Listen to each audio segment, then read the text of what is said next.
Iya, mangga. Kayak. Lala deh, Pak.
Speaker.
Good afternoon. The House now resumes. Please be seated.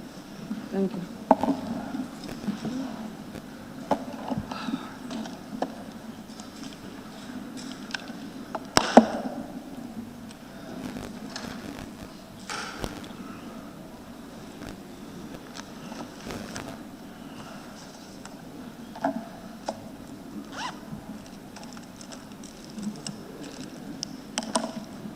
We'll continue with the debate. I'll call on the Honorable Member for Central Badibu. Thank you, Madam Speaker, for giving me the floor. Madam Speaker, I would like to acknowledge CRC for the wonderful job done. And I also want to thank National Assembly members for coming up with such an important act. Honorable Speaker, I want to thank Gambian people for the cooperation shown during the entire process, those at home and those abroad. Honorable Speaker, before coming to my points or the reasons why I will give my blessing to these important bills, I would like to quote from the preamble of the Constitution, which says that as a sovereign independent state, having had the opportunity to express our views and aspirations on how we wish to be governed, affirm that this Constitution is the embodiment of our will and resolve for democracy, good governance, separation of powers, sustainable environment, and equitable distribution and use of resources, the rule of law, equality, and observance of principles of fundamental human rights and freedoms. Being committed to freedom, justice, accountable government, and overall respect for the rule of law, recognize and affirm the principle that all power vests in and emanate only from the sovereign will of the people, which shall be respected at all times. Recognizing the value of enshrined fundamental human rights and freedom in this Constitution, undertake to ensure the observance of those rights and freedoms. Recognizing and appreciating our values as a people of diversity, collectively declare and affirm our duties and responsibilities as citizens of the Gambia and our love and commitment to each other to foster and promote national unity, cohesion, and peace. In this spirit and in the name of God and the Almighty, adopt, enact, and give ourselves unto our future generation this Constitution as a beacon of hope, stability, and national unity, progress, peace, and prosperity. Madam Speaker, the preamble speaks for itself. The tax that we have here today is not a difficult tax as far as I'm concerned. Our role is well clear in our standing order. We have created a body, we gave them all the necessary powers, we equip them, and they have done what we expected from them. Honorable Speaker, it should be borne in mind that in writing a constitution, you have your reference points.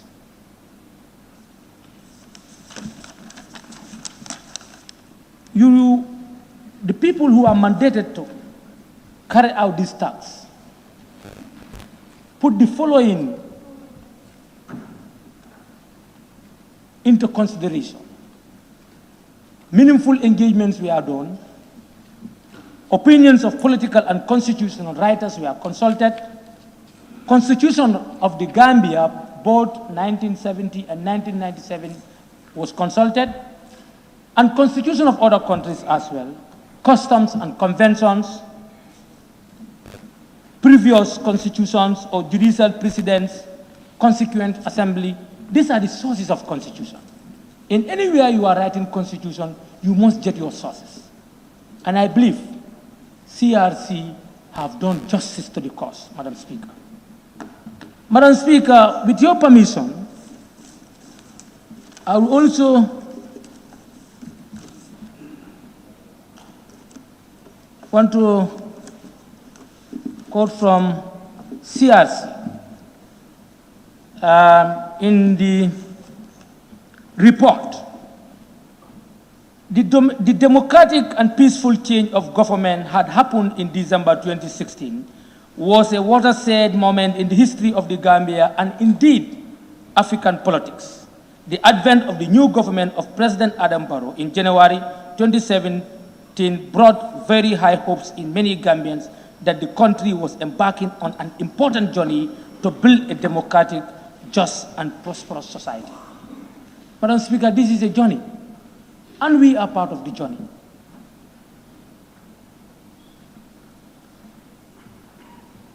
This should be a collective responsibility. It's not a battle between 1997 Constitution and 2020 draft. It's a battle for development. It's a battle for progress.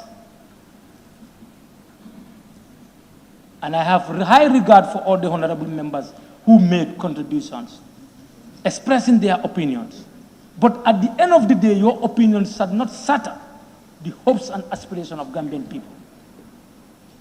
We all might have our observations, but the history must not be arrested here. The development must not be arrested. As progressive people, I think we can come to consensus and follow the procedures that are stipulated in our standing orders. If you go to standing order 70, made it categorically clear.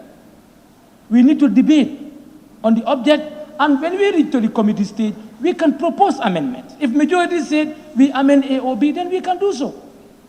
Then at the end of the day, the citizens has to decide. But to make an attempt to do an abortion here is going to be catastrophic.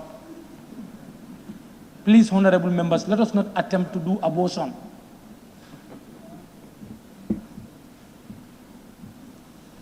Honorable Speaker, the Constitution, the draft Constitution is progressive since the engagement was very transparent and open to the Gambian people.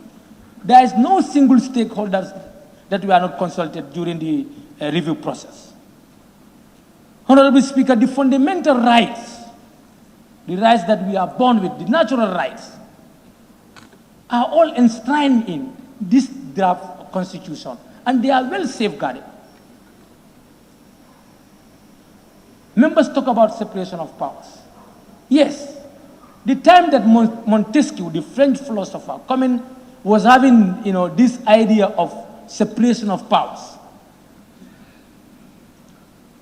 But the checks and balances that came after, even if Montesquieu is alive here, he will support the checks and balances that are enshrined in this Constitution. Separation of powers was done in a way that so that institutions will be responsible to their work, so that there will not like duplication of functions. But that doesn't mean that we will not have eye on them.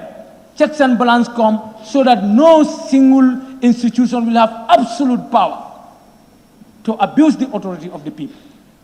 Because we all know that power is drug. Power corrupts, and absolute power corrupts absolutely. That's why we have the checks and balances. This is not a competition between the legislature and the executive. We are not here to arm the executive, to arm the legislature to control the executive so that they would not do their functions. No. We want to create a power balance. Honorable members, let's pay a visit to history. We shouldn't forget so soon.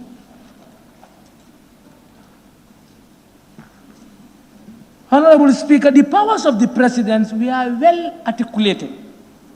In clause 88, if you go there, all the powers are there that the president can use to develop a country. What powers are you now talking about?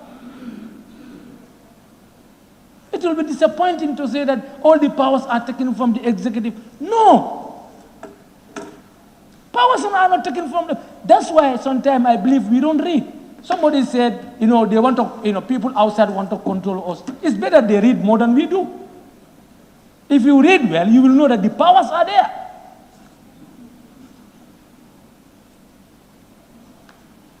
The reason why we are called honorable men and women, sometimes some of the members, they don't want to be called honorable. Yes, I can see the reason. If the decision is not honorable, the ideas are not honorable, then you will not like to be called honorable. Honorable Speaker, if you go to the Constitution, the term limit is well specified. And in 2015, there was a meeting, ECOWAS meeting, AU meeting, Gambia was represented. Gambia and Togo refused this term limit. So if we abort this Constitution, it means that National Assembly members are not also supporting term limit. This is the same message that we are telling Gambian people and the world at large. And it should be borne in mind that Gambia is not an island. We are moving and we must move as a country. Honorable Speaker, the Constitution is religious friendly. There is no single religion that is given the power to abuse other religion.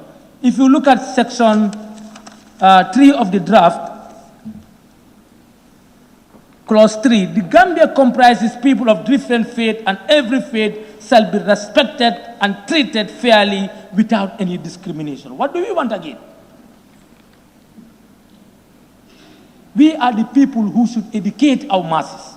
We are the people who should clear their house. If we are not educated, we are also misleading. Because some of the statements that we make, they are misleading statements. I'm sorry to say. We are not here to interpret the law, but we are here to understand the law.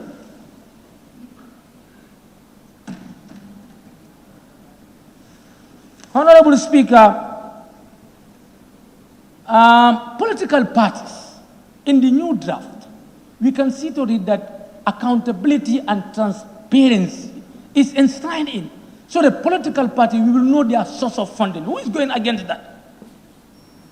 If the political parties serve as the alternative government or the government in waiting, they are not transparent, nobody knows how they are getting their funds. If those people come to power, what will they do to us?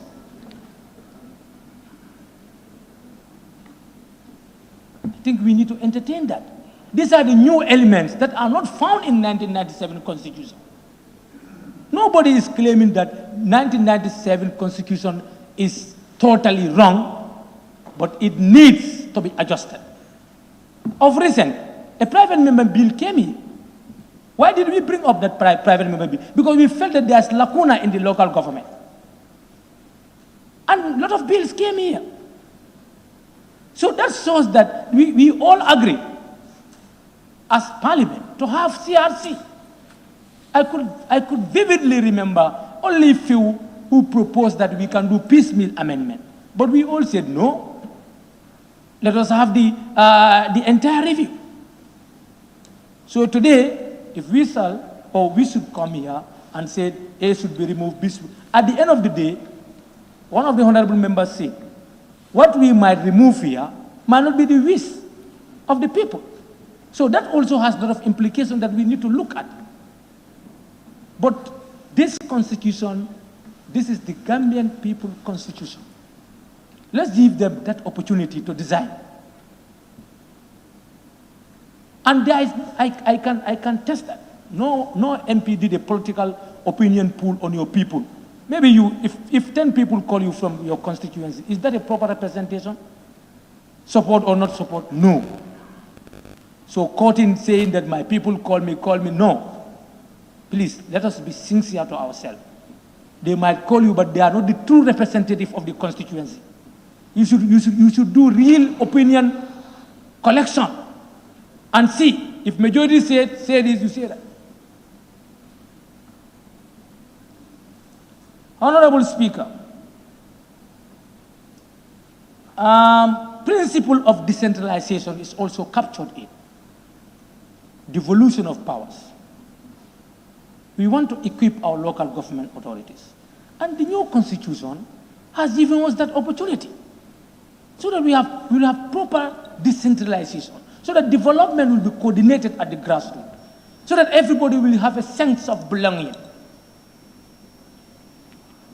The 1997 Constitution also have it. It talks about decentralization. So you can see there are a lot of things borrowed from 1997 Constitution. That's why I'm saying unless we are not reading. Unless we are not reading. But if we are reading, we can see a lot of similarities. Honorable Speaker, the Constitution is youth-friendly, as one of the honorable members said. We talk about youths are the cream of the society. They are the today's and future generation, future leaders. And the youths are captured in the Constitution. So who are we to say no to the Constitution? When the cream of society, are really factored in. how they will be, oriented, how they will be supported, how they will be educated, how they will be self-reliant. Honorable Speaker, coming to the culture, the customs are all factored in the Constitution, as well as 1997 Constitution.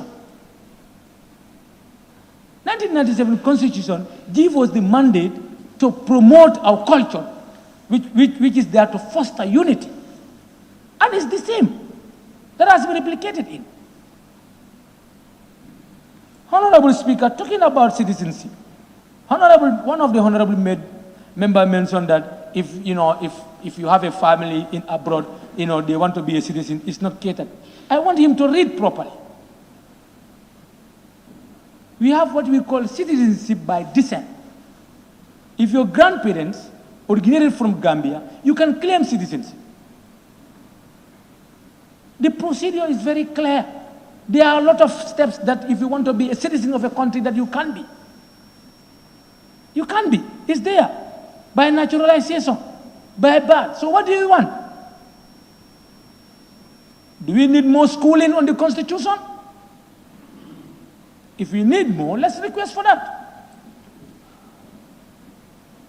Honorable Speaker, the specific rights. We have a lot of rights in the 1997 Constitution. But the new element that I have seen in is elderly people. And these people need to be supported. We all know that aging is obvious. It must come. Some of us, one day, the strength that we talk in this parliament will be out. So we need support. So if we don't cater the old ages, social protection in the Constitution, where will our society be? Honorable Speaker, coming to National Security Council is properly enshrined in the Constitution.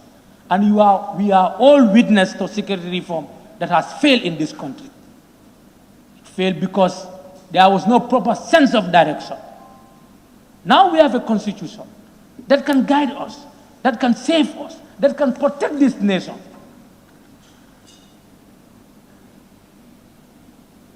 Honorable Speaker, we give Caesar what belongs to Caesar.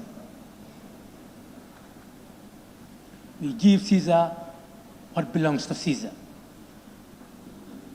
The job done by our own uncles, our fathers, our brothers cannot go in vain. We have to celebrate them. It's difficult if we are given a topic to write 1,000 words or only 500 words, some of us will not be able to do it. You know how difficult to come with a thesis or a project. We all know. So let's celebrate our people. These are our pioneers.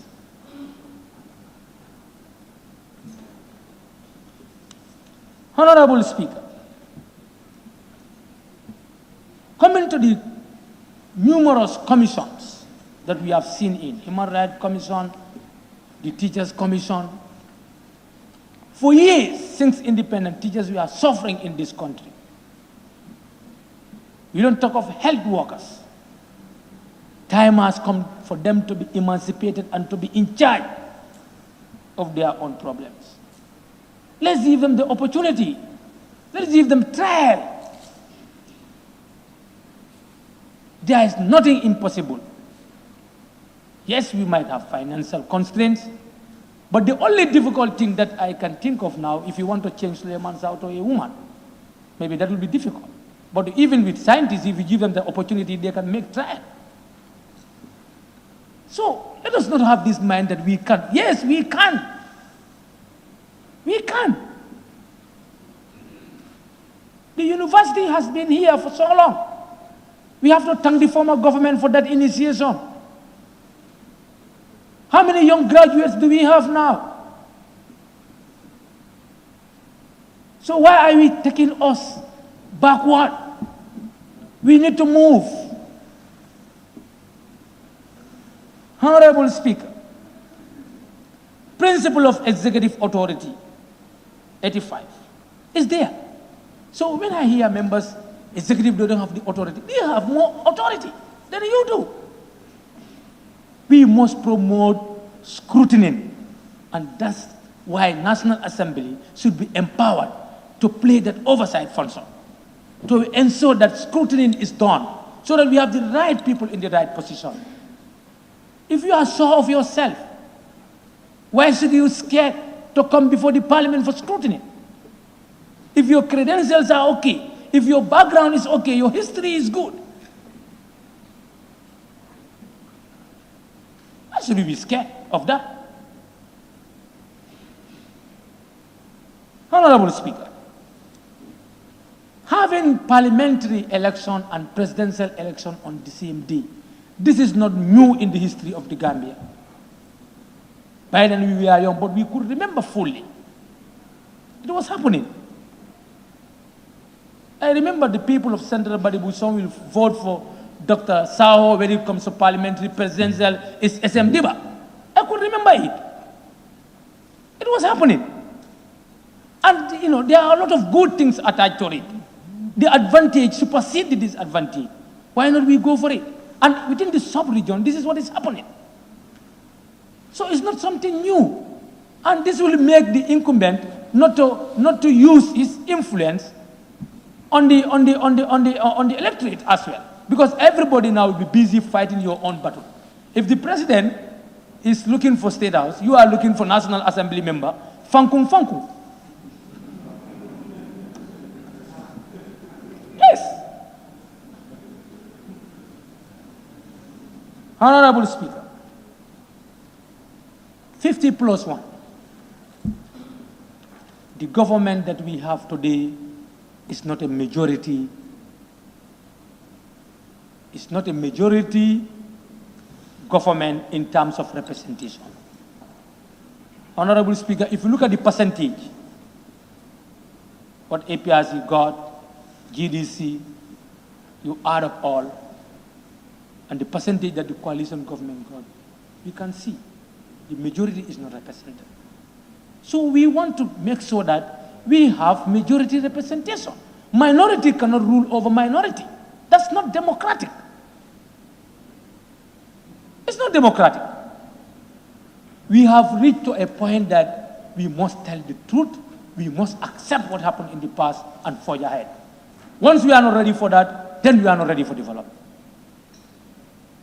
And the laws that we are making, we are not making for ourselves. It's the generation unborn.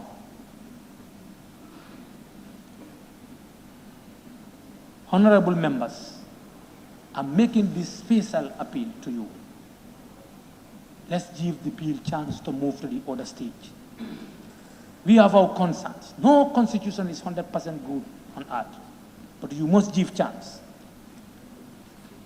And I want to enlighten one of the honorable members that nomination now is out of this new constitution. That's why I still said we don't read. Nomination is out of it. So I didn't believe we have time to read more. It's going to minimize the interventions that we make. And Honorable Speaker, in conclusion, with your permission, I would like to quote George Washington, the former president of the United States of America. I wish the Constitution which is offered had been made more perfect, but I sincerely believe it is the best that could be obtained at this time. From a variety of concurring accounts, it appears to me that the political concerns of this country are in a manner suspended by a thread. That the convention has been looked up to by the reflecting part of the community with a solid solicitude which is hardly to be conceived, and that if nothing had been agreed on by that body, anarchy would soon have ensued. I'm not saying that anarchy will come, but in Parliament, failing to give the citizen the right to decide how they will be governed is coup d'etat. It's coup d'etat. It's tantamount to coup d'etat. So let us not find ourselves in that situation. Let's do our work and give it to the other people to do what they're supposed to do. As I said, it's a process. Honorable Speaker, Benjamin Franklin also stated very clearly that I confess that there are several parts of this Constitution which I do not at present approve. Like the qualification. For me, a president cannot just graduate from high school and somebody graduate from high school become a president of a country. But if you want to come up with that, you create a lot of problem. Because some will see it as you are denying them their fundamental right. But in essence, it's good to have somebody who has a little bit educational background to be able to analyze both national and international issues.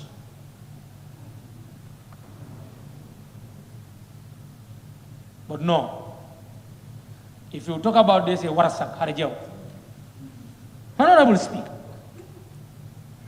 I have experienced many instances of being obliged by better information or fuller consideration to change opinions even on important subjects which I once thought right but found to be otherwise. I agree to this Constitution with all its faults. For me, I agree.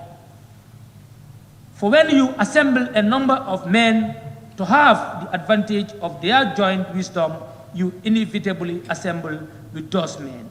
All their prejudice, their passions, their errors of opinion, their local interests, and their selfish views from such an assembly can a perfect production be expected.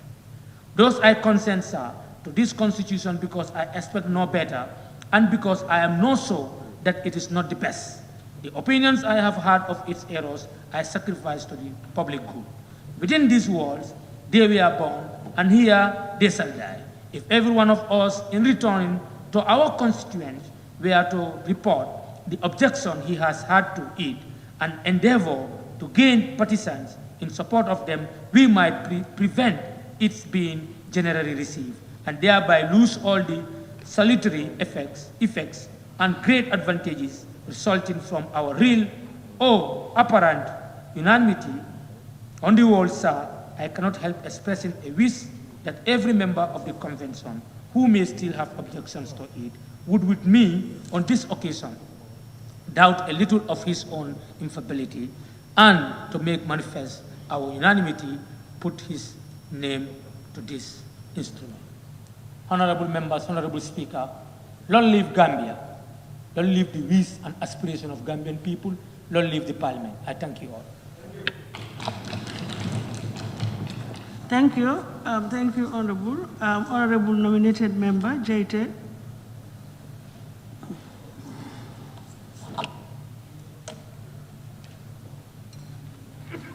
Thank you very much, Honorable Speaker, for giving me the opportunity to contribute to this very important and historic moment in the affairs of this nation. I would first start by thanking the CRC, the drafters of this Constitution, the new draft bill before us. These are people I have great respect for. Two of the members of this commission actually taught me and imparted knowledge in me. One of them trained me to be the lawyer I have become. And when I was illegally removed from this assembly, I went right back to the office. He gave me back my job and told me, you are only here temporarily. And that was what happened. So I thank them very much for serving their nation. This is indeed great service to nation, for dedicating their time, because all of them are very busy people. They made the sacrifice to dedicate their time to draft a new architecture for our governance. I thank you all very much.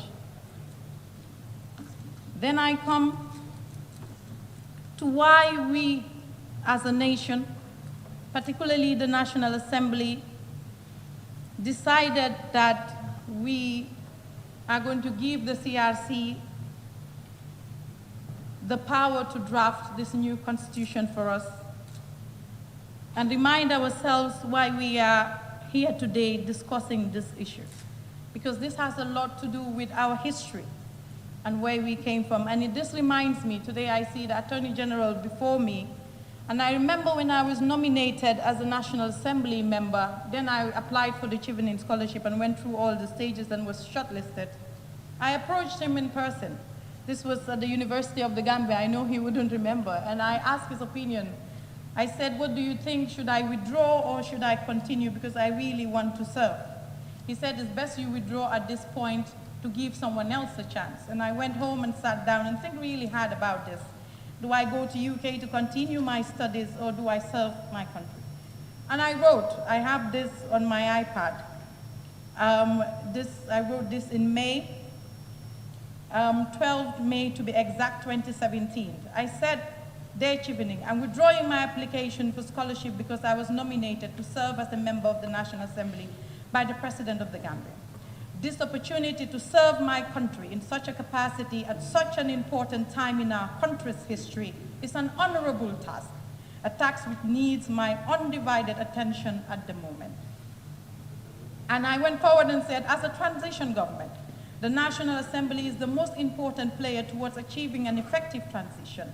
As a legal mind, my presence and participation in the National Assembly, particularly in creating a democratic legal framework for the Gambia, is indispensable. This is how I felt really at the moment, that this is quite an honorable task. And I said I would like to take this opportunity to thank Chevening and the British government for such a wonderful opportunity. I enjoyed every part of this process and I will apply in the next few years. Because in my mind, we are going to take few years to transition because the decision was we are a transition government of 3 years. We are going to transition within these 3 years, and after we set the democratic legal framework of this country, then I would be free and go my way to continue my studies. This is my intention. And today I am here grateful that I am part of this process, because this is the most important process in our democratic history. And we need to always remember that. What are the principles of this new draft? We came from a 22-year dictatorship. We wanted a new governance system. We are trying to change the 1997 Constitution because we feel one of the main principles of this why we changed the 1997 Constitution is that too much power going through this Constitution is vested in the executive. And we wanted a balance of powers, separations, checks and balances. We said we had to change. Another principle is that given what we've gone through the 22 years, the various amendments that affected really our democracy, because one of them is the power that was given to the president to dissolve the assembly at any time. Who would think that is democratic? This is an excessive power given to the president. He can, with this constitution, he can dissolve, call for elections at any time. On this basis, giving the so many amendments, there is a stigma attached to this 1997 Constitution. We are not saying it's a totally bad Constitution, but there's a mark of shame attached to this 1997 Constitution because of the various amendments it has gone through, unfair amendments, I would say. So we decided as a country, Gambia decided, let us all remember 2016, that we were going to usher a new democratic dispensation. That to continue to mold this newfound democracy, we were going to change our constitution, issue a new constitution and start a third republic to set the proper governance structure of our country. And this is what the draft constitution has done. They have gone through extensive consultations and came back and give us the draft, and it is up to us, Parliament, to pass this through to the voters, to the general public to have their say. This is what we should do. There are so many debates going on, whether we have the power to touch this draft. I don't even want to go, because to me that's a kind of basis argument, because it's very clear. What would happen if we do not have the power? Then we are the lawmakers. We are the supreme authority when it comes to legislation. Of course, we have the power to touch this draft. But why, under what circumstances did we need to touch this draft? We delegated our responsibility and told the commissioners, CRC, draft the Constitution.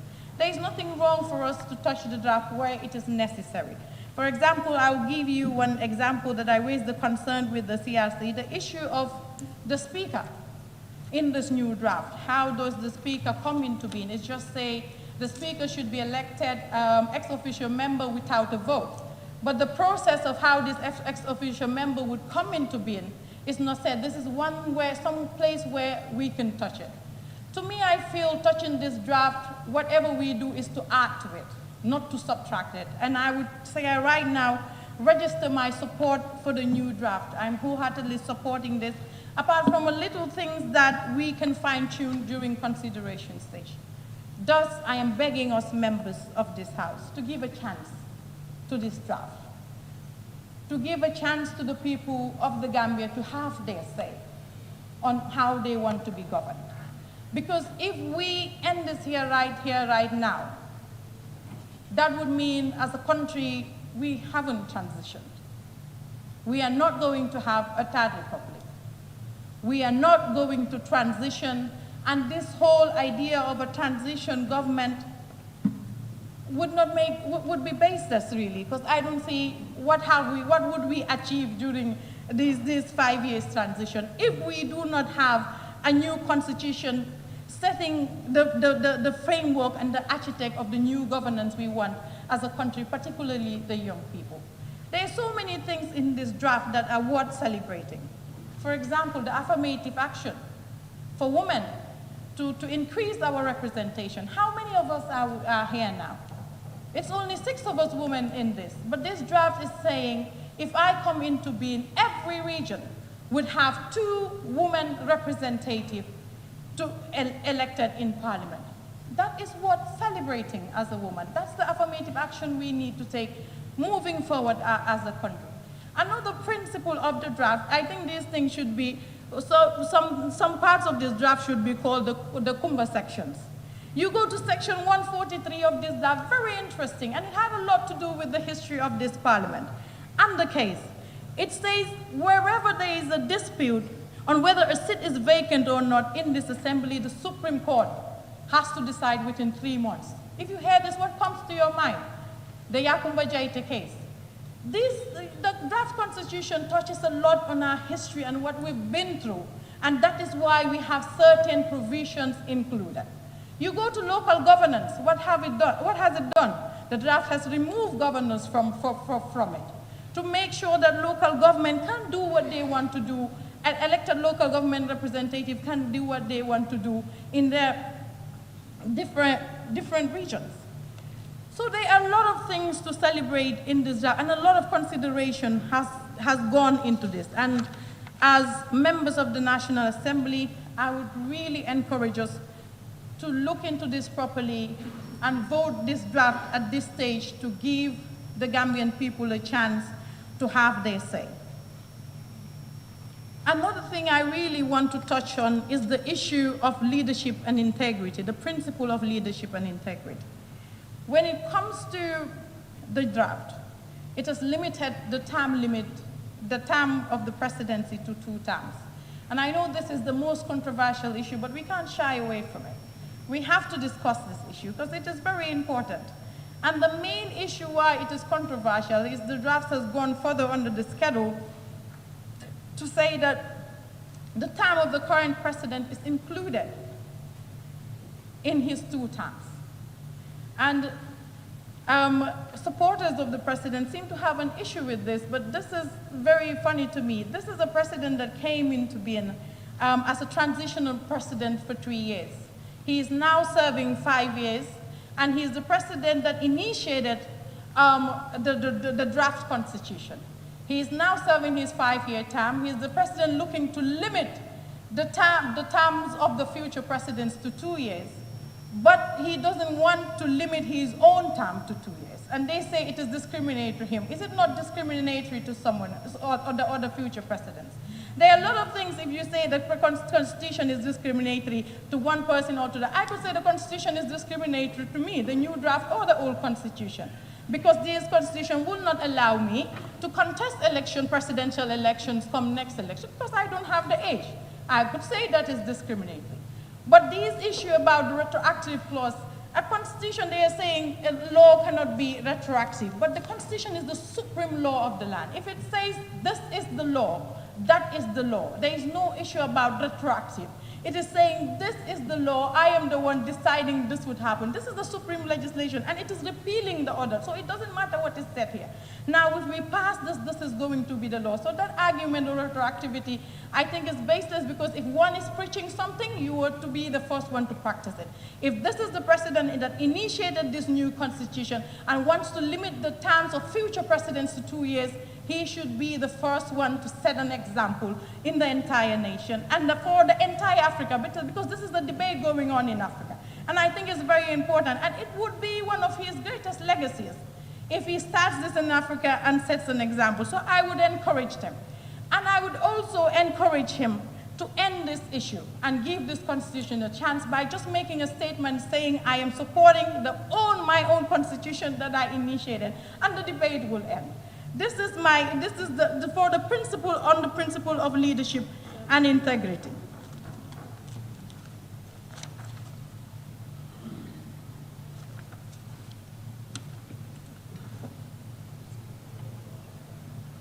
Now it comes to the powers given to the National Assembly. Just because in the 1997 Constitution, like I said before, so much power is vested in the executive. Now the principle of this to have checks and balances, we are giving the power as National Assembly members to vet the appointments of ministers.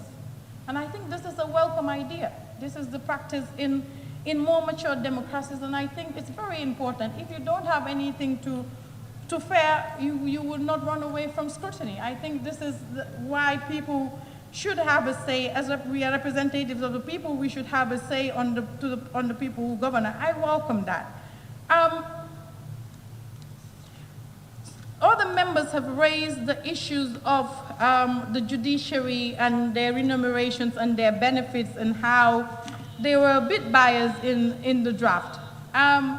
That also, I would like to remind people of the history of this country and the judiciary. There's a reason why I don't want to be seen as supporting it, but I see the rationale behind those provisions. Our judiciary, during the Jammeh period, we have seen how the executive had a hand in the judiciary. And it is very important to guarantee the independence of members of the judiciary so that no other forces outside can influence their decisions, because they are the last point of hope. When the executive and the National Assembly are pulling hands, example, in my case, the judiciary was the hope of the people, and we see how people registered their hope in the judiciary during that case, and how people were happy with that decision, that the judiciary is finally independent. This is the reason I believe they inserted this provision, to make sure that no one would have influence on members of the judiciary, and their independence will be guaranteed during their time of service. So these are things that we can discuss if we give this bill a chance to go to the next stage and reach a compromise on these issues. So I would really stop this here, and really my last word would be to encourage the members. I don't know if I should beg you or what I should do, but really I'm pleading with you. And this is very personal to me, and I know to a lot of Gambians are looking forward to this, and we are on the good side of history. And I don't want us as legislators to leave a very ugly history giving this transitional government. And I really want those of you who have decided or want to say no to this, to give it a chance. I am begging you to for us to take this to referendum and give the Gambian people a chance to decide on the governance structure of their country. Thank you very much. Thank you. Honorable member for Upper Fuladu West. Thank you, Madam Speaker. After listening to the last two interventions, I don't think there's much detail I can go into some of the points they've raised. But I just want to concentrate on why we are here today. And hopefully at the end of my intervention, I'll be able to prevail or implore on some of my colleagues who might equally have a different stance to me to see the bigger picture. Madam Speaker, the building of a constitution process is no ordinary lawmaking process, because unlike the conventional laws, the National Assembly doesn't enjoy, or we don't enjoy, an unfettered power and authority to pass the Constitution. Because the Constitution, as the supreme law of the land, and its contents originates from the sovereign people and is adjudged or settled by them. And as the collective voices of the people, our job today is informed by Section 101, Section 102, D and E, and Section 226, subsection 1 to 9 of the 1997 Constitution, which provides for us processes and the steps that we need to take as a matter of law. In principle, and in considering their context as a people, as a sovereign people, the Gambians looked at their past experiences, present experiences, and future aspirations, and as a sovereign, who are only answerable to God, the Almighty, freely and fairly express their views and visions within a greater context and by the greater number, as soberly captured by the CRC. And going through the preamble of the Constitution, you will notice that the people have time and time again emphasized that they are the dignified and they are the original bearers of all powers in all shapes, sizes, and forms. And with their power, they gave significance and legitimacy to the framework of institutions that form the government and determine on who exercises the power and authority of the state, how we do it, in what proportions, and for what purposes. They again emphasize that as they are answerable not only to God, we are answerable to them, or their elected representatives who act on their behalf. And that's why, Madam Speaker, with and on behalf of their authority, we develop and execute policies and enact laws to maintain that sovereign dignity against any unlawful act or action of an individual, group, or even a foreign nation. And in that same vein, we were able to use their power to establish the CRC, the Constitutional Review Commission, in an act in 2018, giving the mandate and powers to conduct and exercise on behalf of the people as our electorates. And the CRC, dictated by this mandate, the Constitution of the Gambia and other laws of the Gambia, did a fine job. These are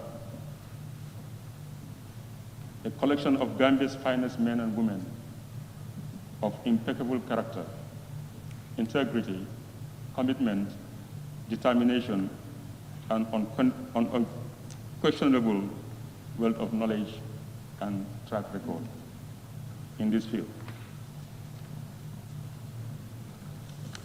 Madam Speaker, the CRC preserved the spirit and the belief that in order to meet the objectives and the goal that they are set out to do by building a constitution that reflects the views and aspirations of the people, they have to first do it through a nationwide and even beyond consultation, because they believe that the outcome of a constitution building is only legitimate when it is broadly accepted and nationally owned.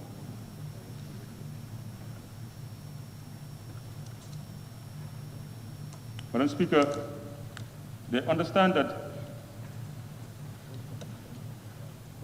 in order to do this, they have to use that determination that they have to go across ozones all over the world, anywhere that they can get to reach every Gambian that they could and consult them on how they wish to be governed. They held seminars, workshops, conferences, meetings with every stakeholder in this country and outside the country to make sure that their views and aspirations are captured. They research law reports of the Gambia, Supreme Court rulings, and consulted on other constitutions in and outside the Gambia to make sure that they keep to the fundamentals of standards, norms, but also best practices.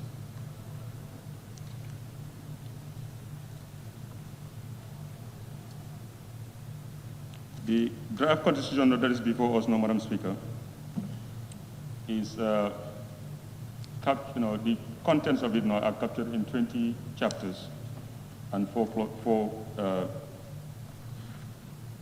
other schedules, which was presented to the President on the 30th of March, 2020, and published accordingly. Their goal was not to produce a constitution that is one size fits all. They understand that is not achievable. But what they did is to reflect the greater aspirations and views of the Gambian people. And Madam Speaker, I don't think we are here today to try to reinvent that will.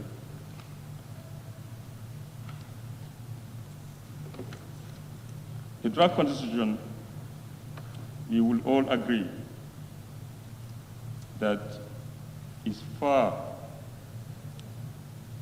better than the current one that we are using right now, in terms of the progressive nature of promoting and protecting rights, especially fundamental rights and freedoms, our national values, administration of the state, leadership and representation, amongst others, while ushering a new era of hope, peace, unity, national cohesion and reconciliation, democracy, justice, respect for the rule of law, transparency, and accountability, leaving behind rights abuses, social divisions, corruption, injustice of all forms, and impunity. So, since this bill, which is the Constitution of the Republic of the Gambia 2020 promulgation bill now, it's no ordinary bill. Like I said now, section 102D and E plus section 226 applies. And that should be the center of our focus. Madam Speaker, with your permission, I would like to refer this House to these sections.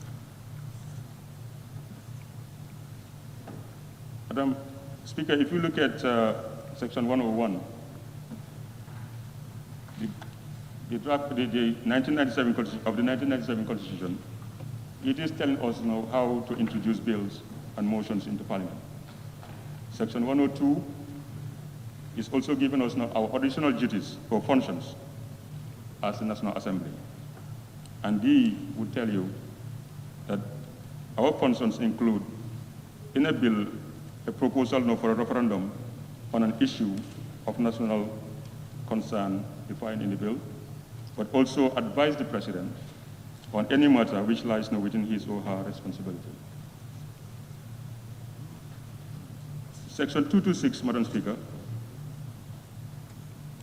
will further go on to elaborate on our functions today. And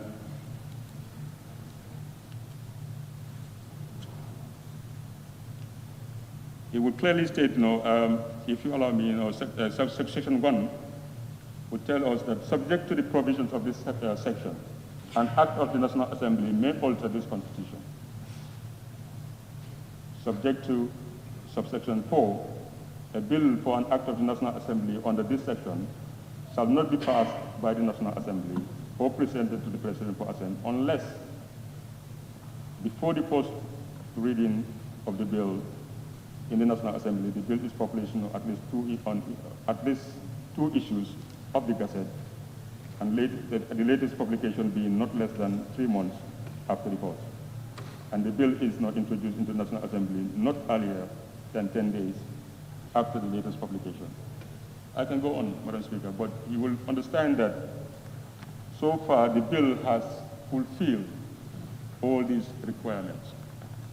But the point I want to raise here now is in Section 4, Section 226, subsection 4, where it says that a bill for an act of the National Assembly altering any provisions referred to Section 7, which is mainly dealing with unchanged clauses, shall not be passed by the National Assembly or presented to the President unless, for assent, unless the bill is published and introduced in the manner required by paragraph A of subsection 2. So basically, any alteration that we do here, either at at the consideration stage, it means the whole process has to start all over again. And considering the time frame of the proposed timetable now from the IEC, is that what we want to do? Because the 2021 elections is fast approaching. And that is also saying that the bill is supported on the second and third reading, as stated earlier. But what I want the Minister to help me here now is, it's also asking this same bill now, after any alteration, amendments or additions or whatever repealing, that the bill has to be referred by the Speaker to the Independent Electoral Commission, and the Commission has, within 6 months of such reference, held a referendum on the bill. So it means, if I understand, I'm not a legal person, that any alteration that we do to this draft, it means it has to go back for the consultation with the people. Because we have changed what the CRC has now viewed as their views and aspirations. So, yes, we have powers to do those alterations. No, there's no question about that. But what we have to ask ourselves is, do we want to actually go back and restart all this process again, not knowing what might come out, be the outcome of it?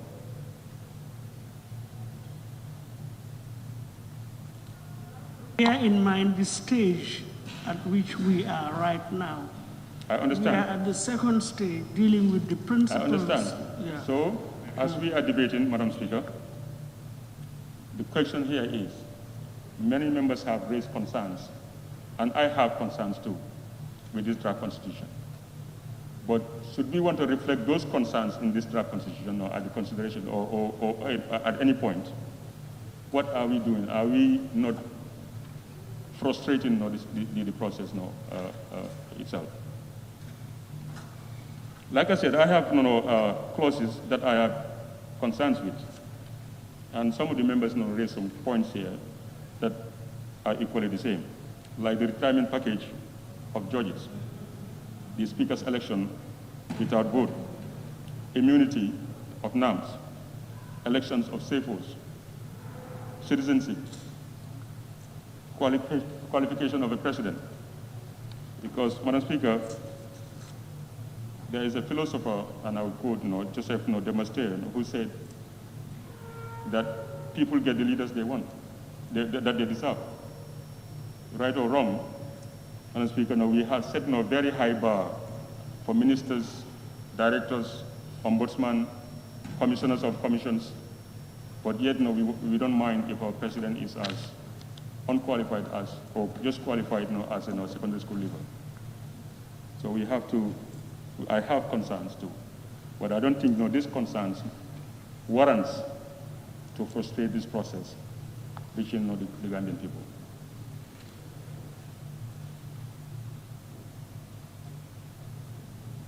I have also had concerns from some members who went as far as raising the point that the CRC have basically stole some other people's work, like plagiarization, that what they did is basically wrong. Madam Speaker, looking at this report, especially the last 2 pages, would show you time and time again all the references that the TCRC has mentioned of where they are taking their sources from, both within the Gambia and outside the Gambia, be it Malawi, Togo, Nigeria, Liberia, Sierra Leone, Kenya, wherever. They have given us references. And besides, who can claim monopoly over what is right? Nobody. What is right is right. If it reflects our national values, if it reflects our self-determination, if it reflects our form of governance that we want to create, there's nothing wrong with that. So I think that is a little bit too low under the belt. So, Madam Speaker, just to wrap up, we also have to consider this. Coming into government, this administration had made so many grand plans and promises, some of which security sector reform processes that was planned, a national reconciliation which, through the TRRC, certain financial and institutional reforms like the Janneh commissions and all that. So the efforts of the CRC, in my view, would only add to some of the failures that we have registered on those areas. And I don't think we want to actually be able to do that. So therefore, I implore on each and every member of this legislature that we are the conscience of the nation. We are the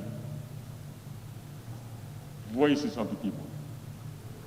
And for me personally, I am really humbled and honored to play a part, more part than I can even ever have asked for. And the least we should do is to overlook any differences of positions or issues we have with our constitution, and together deliver this to the people, for them to decide. It is their fate. If because we think this is not the best law for the Gambian people, let them be the decider of that. But at least we will have chance to come back and change what we think should change in conventional type lawmaking. And Madam Speaker, I want to remind myself and everybody in and outside these chambers, particularly the media, the CSOs, the civil society organizations, rights activists, political parties, pressure groups, better for women, youths, disabled people, and other minorities. And of course, ourselves as NAMs, being the representative of the people, that constitutions alone do not guarantee peace. They do not guarantee our political, social, and economic welfares and advancement. We have to be vigilant. We all have to play our part and ask for every position that is agreed in this draft constitution. Because without which, it can be a futile exercise. On that note, Madam Speaker, I want to thank you for your time. Thank you very much. Honorable members, we're coming to the tail end of the debate. I have few honorable members on my list, so I just want to ensure that final call, can I take those who want to still take the floor? You see, we need to do that for management of time purposes. So normally, you see, where are my aides? They're not around. Okay, let me take the, Loa knew me, I thought I gave you the floor. Yes, oh yes, I remember vividly. Serekunda, yes, Serekunda West. Yeah, you did. I'll check my list, but I know you did. You congratulated somebody for, I remember very well. Yes, Lower Fuladu. Jara West, yes. You see? Kusumbala. No, you will be next. Kusumbala, Lower Badibu. Any more on this side? For Ibondali? No. Okay, Talindi. Madam, I had mine. Yes, okay. That's Bakau. Yes, but I prefer to withdraw because enough is hard. I said I wanted to withdraw because I have had enough about the contribution, so I'll reserve mine up till committee stage. Is that okay? I want to withdraw. Yes. Okay, very well. Yeah.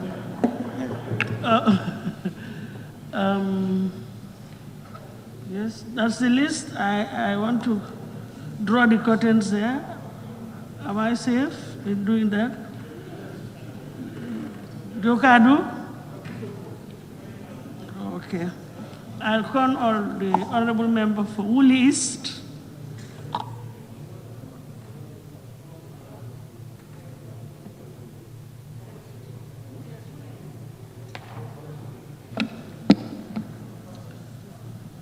Thank you very much, Honorable Speaker.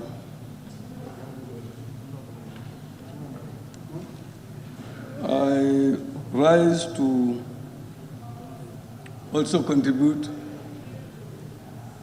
to this very important debate regarding the future supreme law of this country. Honorable Speaker, I also want to thank the Ministry, the CRC, and this National Assembly for getting us to this stage. I want to thank the CRC for fulfilling their mandate to review and deliver this draft to the country successfully. Honorable Speaker, we all know the challenges that awaited the CRC at the early phase leading to their undertaking to review this draft.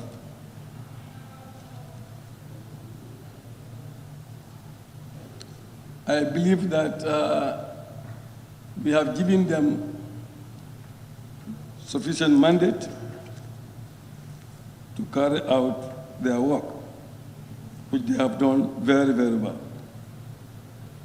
So our consideration, Honorable Speaker, should be to find out from the work that was done by them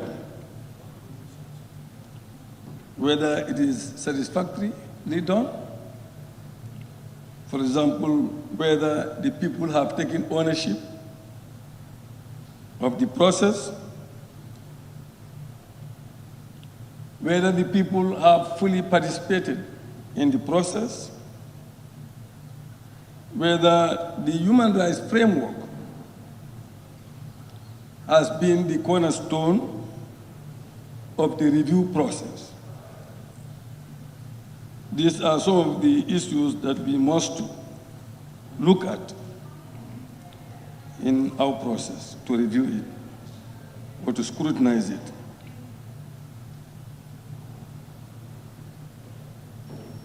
Also, Honorable Speaker, like I said, the CRC Act, the functions that we have here, whether they've actually followed those functions to be able to give us this draft. I can read them. Functions of the Commission. A, to seek opinion and take into account such proposals as it considers appropriate. To review the 1997 Constitution, adhere to national values and ethos, safeguard and promote the following matters. 1, the existence of the Gambia as a sovereign independent state, the Gambia's republican system of governance, including its democratic values, and respect for and promotion of the rule of law and fundamental rights and freedoms, the separation of powers, national unity, cohesion, and peace, the importance of ensuring periodic democratic elections based on universal adult suffrage, including the introduction of term limits for serving in the office of president, and the Gambia's continued existence as a secular state in which all faiths are treated equally and encouraged to foster national cohesion and unity. Honorable Speaker, these are the main functions that have been identified for the CRC to use during the review process. Then I will also add some criteria which I believe is important to see whether they have captured that as well.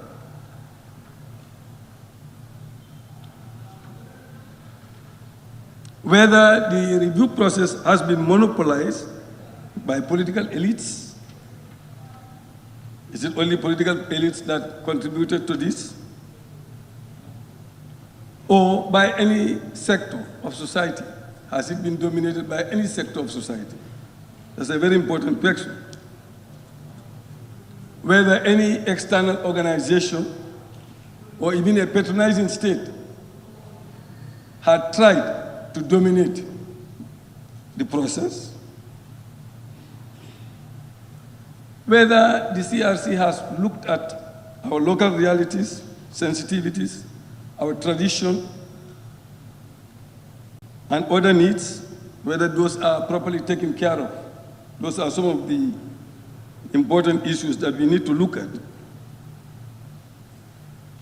So in my view, as a stakeholder, I have met the CRC, I believe it's more than 5 occasions, and exchanged issues with them.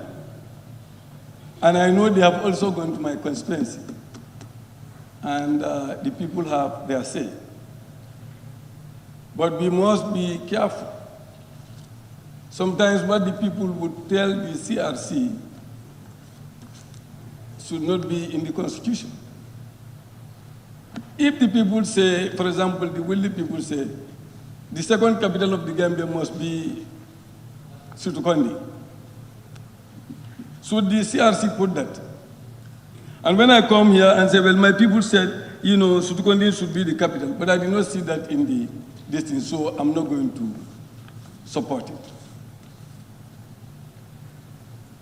That will be very parochial on my part. We should look at the major principles to see whether they are captured. We will never have a constitution that we will not come here to amend. Depending on the circumstances, we will always come and amend something. It will never be perfect. We have been told over and over, that we will never have a perfect constitution. There is no constitution in the world which is not being amended, depending on their time. Honorable Speaker,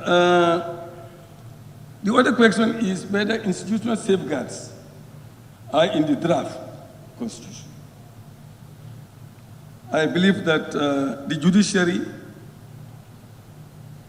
if you read it, is independent to the extent that it is the ultimate tool to protect our rights individually and collectively. That has been captured based on my reading and understanding. The executive, the judiciary, the legislature are being confined to their mandate under this draft constitution, so that there is no unchecked or arbitrary power or action to be done by the state. That has been fully captured by the draft.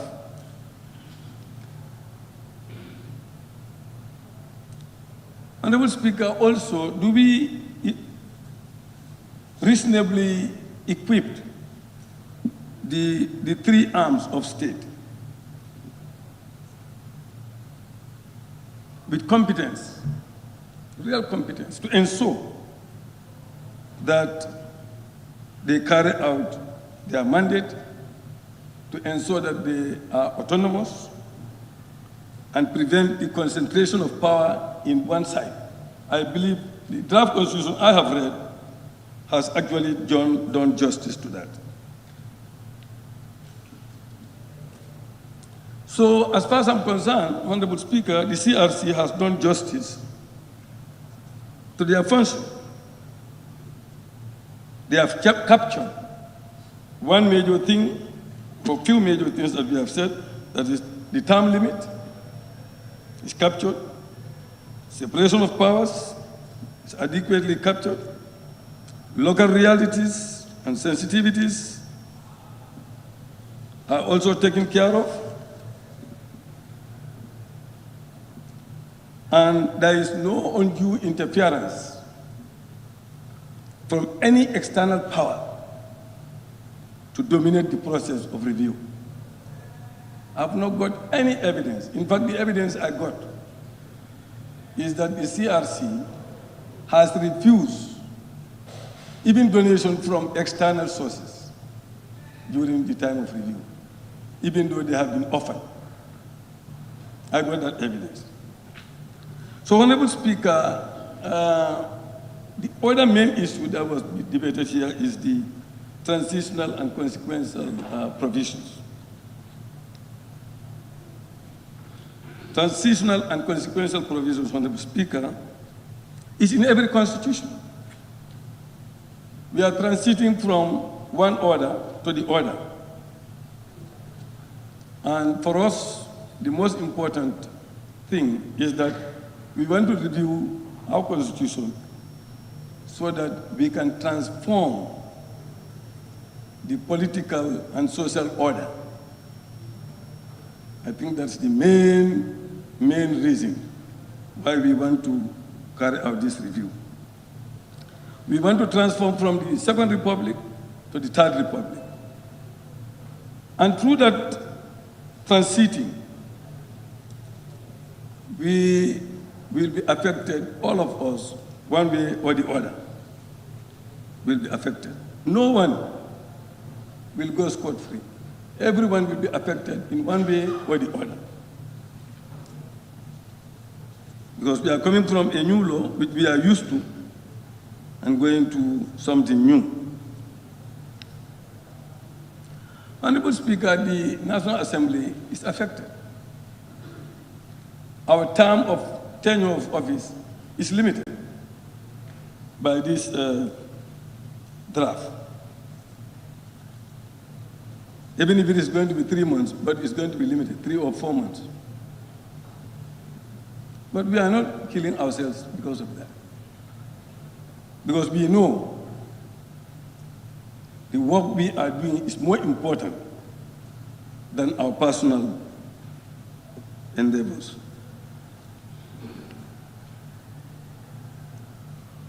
Honorable Speaker, I am being bombarded here that the incumbent is losing a right that he has acquired. I've not seen that in the draft. What I have seen is that everybody has to make some sacrifice in order for us to attain what we intend to attain. Many honorable members have said that here, that to set an example, you will have to make some sacrifices. What is here, that is, he was asked to step down. If he was asked to step down, immediately this draft constitution comes into effect before his term expires. Then we can say that is an acquired right that he is missing, he is losing. But he is asked to continue. The president that is here before this draft comes into being will be the president that will become the president of the Third Republic. So his term, he has won an election and he's given 5 years, and that 5 years will be expired. He will do it. He'll carry on. He's not deprived of that. That's the acquired one. The other ones, we are not yet there. Whether he's even going to win an election, nobody knows. Before you even deprive him, he has not even attained it. So nobody has deprived him of that right. But we all want to limit our presidents to 2 terms. 2 terms. And this constitution ensured that the incumbent has these 2 terms. If he says you are going to be limited at this 1st term, then we can say, well, you know, we said 2 terms, why are we giving him only 1 term? But we know that we have leaders like Mandela. To give a very good example, they decided to go for only 1 term of 4 years, to set an example. So we are asking him to have 2 terms. What you want the others to have it, but don't go beyond that. That's what the draft constitution is saying.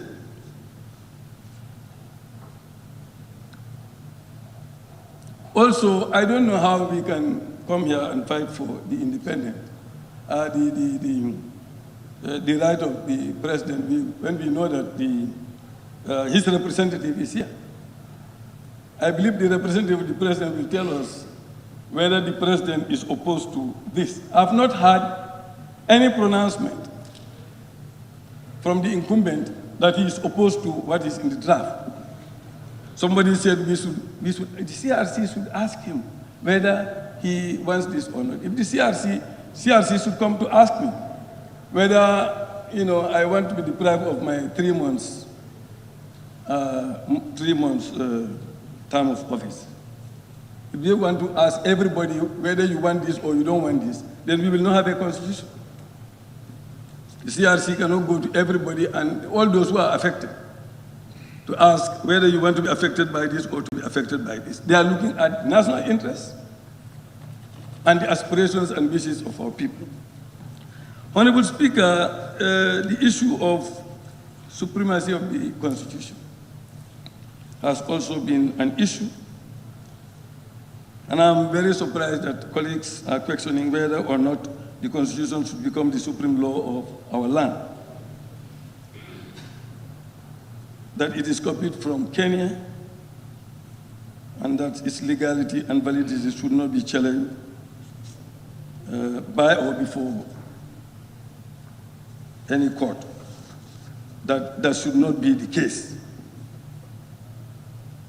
Honorable Speaker, my interpretation is that we have many laws in the country, including religious laws and private agreements, and so on and so forth. But we are looking for a law, a supreme law, that all other laws will be consistent with. And that's why we go into a referendum, so that the majority of Gambian people will vote and decide that that becomes the case. So you can go to any Bantaba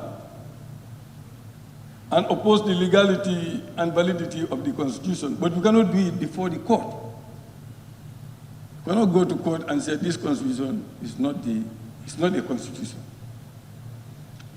This Constitution is not important. You cannot say that in court. That's what it is saying. Do it anywhere else, but don't do it at court. The court will not allow you to do that. You cannot question that in court. Honorable Speaker, how many republics? We are talking about a republic, not a monarchy. In a republic, the Constitution must be the supreme law of the land. If you go to the US, it says, which many people quote, the Constitution is the supreme law of the land, and any law that conflicts with it has no force. That's in the US Constitution. Any law that conflicts with the Constitution has no force.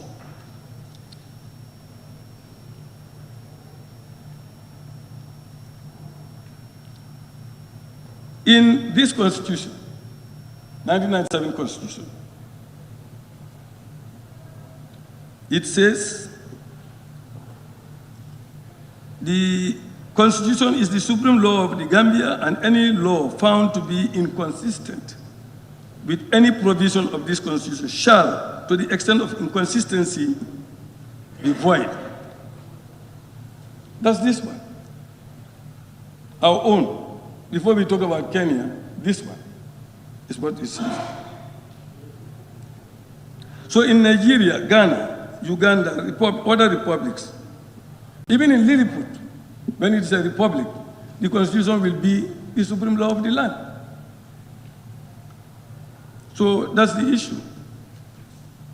Honorable Speaker, the draft has so many innovations.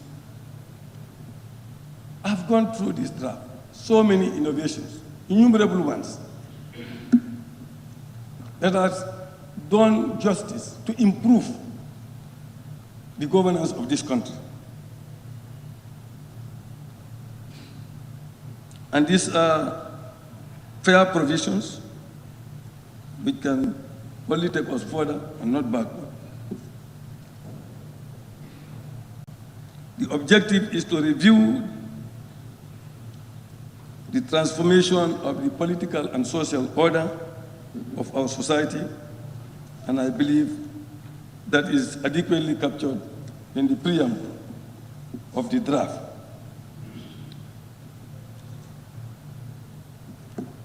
If we look at section 132 of the draft, we will see that is private prosecutions. That was not in this one. Private prosecutions. Many times police will be reluctant to take certain cases to court, or to take certain individuals to court, or to prosecute certain people, because they call them big men or big people. But maybe they have committed crime, against individuals. Trample on the rights of other individuals. But this provision has come to say when somebody commits a crime, even if the police don't want to take action, the individuals can take action against the person to ensure that he or she is punished by law. Honorable Speaker, if you look at loans, we all complain about loans, grants, and government guarantees. Loans have always been controversial. Some of us, in fact, asked for some kind of study to ensure that we have some control over these loans, to ensure that we don't overburden our people, our people, future generation, with so much loan to the extent that they cannot even manage their destiny. So this draft constitution has come and put some stringent, extra stringent measures to help the National Assembly to ensure that that does not happen. That's a very important innovation. Honorable Speaker, when you come to the issue of Sefolu, for me, that is controversial.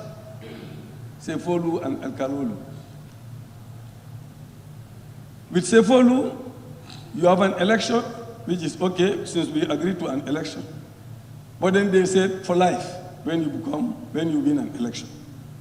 And in a republic, in a democracy, somebody who is elected should also have a term limit, so that people check again whether they want that person or not. Has it been serving them the way they want to serve them? And what are they going to be their functions? Even though that is left to us. They say we can come with a provision and give functions to chiefs. But I believe that needs to be put here so that we know when we are going to make them live, are they going to be ceremonial? Or are they going to continue to be magistrates? Because they are magistrates and they are administrators. They are doing all these two things in the districts. So for me, if we are going to make it election, then we have to give them a period. And when you come to the issue of Alkalolu, there has always been some argument as to who is the legitimate inheritor of the passing one.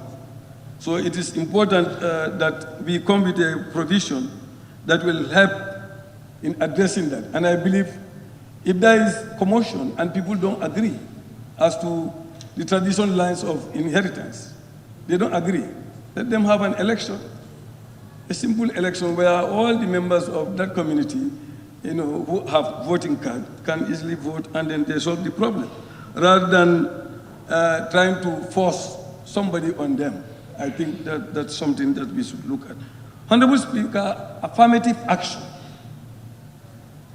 This draft has given a lot of impetus to that. The other half of society, the female folk. If it were not nominations, we may end up having only 3 members of the National Assembly. Are they participating in the decision-making process of this country? Are they not citizens? Should we allow the other half to just be clapping, supporting us in elections, and not allow them to participate in the decision-making of their society? So affirmative action. We should not oppose affirmative action because it's helping others to join the development of our society. Environment, Honorable Speaker. This draft constitution has made the environment a fundamental human right, which is not in the 1997 Constitution. It's not there. It's a very good innovation. Now, what I want to emphasize also, Honorable Speaker, is compromise. We all want something better. But this type of work cannot be done without compromise. If you have 319 provisions or clauses in the draft, and you happen to disagree with 5, don't kill yourself, compromise. Let's compromise. There is no need to commit suicide because of disagreement. If you ask me, I have many provisions or clauses here I do not agree. But if they pass, I will not kill myself. Because I know the fundamental principles and other important clauses that are there, the fundamental human rights clauses that are there, etc., etc., etc., other innovations that are there have more importance, they are more positive importance to the society than the few clauses I may disagree with. And let's not tailor a constitution to serve an individual. Let's not focus on any individual. Let's focus on institutions. Let's focus on principles, ethics, and merits. Because the threshold is very high. The threshold is very high, 50% participation. Even if you agree here, after we agree, then you go and campaign, you are depriving us of the threshold. You are depriving the society of the threshold. And even to pass this stage, we need a lot of compromise. A lot of compromise. Fundamental rights, they are there.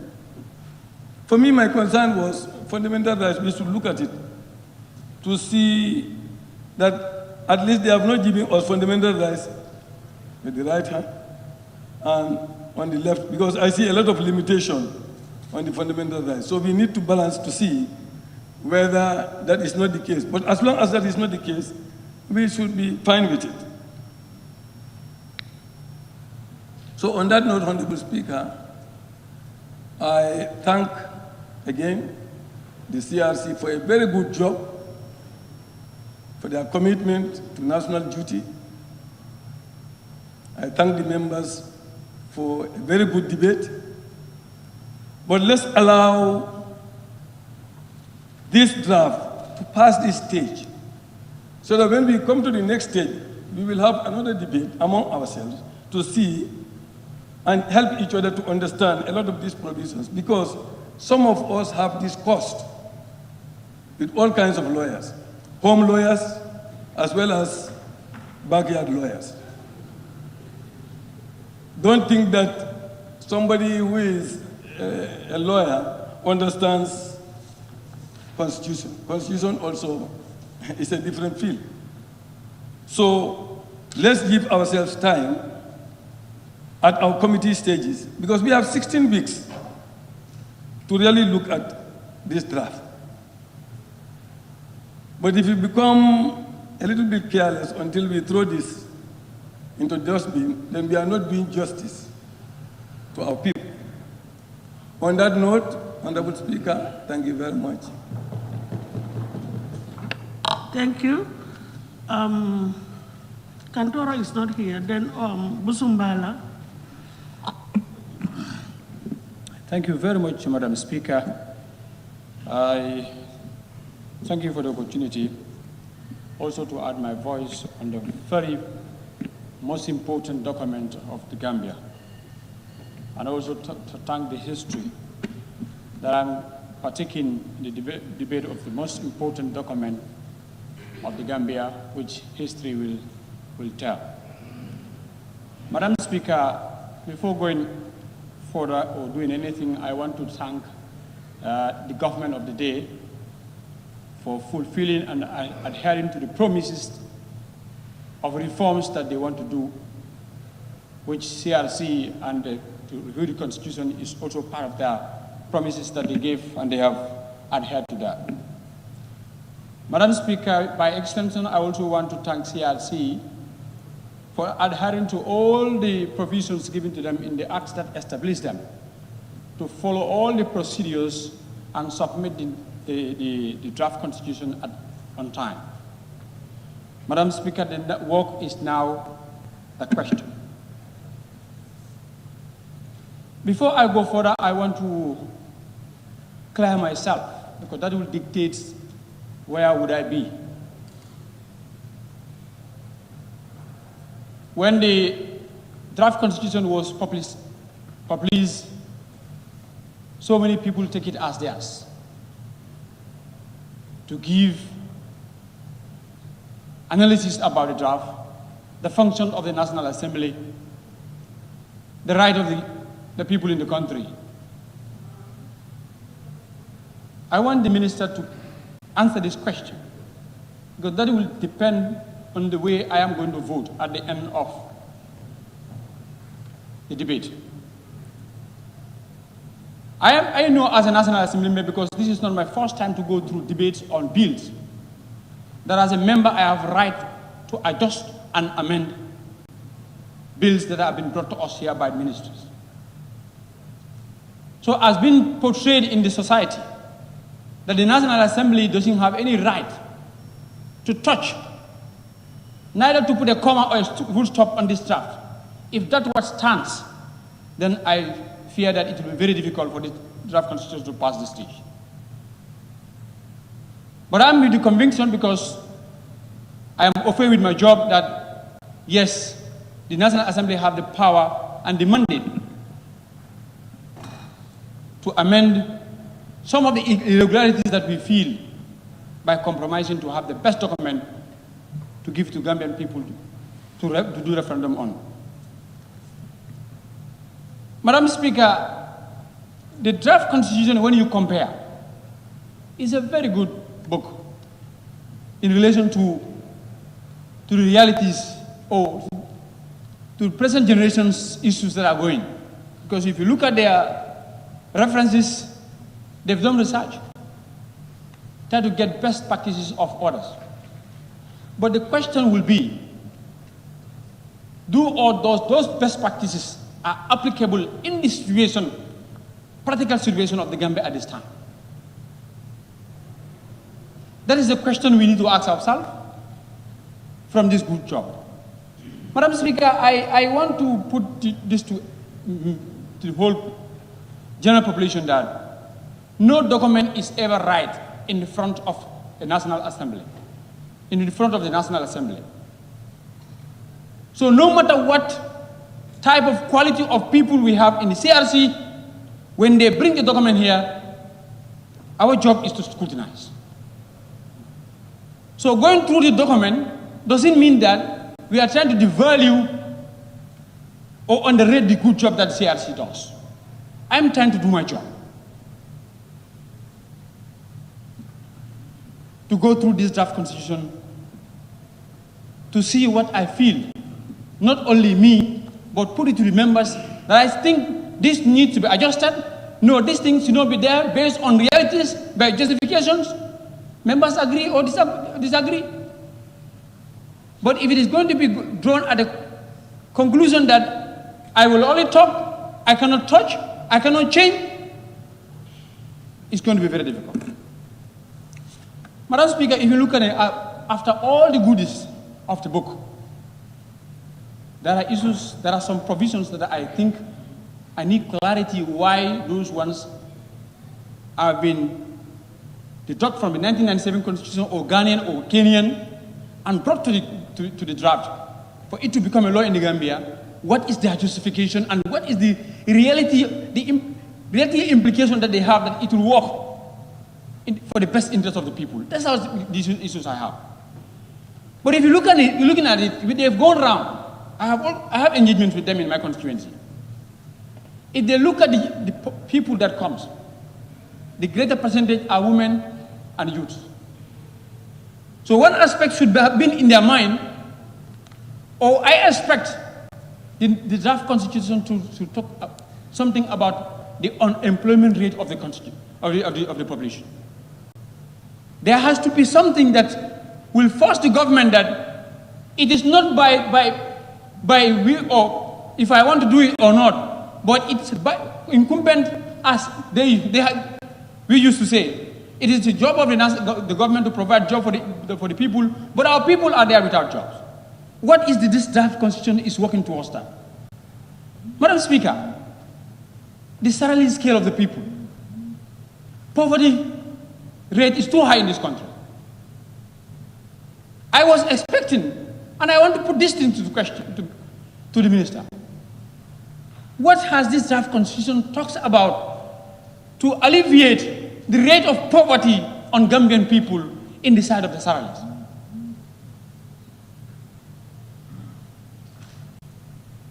Poor infrastructure. Gambia seems to be a dry sitting country. When rain comes, sorry to say this, everybody changes into frogs. We keep on jumping from one pothole to the other. It has been here since 1965. Constitutions have been changed, government have come. I think this time the reality of the draft should focus and make sure that the government should prioritize those things, because we need to stop that. Those are the issues that I believe they should be there. Madam Speaker, I believe this draft constitution should have been a game changer. Game changer, what do I mean?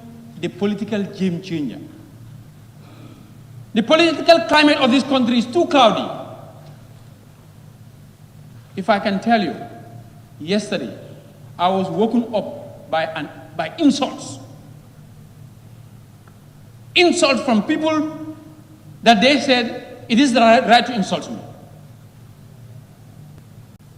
All over the world, within the country. If that is going to be the trend in our political atmosphere, where are we heading to?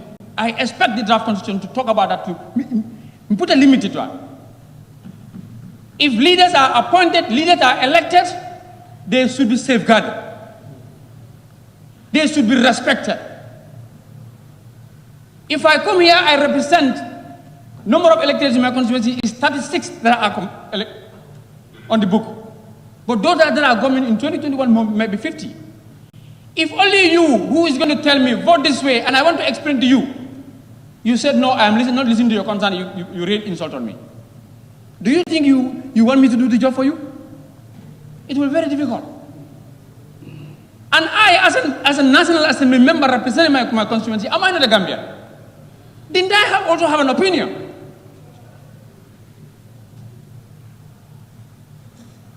We have consents. That's why we say we vote on consents. We take consultation from outside. You come and vote on your consent. Anything that anyone does or anything anybody says here, wallahi, if you ask, he says and does in the best interest of the people. How is it best will depend on the practical in the society. So nobody should be blamed, nobody should be insulted of what we are doing. Madam Speaker, I present myself to my constituency as an independent without no political, I don't believe in any political ideology. Because how it defines, and I see myself, this title of myself as independent, I present myself to my constituents as independent. I did random selection of all, unless those who want to even see me surviving. But I've made to approach people about their consent. What others told me, if I want to come and do that one here, not only insult will rain on me, but I believe bullets will come on me. But it's left to my conscience to see what might that constituents tell me about this draft. That's the reality, or whether he understands. It's my job now to talk to him. And I talked to some people. So we'll say 1997 is their legacy, they don't want it to go. But if you say it's my legacy, I will explain to you that no, you are misunderstanding. 1997 is not yours. But how do they build that sense of personality in 1997 is the title that politicians use. 1997 is a soldier constituency or constitution. 1997 is APRC constitution. 1997 is Yahya Jammeh's constitution. If you do, those that support Yahya Jammeh will take it as theirs. If you do, those that are soldiers will take it as theirs. And then national documents shouldn't be personalized. So if you get your notion that you want to take it as yours and you don't want it to go, I use my position and my experience to talk to you that it was wrong from anybody that you take that. Madam Speaker, I expect the draft constitution to talk about our Islamic sect of the people. You see, in the constitution is the right of every Gambian right to education. But it doesn't specify which type of education. We know that we have some people in the society that go in for informal education. We have some people in the society that goes for Arabic education. And we have some people that goes to English for formal education. But what future do we target for all these categories of people that desire to acquire knowledge in this aspect? Those that are going for the informal, does the government have, or the draft constitution is going to dictate the government to have something that those people will not see themselves as destitute, as burden on their society? The Arabic, those that struggle, go all over the world to acquire knowledge. When they come, what do they end? Being an imam or a preacher. Future is cloudy for them. From the consultation I did, those ones also have a concern that their issue is not being catered. Madam Speaker, religious rights. So many rights have been said, which I really concur to all of them. Because as a human being, you need to have your right. Religious rights have been mentioned, cultural independence and the like. Madam Speaker, but I expect a thorough and a clear explanation. When the first draft was out, there was a serious outcry in the public about secularism. We cannot just keep quiet because many of the people in the society are not comfortable still with what the draft constitution is telling us about secularism. So we expect those ones to be clear. So that those sectors of the society that have doubt in that could be cleared from here, so that when we give them the draft for referendum, they can decide what way to vote. Madam Speaker, I want to raise this question, and a constituent called me, and I think it's a concern, that cultural rights have been given. Those female circumcision being now still illegal or is open for people to do it. Madam Speaker, I want to say this. The only campaign promise I give to Gambians, which I could remember, was term limit. I will never work with anybody that want to empower leaders to inclinge into power. So the issue of term limit in the Constitution is highly supported, and I know everybody supports it, but based on principles. The principle needs to be explained. The principle needs to be explained. Talking on my concern. So the principle needs to be explained. You see, democracy is respect the right of minority, even if it is one. So if one person feels that your right is being infringed, that person deserves explanation. So I want to explain the process. Madam Speaker, when we want to call for democracy term limit, we want to avoid what? We want to uphold the high principle of democracy, and we want to avoid dictatorship. Madam Speaker, I am seeing political parties as semi-government in the making. So why would it be also, if it's going to be a law to have term limits in the draft constitution, why wouldn't we have it in the electoral law that a political parties, no person should also contest more than twice in an election? If you lose, you give chance to others. To avoid what? One, to uphold democracy. Two, to avoid monopoly of a political party. Because it's very unfortunate here in Gambia. If you call for a political party, they think of one person. All mind goes to one person. All political parties I'm talking about. So to avoid that, to have political parties as institutions of democracy, why can't we have it also in the political laws that no person should contest twice in elections? If you win, you go. If you don't win, you give chance to others to come. This is a suggestion that is coming from me. I think it is in the best interest of democracy. Madam Speaker, somebody talks about dual citizenship. I think this is a problem we need to. We see how the country was. Anybody, I give reference to 2016. We give credit to diasporas. They contributed anyhow to make sure that we had changes. When changes come, condition aroused me or forced me to get a status in another country. Not disowning my country, but because of condition, we have all struggled to change. Now you are telling me that when come to post of National Assembly and Presidency, you cannot because you are a holder of dual citizenship. Madam Speaker, I think we need to consider that issue of dual citizenship. Madam Speaker, I want to ask this question, please. I don't want to be interrupted. With all due respect, if it is not ordered. No, Honorable, I see a tag, so I just want to make sure. Somebody raised the tag. What is it for? Thank you, Madam Speaker. Is related to the standing order, clause 11. So I don't know whether you're going to sit beyond 6 o'clock, or would you continue, or are you going to stop at 6 o'clock? The standing order, the time frame on the standing order is from 10 o'clock to 6 o'clock, and it's coming to 6 o'clock. What are you going to decide? Are you going to stop at 6 o'clock, or are you going to sit beyond 6 o'clock?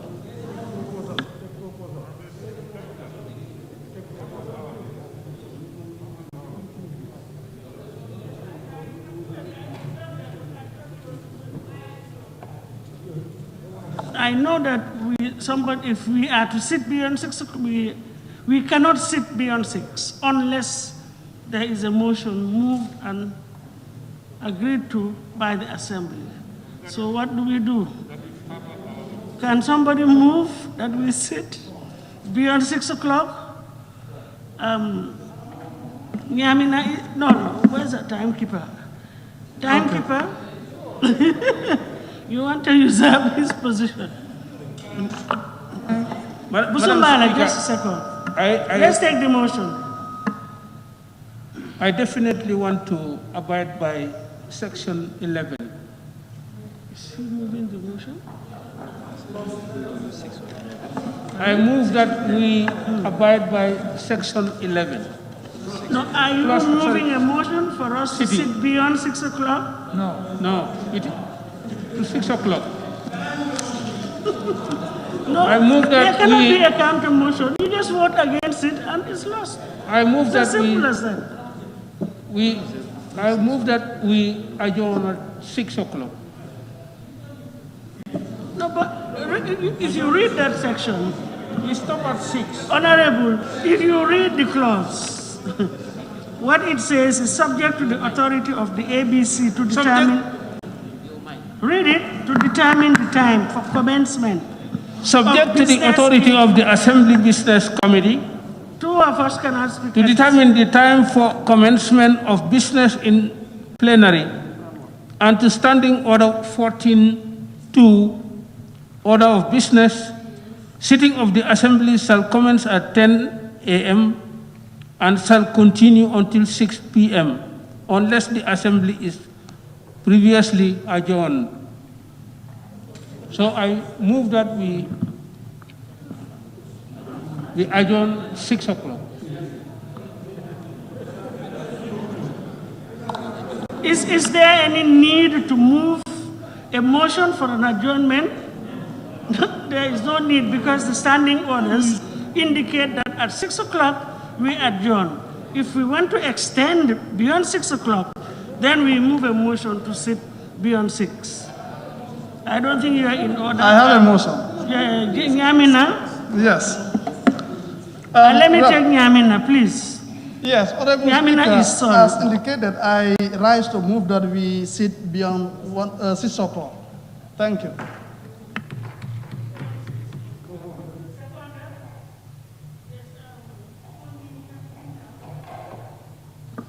Madam Speaker, I rise to second the motion.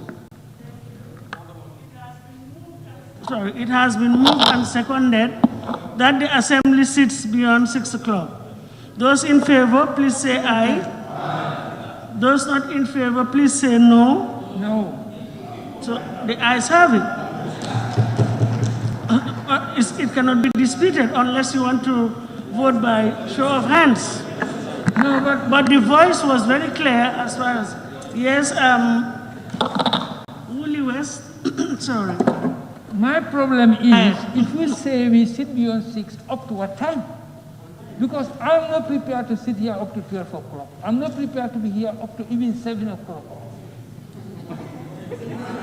So,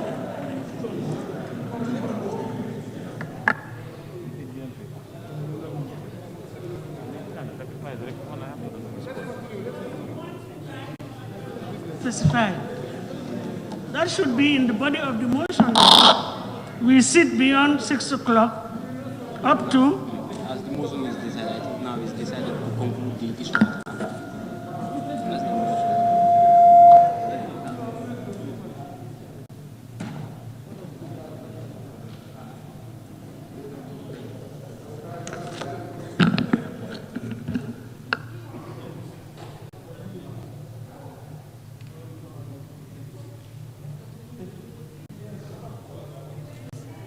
Honorable Woolly West, we still have about 7. Am I right? Yes, 7. 1, 2, 3, 4, 5. In fact, 8 more interventions. And the assumption is that if a motion is carried for us to sit beyond 6, it means we sit beyond 6 to complete the business of the day. And that may take us to, I really cannot determine. I really cannot determine. No, please, Honorable, can we take it one by one? We cannot just be jumping like that. This is what I have been saying. If we want the floor, we can ask for it and it will be given so that we will arrive at some consensus. But we cannot be talking at the same time. Madam Speaker. My concern, Honorable, is that it has been moved and seconded and a vote has already been taken, which is carried. So it means that it's a decision of the Assembly. So I'm afraid we just have to proceed. Thank you. What is it? Busumbata.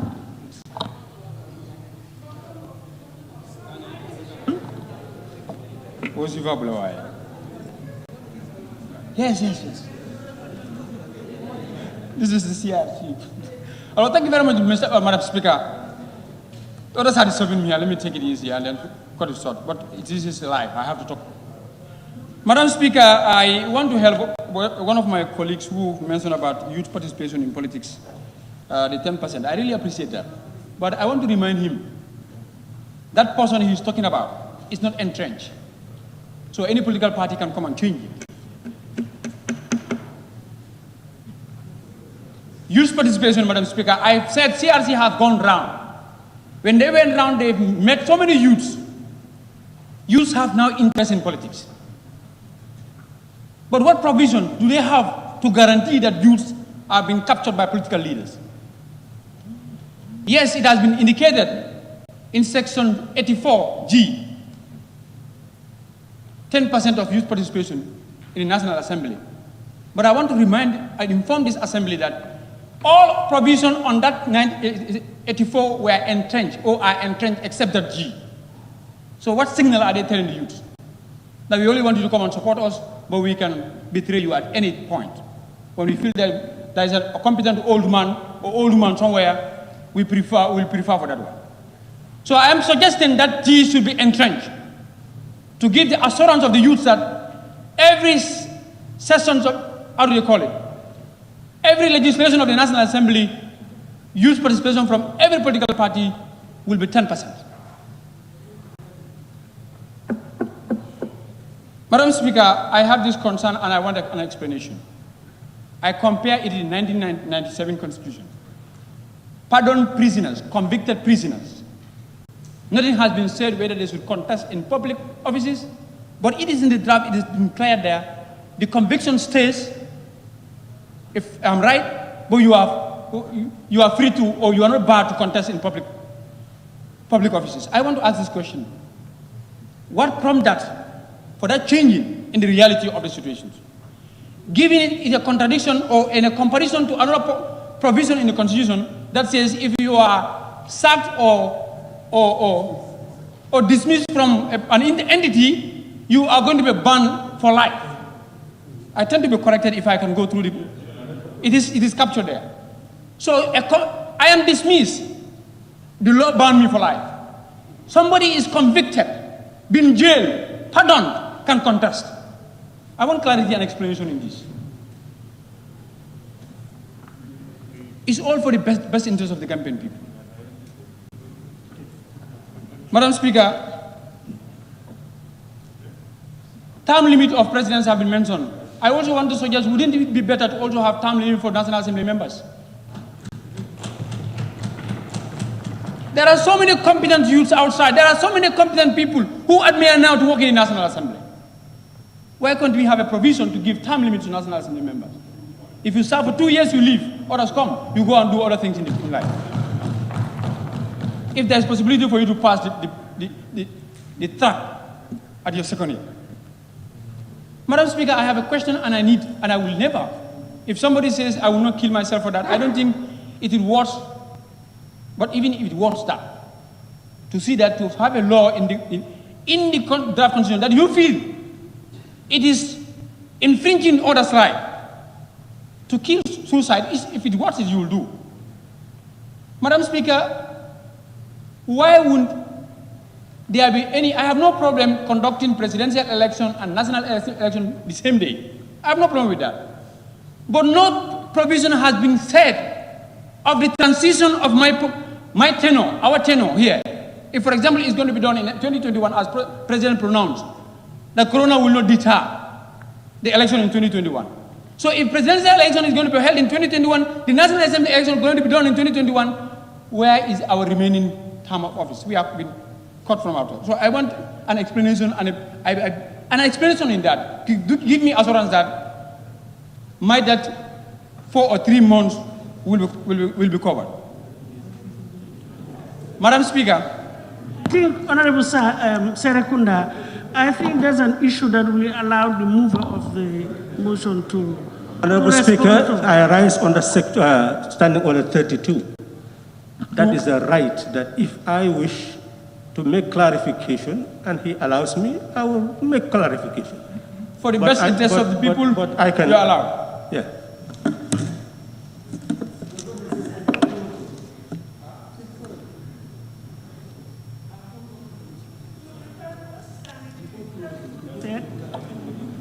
Did you refer to 32? Yes. No, I'm referring to the Honorable Serekunda. Yes. Are you referring to clause 32? Yes. Yes.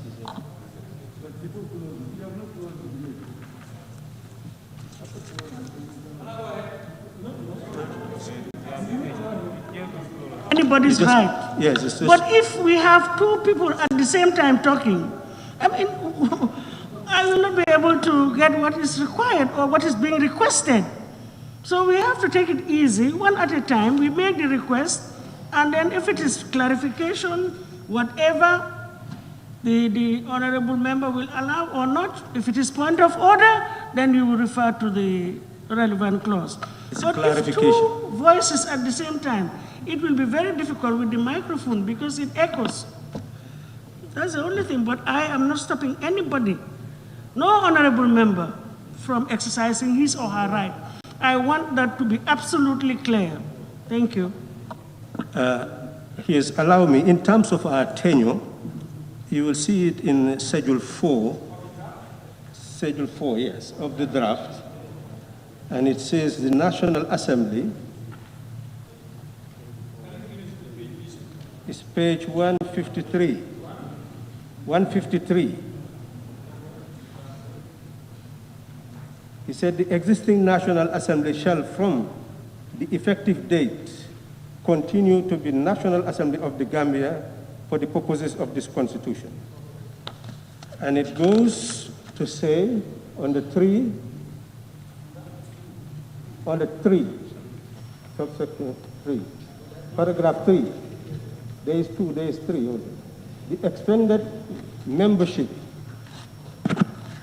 of the National Assembly shall take effect, and the members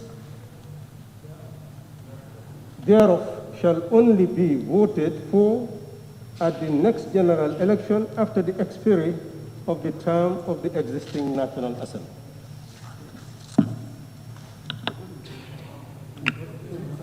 Observation. Observation. Observation, yeah.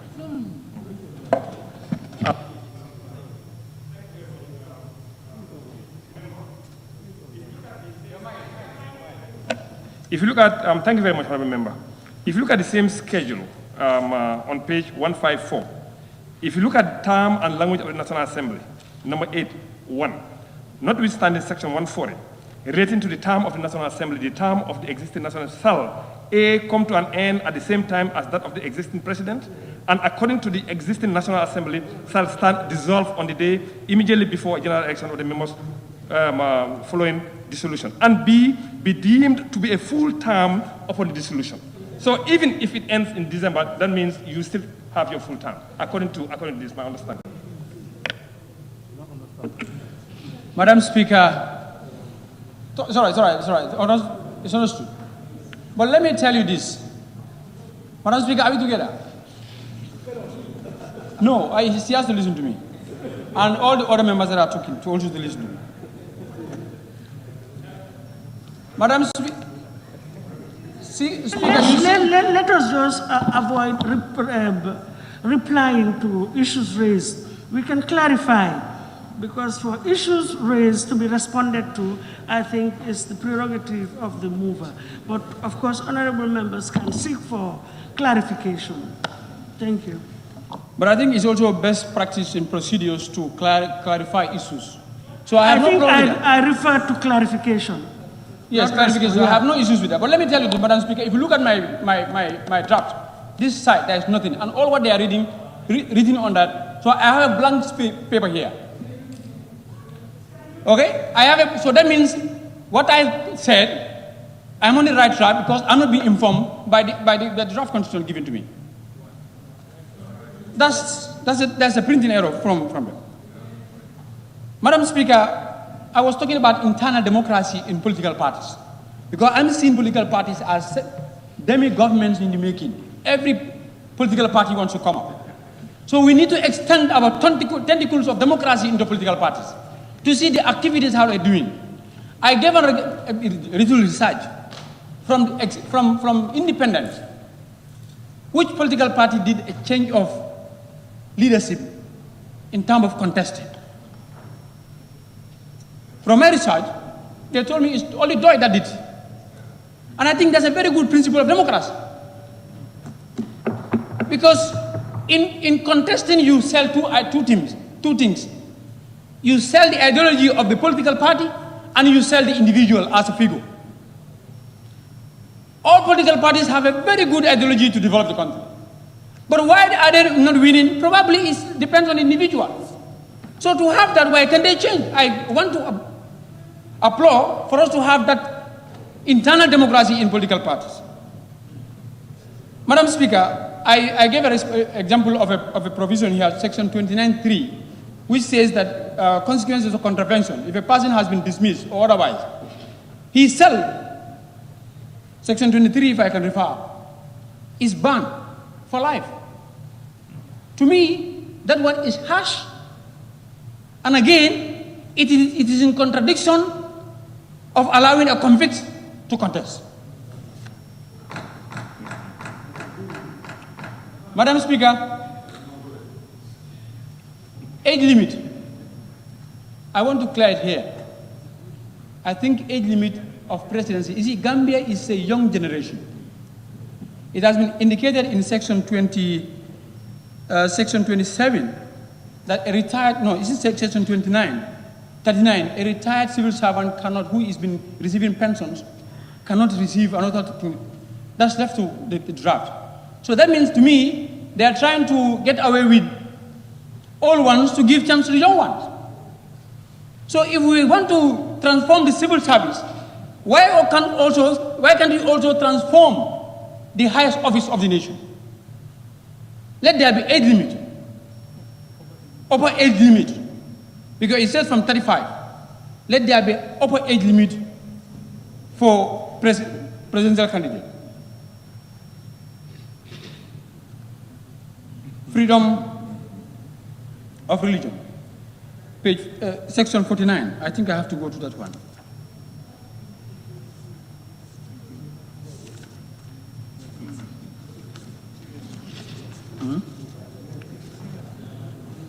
Section 49, subsection 3. It says a person shall, so the person may not be denied access to any institution, employment, or facility, or the employment of any right because of the person's belief or religion. Madam Speaker, enjoyment. What are you trying to do? Enjoyment, okay. Madam Speaker, to me, that may, conditional may, shouldn't be there, it should be shall. Let the minister help me. But I think that one should be a condition that it should be compulsory. No person shall be denied access to any institution, employment, or facility, or the enjoyment of any right because of the person's belief or religion. Not to make it an if conditional, but let it be a force that no person shall be denied.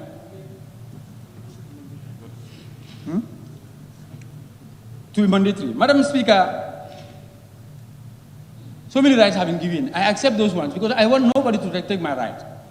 But Madam Speaker, I believe if rights have been indicated, duties of citizens should also be indicated. Because I believe every citizen has a duty towards the government. But I tend to be corrected, or I tend to be directed to any person. I don't see any provision that talks about duties of citizens towards the country. So which I believe there should be a provision to outline the duties of citizens. Madam Speaker, impeachment of presidents. How would it be so easy to impeach a president than to dismiss a high court judge? Somebody mentioned it here. Less than one half of the whole National Assembly can impeach a president who has been elected by the whole country. To me, that one is too small for that. Look at this draft for it to come into force. We are asking about 75%, 3/3. More so an officer who is going to control the implementation of this one, just to be impeached with less than half of the National Assembly members. Honorable Minister, I want a consideration in that. Madam Speaker, retroactive, how do you call it? Retroactive law. I am guided by 1997 Constitution, which guide us to promulgate this Constitution. It is clear, I may need another explanation, but to my understanding, it bears National Assembly to pass a law that is retroactive. So why this Constitution this draft is bringing that? So I want assistance on that. But I want the Honorable Minister to help me on that. Honorable, let's just begin. The Honorable Minister can do that. Point of order, Honorable Speaker. Yes, point of order. Where's your authority, please? But listen to me. Honorable Yes, Honorable Speaker, clause 67(1) of the point of order, yes. Clause 67(1). 67(1) of the standing orders, which states, or do I have to wait you? Yes, exactly, Honorable Speaker. Clause 67(1) did indicate, Honorable Speaker, after the second reading of a bill, members will be given the opportunity to debate on the general merits and the principle of the bill. But it is like the honorable member is going into the substantive issues of the bill, which is not actually the case here. That might be dealt with when we get to the next level, that is the third reading. Thank you.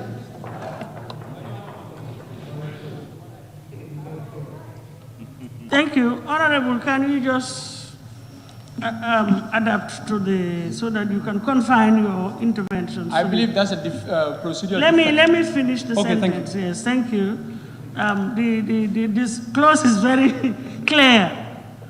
At this stage, we are dealing with the general merits, the principles and merits of the bill. So if we can just confine our interventions to that. Thank you. I had, in fact, indicated that earlier on one or two occasions, but it appears as if sometimes we get derailed and we are carried by. Thank you. You can proceed. Madam Speaker, I'm not carried. This is the way I planned, and then I think there was a procedural defect somewhere. Some do it, some, but no problem. It happens to be me that to be put through, I accept it. Madam Speaker, elections of, I could remember CRC, this was my contribution to them. It was also part of my contribution that speakers should be elected from outside. That was from me as a layman, suggestion to them. So if they feel like, yes, speakers should be elected from outside, the procedure should be indicated to me. Because I believe that's the mandate given to them. So to me, when I read section 145(2), the election of the speaker, there is a vacuum there. I need clarity in that. Section 135, oh, you say let me not go by section to section. Madam Speaker, okay. Recall of the MPs. In the same reference I gave to the president. If the president is elected by the whole country, and an MP is also elected by the whole constituency. And mark you, when you are elected, you come here, you took oath, you're representing the whole constituency across all political lines you have in your constituency. So to have 1/3 of your electorate to sign a petition to recall an MP, I think we need to safeguard. To also contest in these positions is not easy. You stake your personal integrity in this position. So don't only see me that I'm a servant of the people, so I could be slapped anyhow, front and back, as the case is now, insulting people. I know if you go to social media, they're insulting, but I made it very clear in the morning, my conscience is leading me here. So, Madam Speaker, I think that one needs to be adjusted. Chief Justice coming here for confirmation, Madam Speaker, I said, as it is now, the situation in the Parliament is too politicized. Even if you don't intend it that way, if you stand, people divine you and put in a political frame. So I believe our Justice Ministry, our judges should be non-political. Somebody gave a reference there, I don't know whether we understand. And that is what we are trying to portray. For us to confirm the appointment is no problem, but with the situation. And that leads me, what is this draft constitution is bringing to make sure that the National Assembly members are not being carried out by political sentiments. This is the reality that is happening here. I even gave an example to one interview that I conducted. I expect the National Assembly, the Office of the National Assembly, to be non-political in the constituency. How would that be? The government need to fund and furnish a non-political office for office of the MP, where everybody in that constituency will have the right to come and put their suggestions and petitions to the MPs. But as it is now, MPs have political bureaus. Those that have said, I've consulted, they didn't consult, they consult their political cohort. So to have it as you have it across all political lines in your constituency consultation, I believe the draft constitution should bring that office of the MP in the constitution to be non-political, so that we can be able to represent across. Madam Speaker. Madam Speaker, I was confused, so I need clarity here. They say the draft constitution cannot be challenged in the court. Somebody was trying to explain to me, but I still need more explanation. What is the reason to have that one as a provision in this draft constitution that all the provisions in this draft constitution cannot be challenged in the court? Okay, clarity, my friend. You are saying because you spoke about it. You spoke on it. Madam Speaker, yes, I talked about somebody, honorable member for Kiang, I don't know, Kiang Central, spoke about the autonomy. I told him you did a very good point because I was trying to get that one, autonomy of the National Assembly. You see, if we are not autonomous, we are not given all the powers to be able to do our functions and be safeguarded with a whip, so that if you want to do your work or use your seat based on political sentiments, this and this thing will happen to you. So for the National Assembly to be autonomous financially and everything is very good. So if it is captured in the National Assembly, the draft constitution, as I've been informed by my colleagues, it's something very good. Madam Speaker, the welfare of your National Assembly members. Some 3 years ago, I was involved in an accident with my colleague, which is very strange. 2 National Assembly members going to the same work from the same political party had an accident. It's confusing, but Madam Speaker, I believe at that time, we are the one driving our car, we are in a rush, calculating to a meeting, and unfortunately it happens. Madam Speaker, Honorable, really, I think that that's a deviation. Please, I have my experience over the last couple of years is that it's been very difficult for us to be able to distinguish between details and general principles and merits of a bill during the second reading of a bill. So really, the fact of National Assembly members being involved in an accident really doesn't touch on the principles of this particular bill. So you have to look for a way of... Madam Speaker, I think I'll be very low in the job that I'm doing for not to be able to connect what I'm trying to explain and the reality of what is happening here. If you allow me, I would have gone forward, you would understand why I'm bringing that one. If you said I shouldn't be part of it, Madam Speaker, to conclusion, the welfare of your MPs are at this rate. MPs are driving themselves, MPs are failing themselves, MPs are maintaining themselves. What is the welfare of the MPs? It's not being captured here. That's what I was trying to say. Because as an MP going to work, why should you drive yourself when ministers and permanent secretaries have drivers? So this is why I was trying to say, if you say you don't understand why I was bringing that accident, maybe it was not. Thank you very much, Madam Speaker.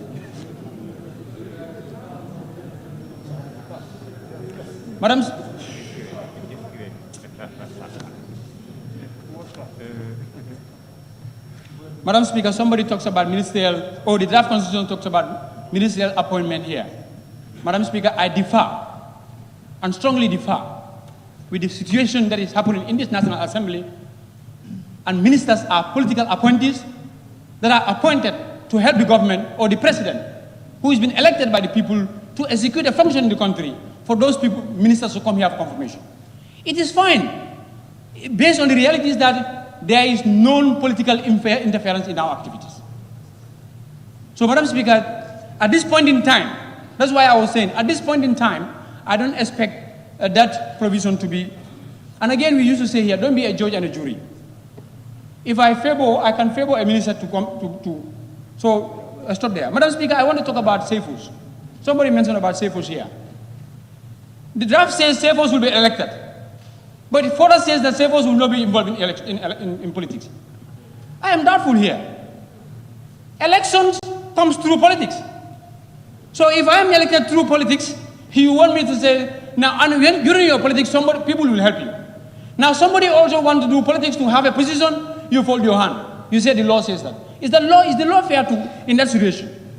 Madam Speaker, I want clarity in that. I want to say that provision, no. If safos are going to be appointed, safos, that's inevitable that they will be involved in politics.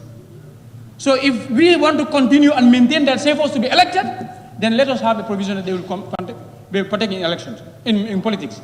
If we don't want that, then let's see another way of appointing and nominating as safos. And also life expenses, no. And also life, for a safo to be elected, somebody mentioned it here as a matter of democracy. I am elected, after 5 years I have to go back to my people. So how can I be elected to become a safo and serve for life? Democratically, it is undermining something there. So, Madam Speaker, I want the minister to consider that safos appointment is not clear, and also the alcalos. Alcalos, the appointment, I really accept that one. They should be on lineage of the founders of the community. But again, the remuneration of these safos and the alcalos is not being mentioned. And I have not seen any person which says an act of the National Assembly will decide. I start to be corrected. I thought if that is to happen, there has to be a provision that will say an act of the National Assembly will decide the enumeration of the CFOs and the accounts. Madam Speaker, very critical point. Right to marry.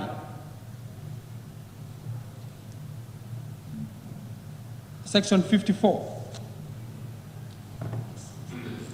This one, you will allow me, Madam Speaker, let me talk about that, because I cannot talk what I want to say if I don't go to the right to marry, 54. Yeah, 54. It's been done before. Madam Speaker, I read, with your permission. Right to marry and found a family is ambiguous and I don't understand. From my consultation, I have a conclusion and I want to be clear. A man and a woman of full age. This is English language. Might be different from the language we speak in class or on the streets. But a technical language in court. You have article. Article A before a subject, or D or an. So if you have a man, and again, and a woman, I have this confusion there to be clear. Is it that you are giving that man is an entity where marriage can occur among themselves? Woman is also an entity where they can marry, or an across? To avoid the right of gay and lesbians in this country. To make it very clear. I want to be clear whether this constitution is not giving an ample limit or a limit to gay rights and lesbianism in this country.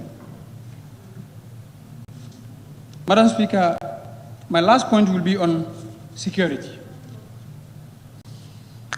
Security. Thank God, yes, that's not a problem. It's always like that. When you speak, people listen to you. When people are speaking, you feel bored. Leave the chambers. Madam Speaker, security, when I compare the 1997 Constitution and this one, I have a question. We all know that the past regime, security was one of the tools that we alleged the former government used to intimidate and victimize people. So if we want to avoid what had happened not to happen, the right functions, definition of all the security offices of institutions should be well spelled out. It should be all spelled out in this constitution. I'm having so many answers from my back here. Is there or not there? My friend, I'm directly addressing the Speaker and the Minister to address. I believe, when I went there, is the military and the police, which is not even captured well. If you compare the function of the military from 1997 to 2000, it is not captured as it needs to be captured. As it is today, I've done my consultation with them.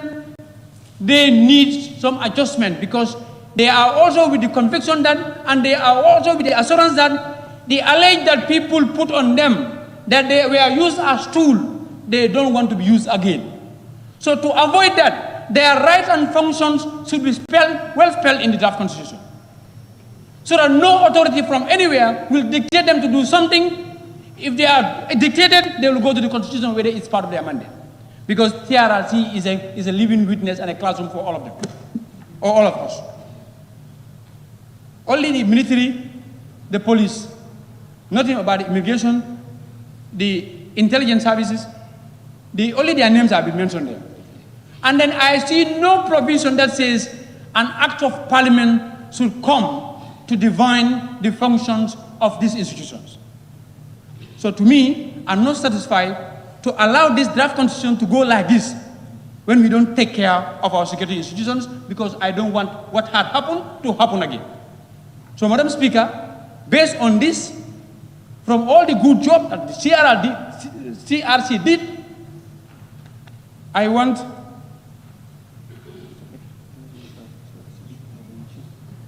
very good. Thank you for reminding me. This is the beauty of the debate. The last one is now. Madam Speaker, I want to say that all this talk and all these insults that were even happening shouldn't have happened. If we see this document as a shareholder thing. That I do my job, you don't just hold it and say, okay, now my job is finished, it's the National Assembly. And I want to question the office of the clerk, if he's here, if he can answer, the clerk can answer. Huh? He has no authority, but through because that's what I was looking for. When I was given this one, I went to the clerk. Are we going to have a retreat as we used to have on the budget? Because I was expecting for CRRC, after submitting this to the executive, to the president, they know CRC. Very good. And I was also trying to rectify somebody on CRRC here. CRC, I was with the belief that when they, because now as it is now, I'm seeing it as the document from the minister, from the executive. But when it was sent to the executive, it was CRRC document. So I was with this contention and belief that CRRC would have engaged the National Assembly to have a second thought on all issues. They are this talk and this insult that people think that we are against the draft constitution who will be avoided. Because so many issues have been raised here.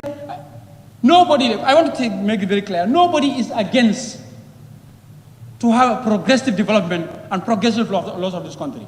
But we want procedures to be followed. We want consents to be clear. We want doubts to be dealt with. So if that is done, my friend, I see myself as a citizen of this country, and I will never work in any group that will jeopardize this country. So everybody has a clean heart, based on consent and based on proper procedure. Madam Speaker, on that note, I thank you very much. Thank you very much, Honorable Member for Talinding.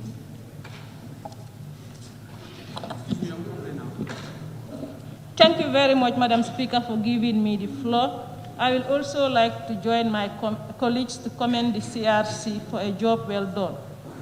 Madam Speaker, I will begin my intervention by asking whether this document, this draft constitution is qualified to go for a referendum. And I have my reasons spelled out in section 308, subsection B. The bill is submitted by, this subsection B, at least 50% of the person entitled to vote voted at the referendum. My doubt is we have many young ones who are aging and are meeting the age criteria of 18. I don't know whether these people will qualify to vote because page 37, section 77, subsection 4, electoral law also is saying that National Assembly shall not amend or repeal or introduce any law in relation to election within a period of 9 months before elections are held. So if we want to take this document to the referendum, and are we going to organize a voter registration for these children to be qualified to vote? Madam Speaker, I know CRC has consulted many groups during the drafting, but I don't think this really sounds the general opinion of every Gambian, because we received a complaint from the Gambian National Army that their inputs are not captured in the draft constitution, and they make several follow-up, but they cannot come to term. Madam Speaker, coming to the judiciary aspect, where the Solicitor General and Legal Secretary, the President should appoint based on the confirmation from the National Assembly. Madam Speaker, I feel so skeptical for this thing, because we've seen party interest over national interest in this National Assembly. People wanted to support a bill so that elected members of local government can lose their position. So I believe that thing we need to revisit it and check for another thing that will suit the appointment. Appointments also were thrown out here out of hatred and jealousy, because we've seen eminent personalities whose appointments has came here and they were rejected. Madam Speaker, going to political parties, section 82, subsection 3B, they said no political party shall engage in or encourage violence by intimidating members, party members, or encourage intimidating of its member supporters, opponent, or any other person. We've seen people outside the country sitting in their comfort zone, as earlier alluded to by my colleague, who are intimidating innocent people, assassinating their character, but the Constitution didn't say anything about that. They only say self. So I think there should be a restriction or a law that will stop them, anybody found wanted to face the full force of the law.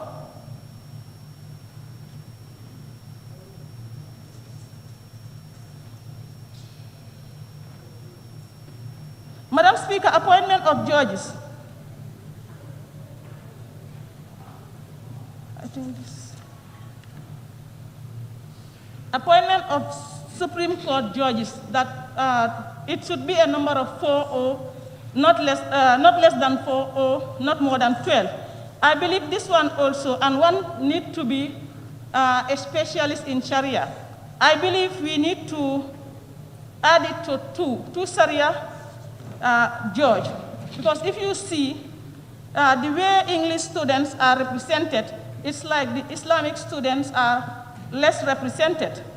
Madam Speaker, going further, as my colleagues mentioned, that they receive many amounts of insult before the passing of this CRC. And I must say that I was so disappointed by one of our activists who is stationed in this National Assembly here and is representing the Westminster Foundation for Democracy.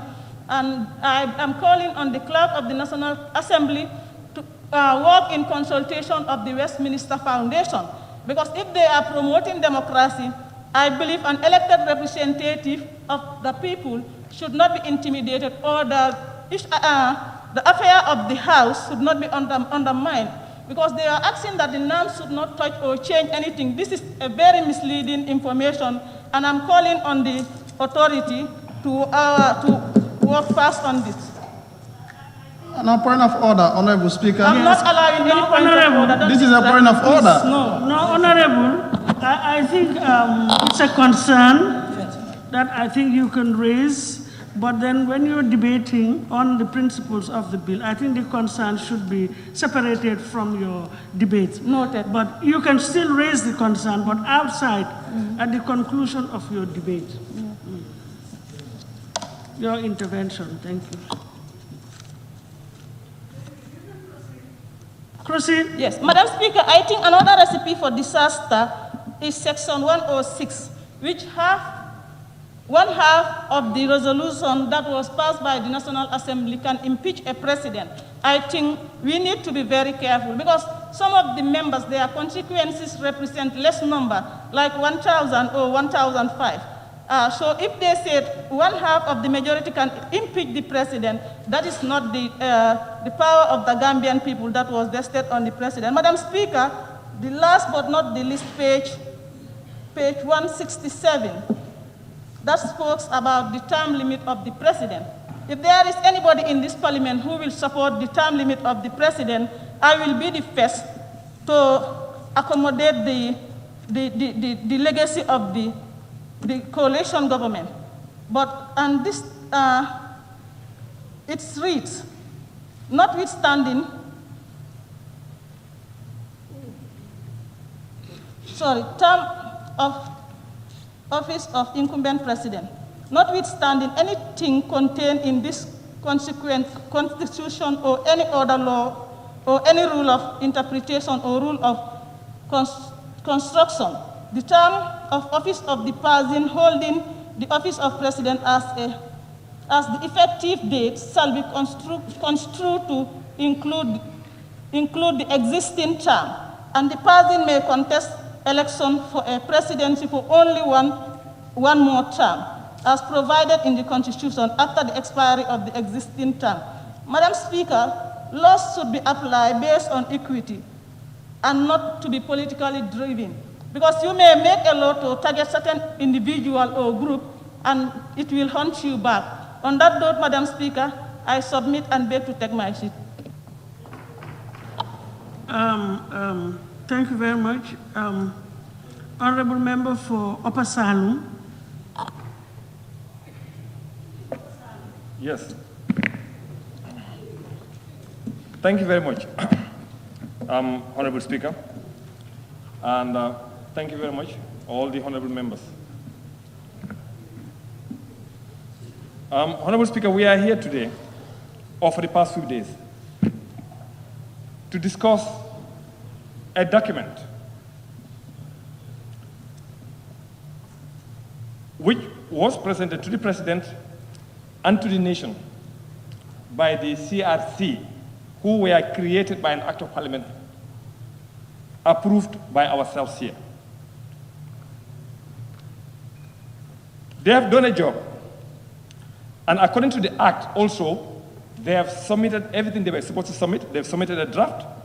They've submitted a report of the Constitution Review Commission on the draft Constitution itself, and they've also submitted an explanatory memorandum to the draft Constitution. So the assignment we gave them to do, to compile views of the Gambian people, they have completed. So we say thank you, CRC.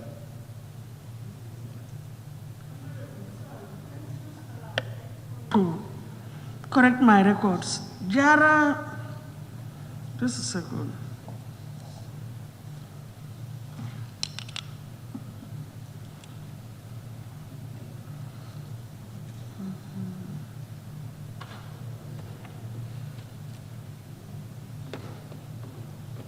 Honorable Member for Jara West, did you raise your flag, your constituency tag?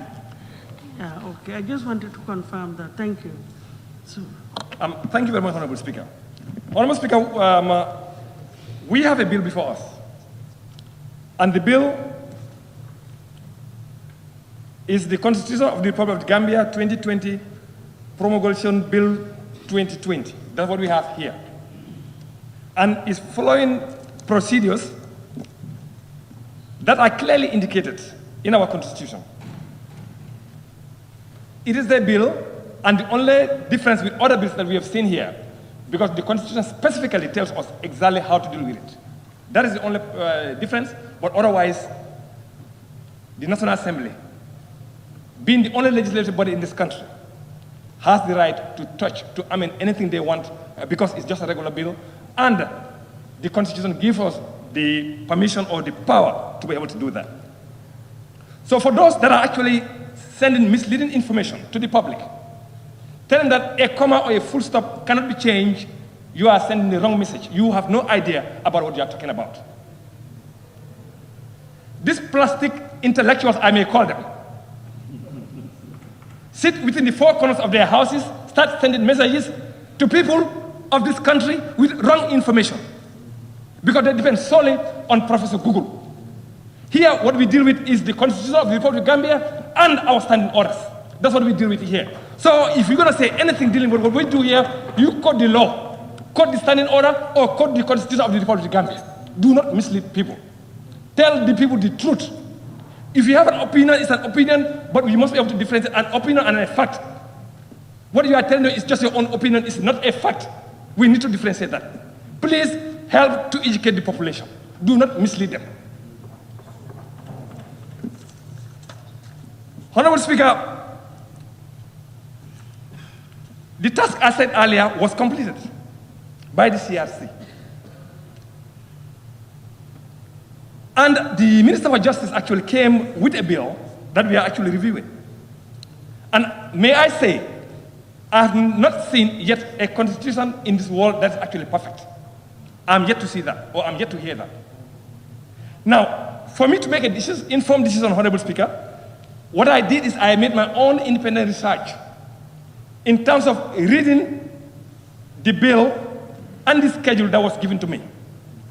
I've already made use of the explanatory memorandum from the CRC as well, and I've also gone through the report from the CRC as well. I've also consulted with legal luminaries in this country. I've also consulted with the financial expert in this country to help me make a decision. So any decision that I make here today in this parliament, I guarantee you, it is my own conscience.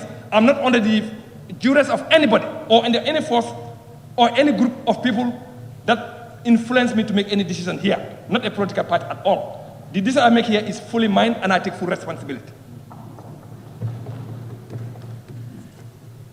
We have As I go through this document, which is the bill, with the schedule that is before us, I have seen some fantastic and very progressive areas that the CRG actually has recommended. Very progressive, I've seen.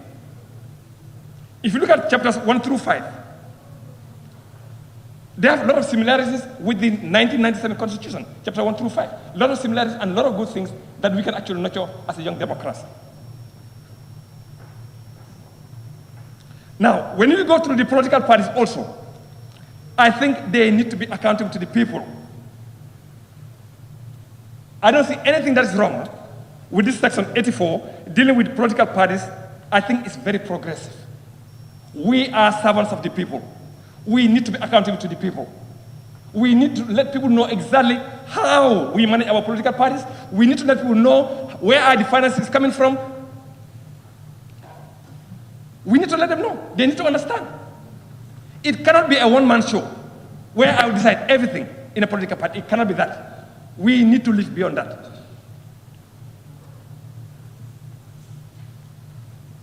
Now, progressively, Section 89. I think for a very long time, since 2017, most members have mentioned Presidential Address to the Nation, SONA, where we are in the month of September, and the President just addressed the nation last week. Most of us here have spoken for the past 2-3 years that there is a need for the President to come earlier to Parliament to tell us exactly the plans he has for the particular year. How did we do the previous year, and how are we trying to do in the current year? But if you wait until the end of the year to tell us something about the activities of government, what government plans to do, don't you think it's too late? And I think that has been corrected by the draft or the schedule that is given to us. It has been corrected, and I love it.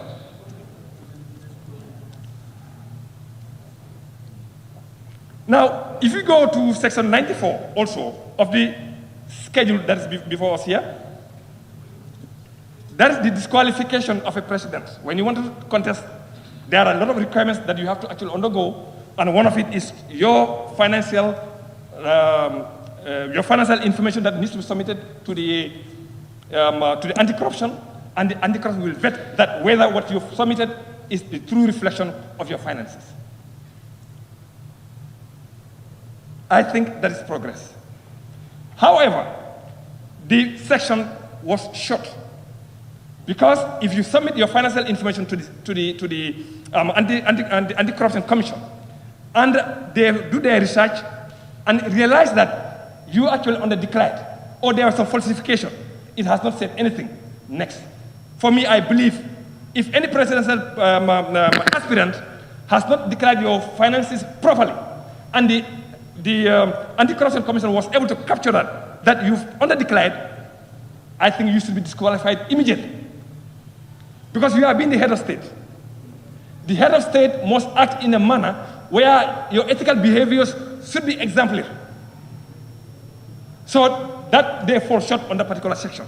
If you underdeclare or you've shown something that's incorrect, I think you should be disqualified automatically. Honorable Speaker, moving right along.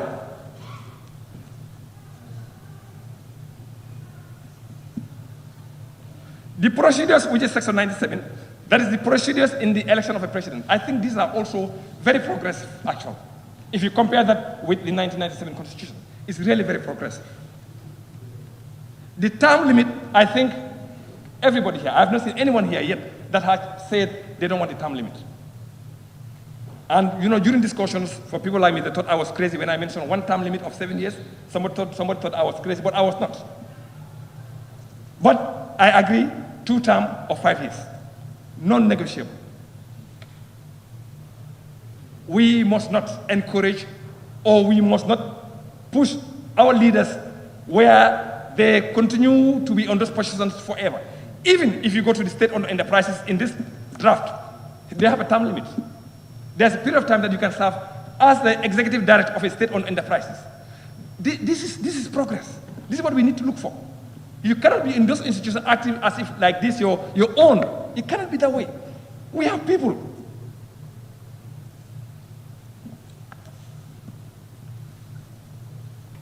Now, if you also see the most interesting, which is section 131 of the draft, which is the director of public prosecution.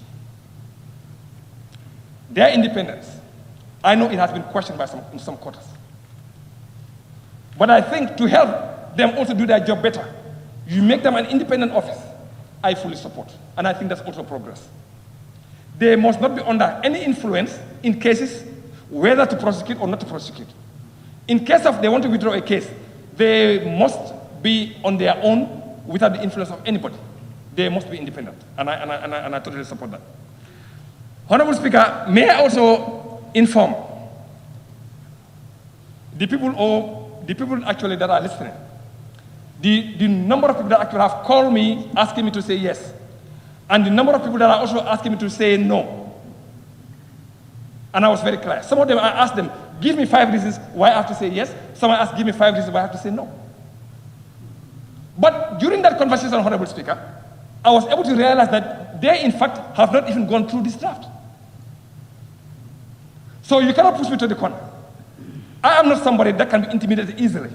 And I cannot be pushed from my patch, because what I believe is what I believe. But I have to listen to the people. I am a servant of the people.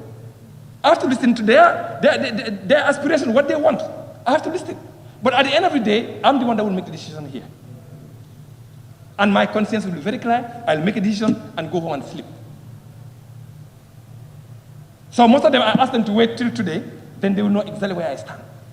In some situations, it's very progressive, but I also have some concerns. And I'm sorry that the Attorney General, actually, I have to put it on you, because the CRC cannot be here to answer those questions, so I'm going to have to put it on you. So I want to apologize in advance. Now, Honorable Speaker, let me talk a little bit about finance. If you look at Section 144, which is talking about development fund. Honorable Speaker, if I may read, Section 44, subsection 1. There is established a development fund into which shall be paid at least 5% of all revenues collected by the government each year, calculated on the basis of the most recent audited accounts of revenues received as approved by the National Assembly. Then 2, the government shall use the development fund only to provide basic services, including water, roads, health facilities, electricity, to marginalized groups. These are et cetera, et cetera, et cetera. I think this is novel. This is really novel. The only issue I have with that particular section, the only issue, I think the idea is excellent. It's very progressive. If you tell me the 5% of all revenues collected by the government, please listen to me well. In our current situation, in the budget, we have a recurring budget and we have development budget. And I did some math a little bit in my research. What I realized, Honorable Speaker, is this. If I take 5 ministries, like the Minister of Works, the Minister of Agriculture, the Minister of Health, the Minister of Higher Education, the Environment, their total development budget is about 1.1 billion. They're combined. Now, if I have to take what has been mentioned here, 5% of what government collected is like 50% of that amount. Is that really what we want to do? Do we really want to reduce the development budget? Or we want to increase it? So my question here is, there needs to be a mechanism to change the way those monies for the development budget actually are collected. 5% is on the low side. If you do the math, just go back to your approved budget and look at it, the development budget for only 5 ministries, 5 only. You realize that it's twice the 5% that the draft is actually asking for. Then I ask myself, what was the rationale from the CRC? What kind of figures or what kind of calculations actually have they used to arrive at that 5%? I do not know. Because currently, the approved budget for the 5 ministries, the development budget itself is over 1 billion. But this is way below it. Last year, if I remember right, I think the total collection of GRA was about 11 billion. And if you take 5% of that, you are talking about almost 5.5, which is half of what we actually approved for the budget. So we got to look at that one. The funding mechanism got to change because it's on the low side. Now, I continue right along. Section 248, which is the limit on borrowing, somebody actually has this mentioned. I think this is also a very good thing. We cannot let our debt situation continue to rise, and there is no limit. We must put a ceiling. We must put a ceiling, and in the event that ceiling needs to be busted, then this will come back to Parliament for us to approve. But I think the debt ceiling area in this draft, I think, is a welcome idea, and I think I will fully support that particular one. Honorable Speaker, I need not go further to mention more on these areas that are really very progressive in this draft, really very progressive. I'll shift my attention now to the other side, which is where I have concern, and I want the minister to help me understand more.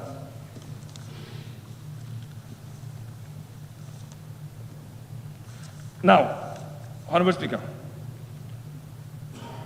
if you look at Section 39, that is the protection of liberty, of the schedule that is before me, which is Section 49, freedom of religion and conscience.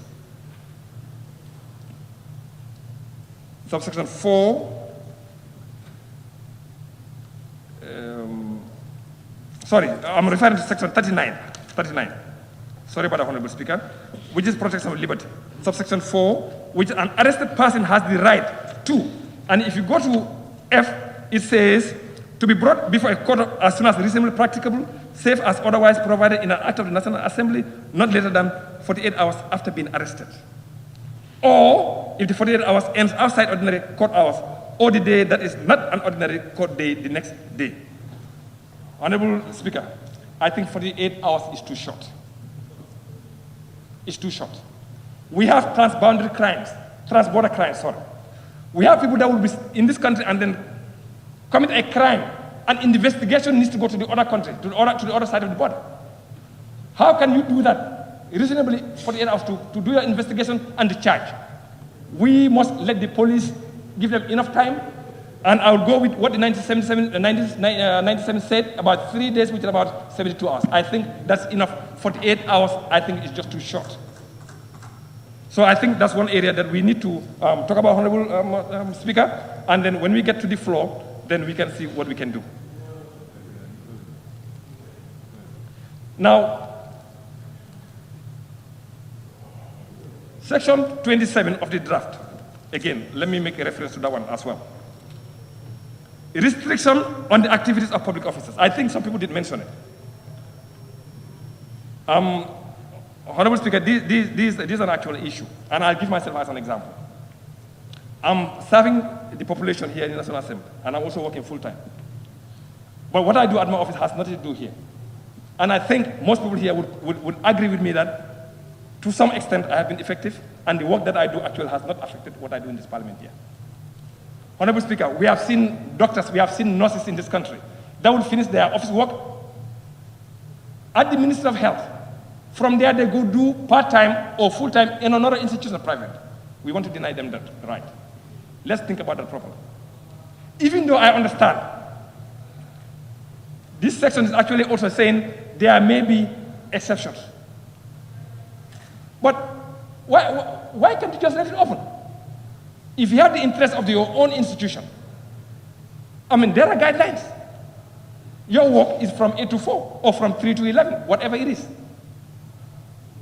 But to restrict people from being able to take up another job somewhere in this country, I think, Honorable, that is backward.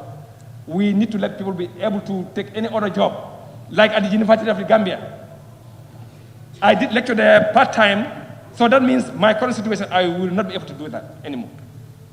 We have seen people doing that. The nurses, the doctors, even the teachers themselves.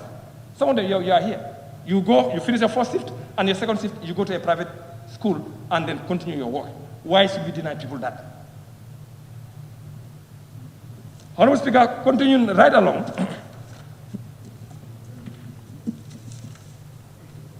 The issue of citizenship. I think a lot of people actually have raised, but the only issue I have with the issue of citizenship is, which is Section 173. If you go to the report, it tells you something different. People that are born in this country, Honorable Speaker, they must be citizens of this country. I do understand.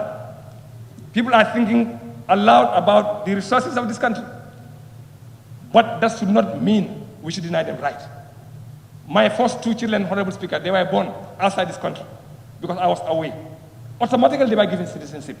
Why would I stand here and deny somebody the same right that was accorded to my children outside this Gambia? Why? Why should I do that, Honorable Speaker? If you are born in this country, Honorable Speaker, regardless of your parents, you should be a citizen. I do understand in other jurisdictions, there are steps that you have to take. Maybe do you call them second-class citizens? Fine. But here, my belief is if you are born here, you must be a citizen of this country. Interestingly enough, Honorable Speaker, when you look at page 49 of the CRC report,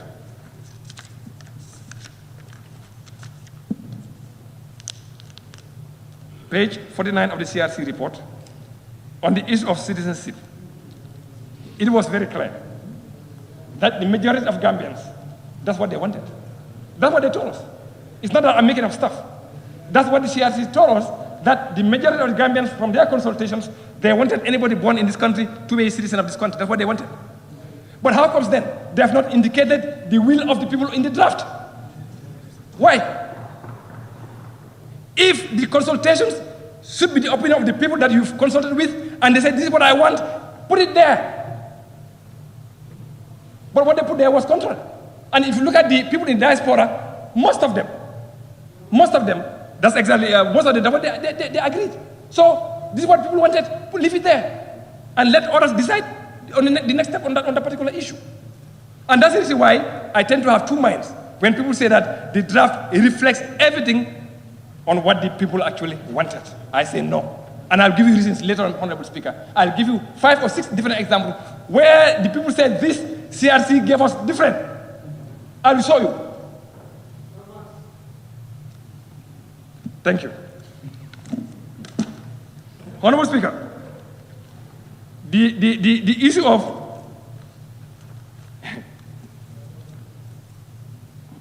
of age limit, Honorable Speaker. Upper age limit, I mean. Upper age limit. Now, I refer you to page 94 of the, you know, I have to go through all these documents just to ensure that I know what I'm talking about. Go to page 94. And 94, the CRC is actually talking about the upper age limit. In their consultations, on page 94, there were suggestions that there needs to be an upper age limit. Most of the people they consulted, they wanted to have that there, upper age limit. But they could not agree on the age, whether they wanted 70, 75, or 80, they could not agree on anything.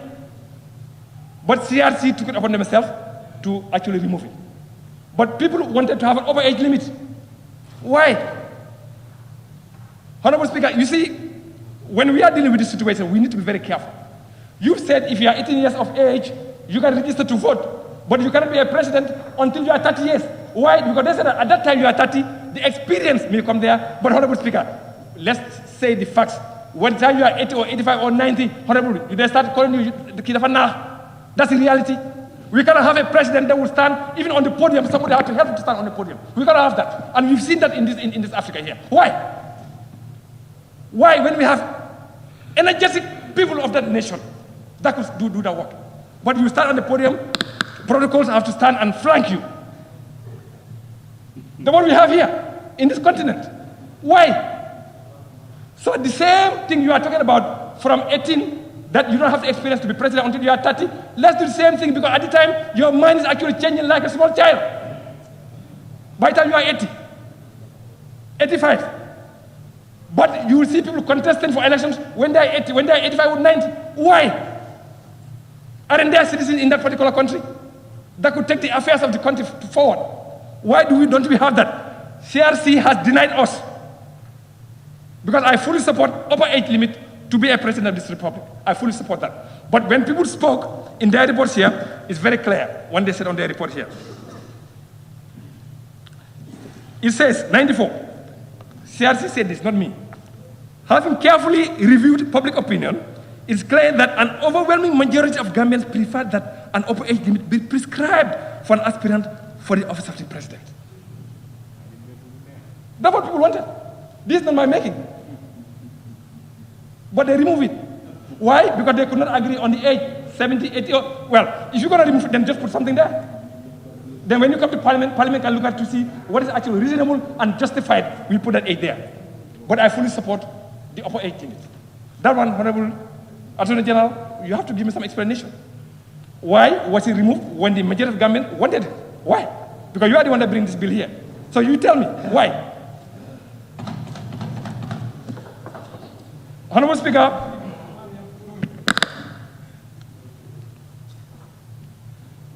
the other area I want to touch on, which is the independent institutions.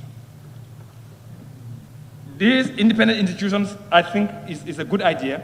You are talking about the National Audit Office, you are talking about Anti-Corruption Agency, you are talking about National Human Rights Commission, etc. I think they've been mentioned very clearly in the Constitution that their offices need to be very independent, which we actually agree 100%. But their funding mechanism to allow them to be able to do their job, I do not agree, and I want the Honorable Justice Minister to tell me exactly why. If you say Parliament cannot reduce their budgets, you tell me Parliament cannot do anything with their budget actually, in actual fact. In fact, even if their budget has to be reduced, it cannot be below what was approved the previous year. Where is good public finance management? Where is it? Budgets are estimates. They are not cast and stone, they are estimates. I'll come to the judiciary later on. But I just want to show that independent institutions cannot have that open concept of their budget, that they budget whatever they want to budget. National Assembly cannot do anything about it. We cannot do that. We should be able to control it.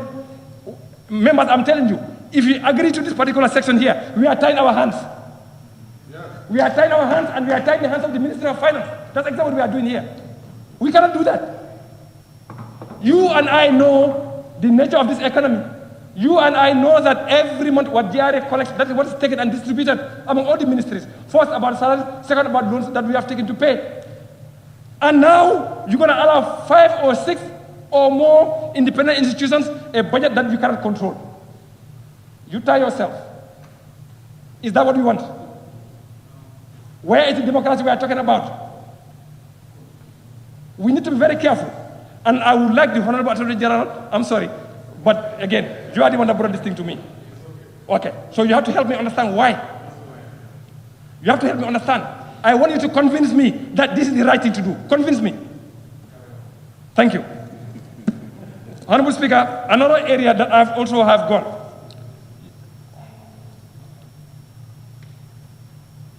You see, the confirmation of ministers, confirmation of the Supreme Court judge, of all Supreme Court judges, including the Chief Justice, confirmation of ministers, and the confirmation of executive directors of state-owned enterprises.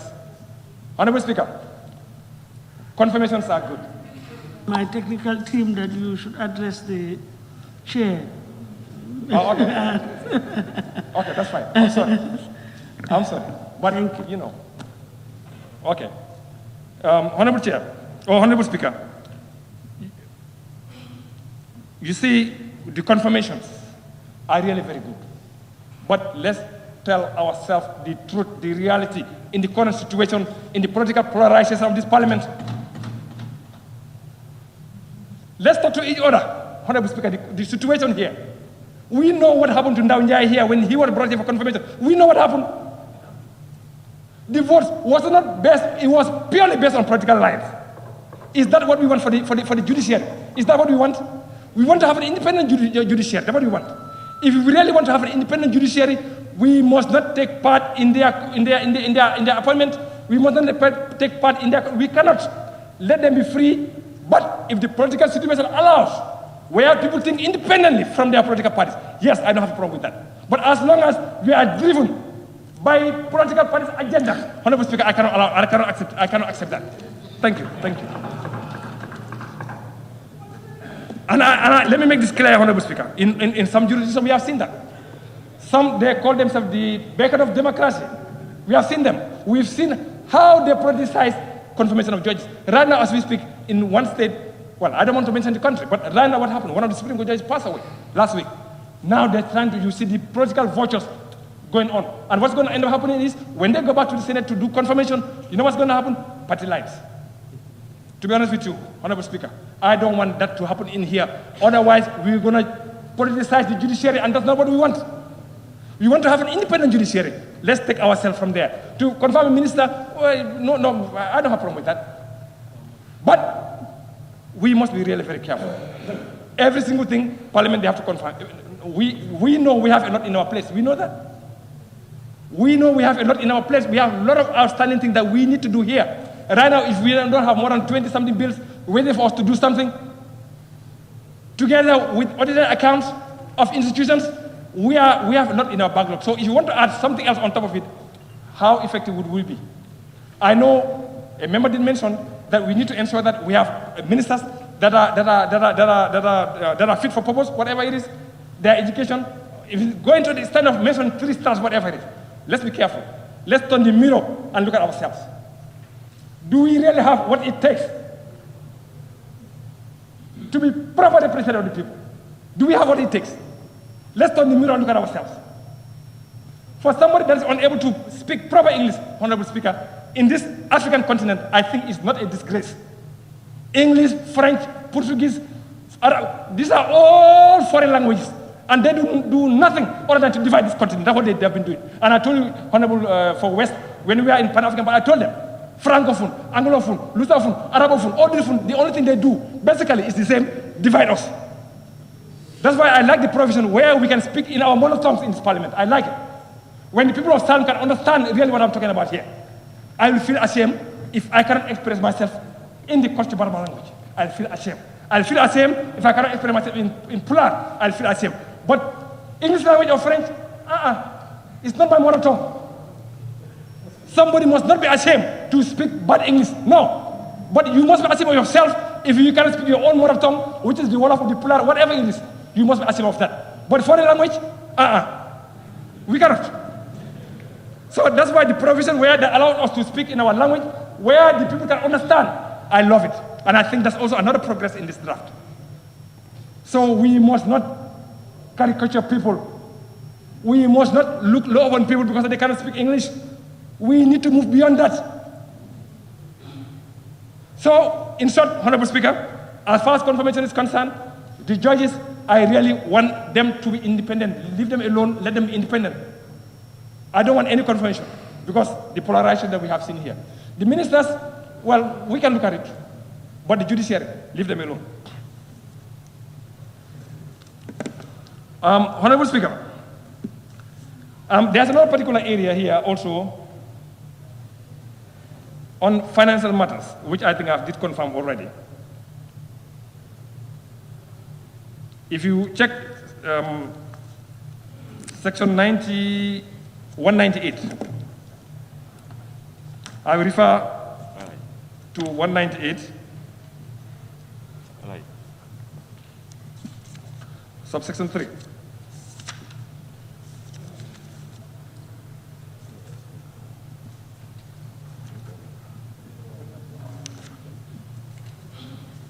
Financial matters.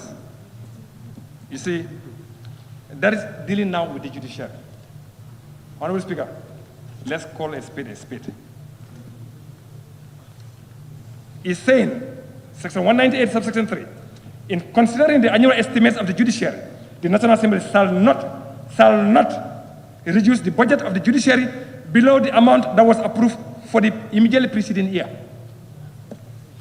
When CRC came here with FPAC, our committee, I did highlight this particular section. I said, this is very dangerous for us to do that. I give you reasons why.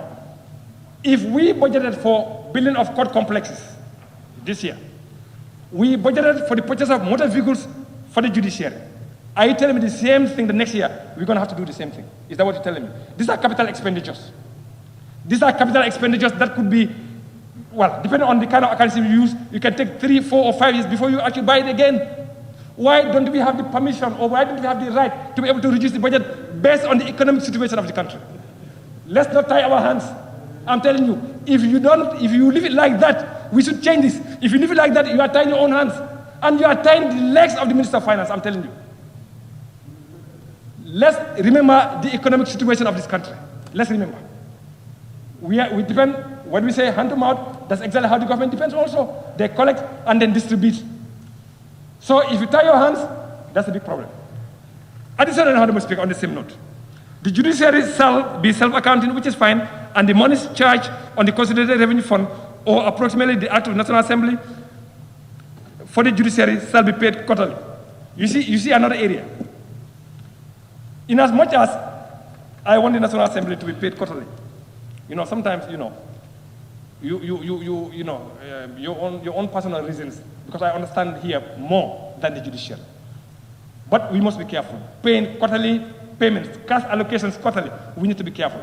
If you give National Assembly cash allocation quarterly, you give the judiciary cash allocation quarterly, you give all the independent institutions quarterly. Let me show you an example why that is dangerous.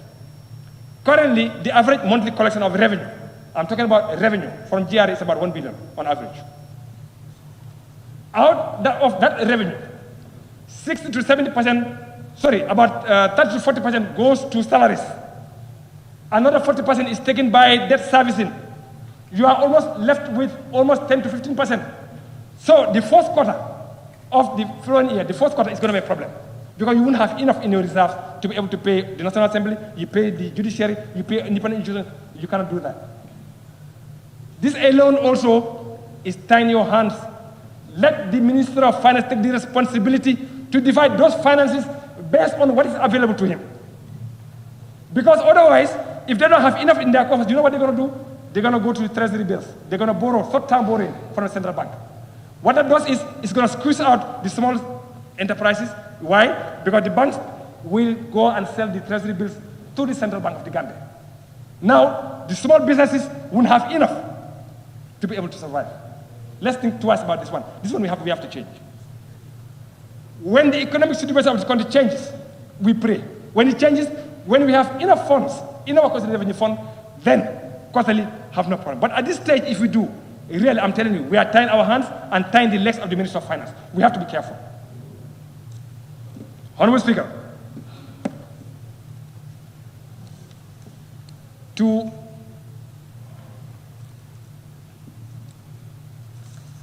I'm coming to an end, Honorable Speaker. I know you are not, but one area also, Honorable Speaker, I just wanted to highlight, and I really, really want the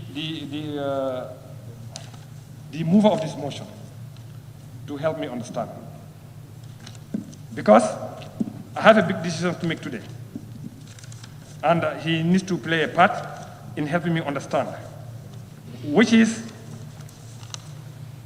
presidential pardon. Mr. Attorney General, or Honorable Speaker, we need to be careful about presidential pardon. Presidential pardons actually is all over the world, yes. But what type are we talking about? Is it the open one? Or is it the conditional one? If you're going to write that in this constitution, you need to tell me which type are you referring to? Are you referring to the open one, or are you referring to a conditional one? I, for a fact, I would not agree to a presidential pardon that would give somebody a clean bill of health. If you are convicted by the courts of law here, and you want to challenge it, follow due process, go to the courts, get your conviction overturned, if you have reasonable belief that you were convicted wrongly. Acquittal, Honorable Speaker, let's be careful here. We must not give any president any right on a pardon that would equate to acquittal. Acquittal, let that give into the courts. Let the courts decide. Let the courts decide that. We cannot allow any president to give any pardon that would give somebody a clean bill of health. The president may choose to pardon you to not serve the remainder of your term. I don't have a problem with that, because it's all over the world. For a lot of other reasons why you want to do that. I'm fine with that. But for you to be just because of political connections, they remove you, pardon you, then you are a clean man. No. You must serve your term for the bad things you have done for society. If you have broken the law, go to the courts. When you are convicted, you are a convict. The president should not be able to wipe out that conviction. Only the courts of law should be able to do that. And that's the reason why I'm saying in this draft here, we must be very clear what kind of conviction you are talking about. If it is an open one, I don't agree. If it is a conditional one, yes, I'm fine with that. That is, person is acquitted, or the person is actually pardoned to not serve the remaining of his or her sentences. I'm fine with that. But anything else, no. Honorable Speaker, to conclude, or just to mention one particular area, which is the implementation of the Constitution once it passes. If you go to, let me see, I think it's going to be under transitional clauses. Yeah, on page 157 of the bill, or the schedule of the bill, it says Commission for Implementation of the Constitution.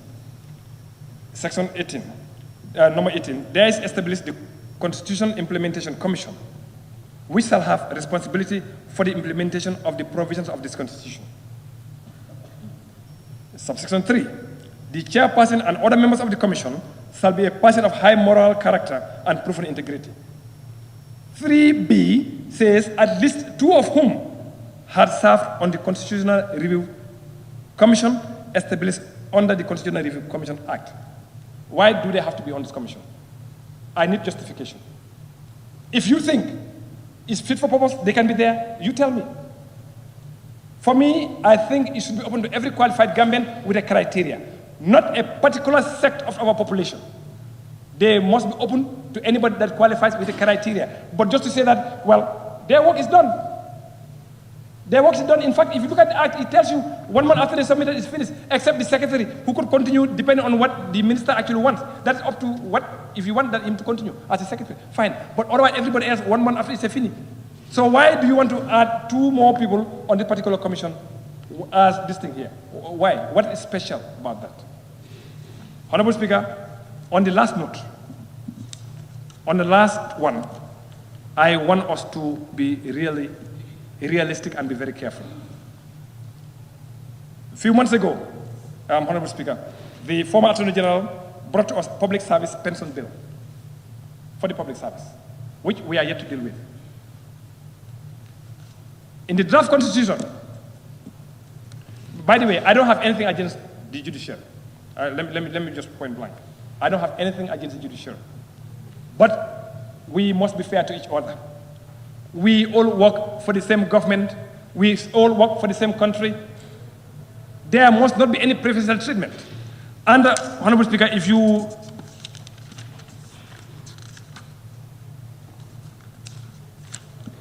look at the preamble of the Constitution here, the draft, the bill that's brought to us here, the schedule, 1, we, the people of the Gambia, as a sovereign independent state, having had the opportunity to express our views and aspirations on how we wish to be governed, affirm that the Constitution is the embodiment of our will and resolve for democracy, good governance, separation of powers, sustainable environment, and equitable distribution of our resources. That's what it's saying. So why do you want to make the judiciary so special? I want to have answers. Why are they special? Where they will retire after 10 years as a judge, high court judge, and they continue to get the same salary they were getting. When somebody in the public service here in the public service, be it a nurse, a doctor, or a teacher, or a police officer, or an army officer, they can have even 1/4 of that. Is that equitable, Mr. Attorney General? Honorable Speaker, sorry, I need to address you. Yeah, exactly, but you understand what I'm trying to say. Tell me, is that really equitable? Now, tell me, Honorable Speaker, I really want to be clear of this thing. Exactly. You see, a judge, a medical doctor, a nurse, a midwife, that are actually taking care of our patients, risking their lives, the military officer or the police officer who's protecting our property, who's protecting our lives. Why do you want to create a special thing for them? And don't tell me this is a noble profession. Don't tell me that, because a teacher is a noble profession. A nurse is a noble profession. All health workers is a noble profession. What is special, I want to know. Why do you want to continue to pay a judge the salary that he retired with? And on top of that, he only needs to serve 10 years in that position. And if you don't have 10 years, let's say from 5 to less than 10, you take 3/4 of that. What is special? A medical doctor that's risking his life, a nurse, a teacher that has been teaching for over 30 years. In fact, teaching that judge. An example, an army captain, right now, the basic salary is almost 9,000 of an army captain. When they retire, using this, the month, well, you know what they have? $2,000 plus, that's what they should have here, minimum. Whilst a judge is sitting down there taking full month's salary. And anytime government increases salary, his salary also will increase. What is special, Honorable Justice Minister? Oh, tell me, please.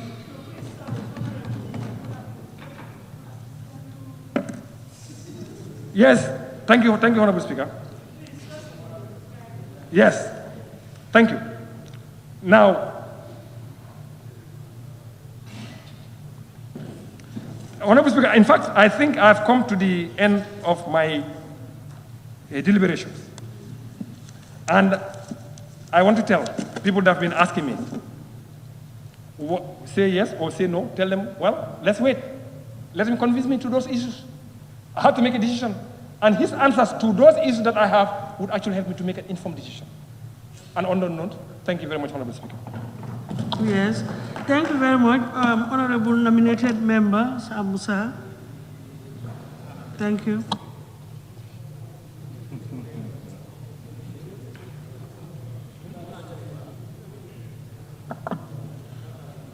Thank you,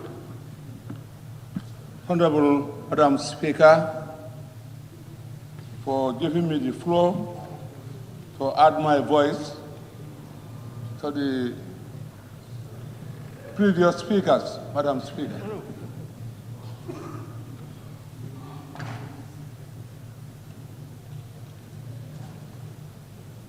Madam Speaker, today is another day.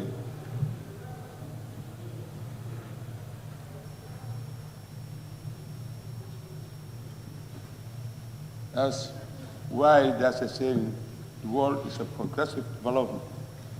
Every time changes. Time is all the time changing, Madam Speaker. I'm addressing you.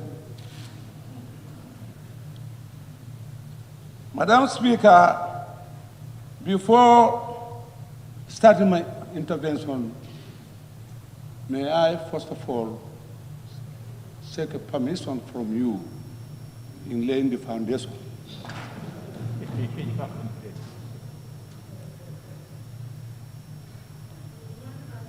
Yeah, Madam Speaker. Madam Speaker, yes, thank you. Thank you. Yes. Yes. Madam Speaker, thank you for giving me the approval for the foundation that I'm going to lay. Why I said the world is a progressive development. Anytime changes come, you see yourself into new things. That's the change. But today is another history that we are making.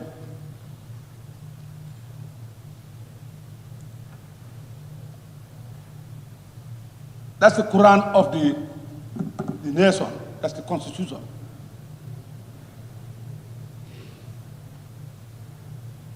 There you have the life of the Gambian people, life, how we're going to govern ourselves. There is no other document other than the Quran and the Bible than the Constitution.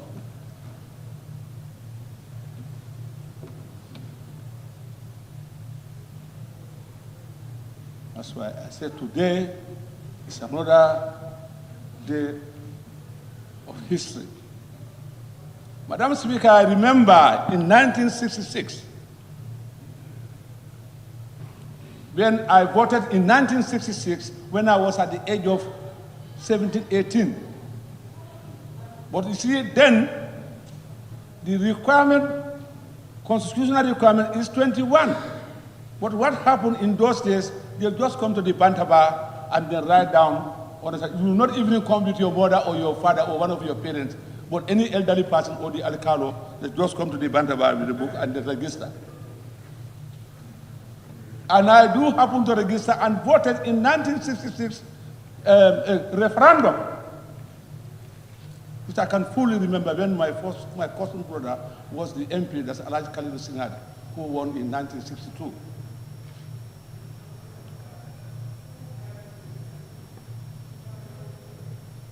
It was attempted and it failed.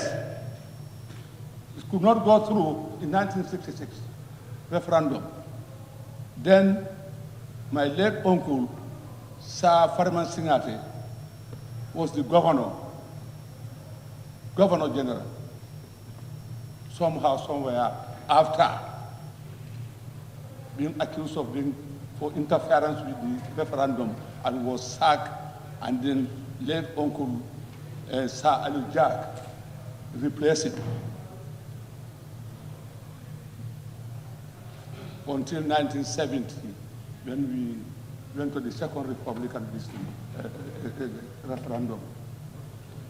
And then we have the Constitution of 1970 Republican Constitution. I witnessed all this in Madam Speaker. That's why I'm so delighted today. I pray to God, I thank God for witnessing all these events in my lifetime. That's why I always said, I'm a father and a grandfather.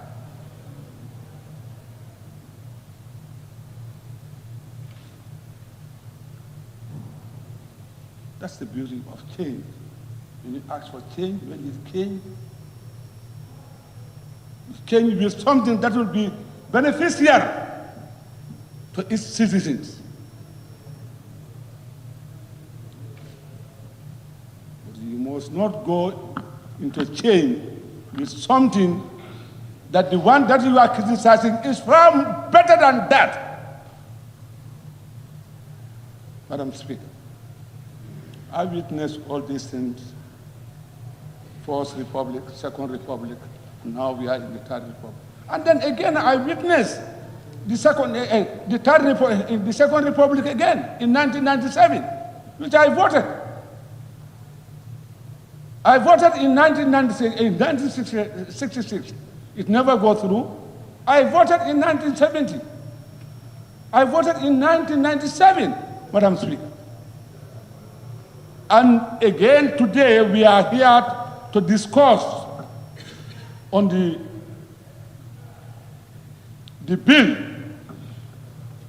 whether the bill will go through or not. If it goes through, we go for referendum. If it does not go, that's where it's going to be buried. This year is going to be buried and we forge ahead.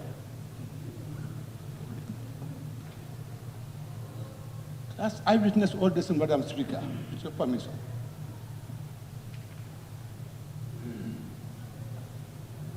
So when you make change, you have to change with something better, but not something at the detriment of the citizens. Madam Speaker, on that note, Madam Speaker, I have exhausted my foundation. I will now go into face the Constitution. Madam Speaker, honestly, between myself and God, as I swear here, my consent cannot allow me to accept this draft constitution or the bill, Madam Speaker. And I have my reasons.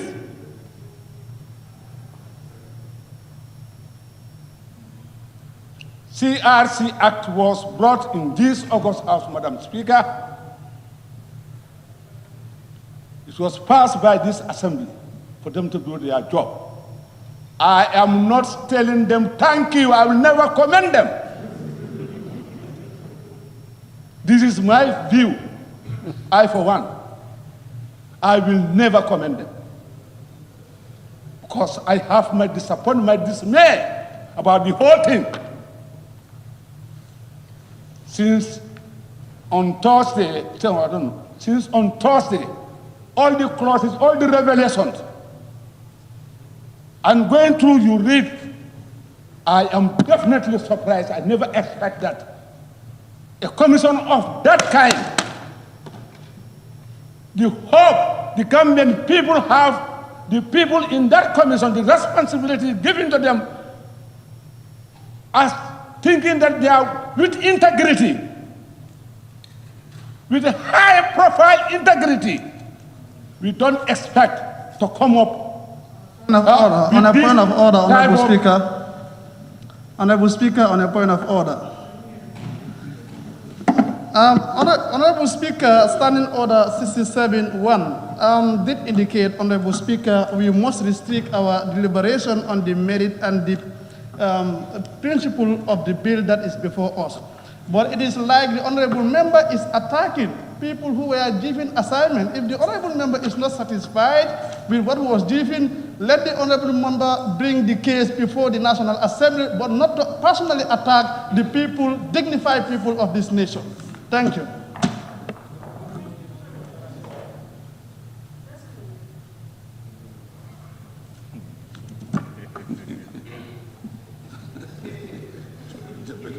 Madam Speaker, point of order.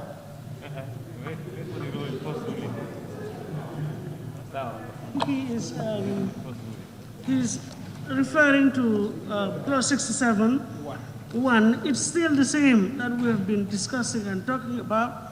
We discussed the general principles and merits of a bill. Just the principles and merits of the bill before us. You know, you have laid your foundation. You have given your reasons for not saying A, B, and C, which we don't have any quarrel with. But then the next stage should be for you to deal with the bill on the merits and principles of the bill as presented. Thank you. Thank you, Madam Speaker. The member, what he's saying, I'm dealing with the merit and the principle. I'm not attacking any member. No, Madam Speaker, I'm not attacking any member of the commission directly. What I'm saying, the whole concern what we have with the high profile dignity, as far as I am concerned, I have my dismay, and which is my constitutional right, Madam Speaker.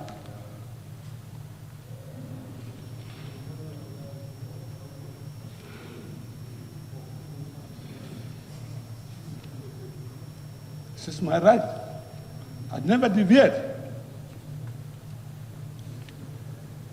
I have my reason why I'm not satisfied. It is my right to express it. I have my disappointment. The money spent on this, Madam Speaker, Madam Speaker, nobody can distract my attention. It is distracting. I said, you are right to say that you are disappointed. Yeah. That's what I'm saying. Thank you. Yes, but after the disappointment. What I'm saying, Madam Speaker. No, Honorable, after expressing your disappointment, I would want you now to proceed with your intervention proper on the merits and principles of the bill. Yeah. That's all I am saying. Yeah, I mean, order. The point of order by the member, understand, it is totally out of the issue. Yeah. So that's what I just want to make the that is for the chair to rule, and forget about that. Just proceed. He failed. Yeah. Madam, that's my dismay about it. Because the money there is ours. It's national resource that has been spent on this commission. How many millions of dollars is? With that, understand, with no, I, in my view, understand, I'm not saying anything that is satisfactory to me.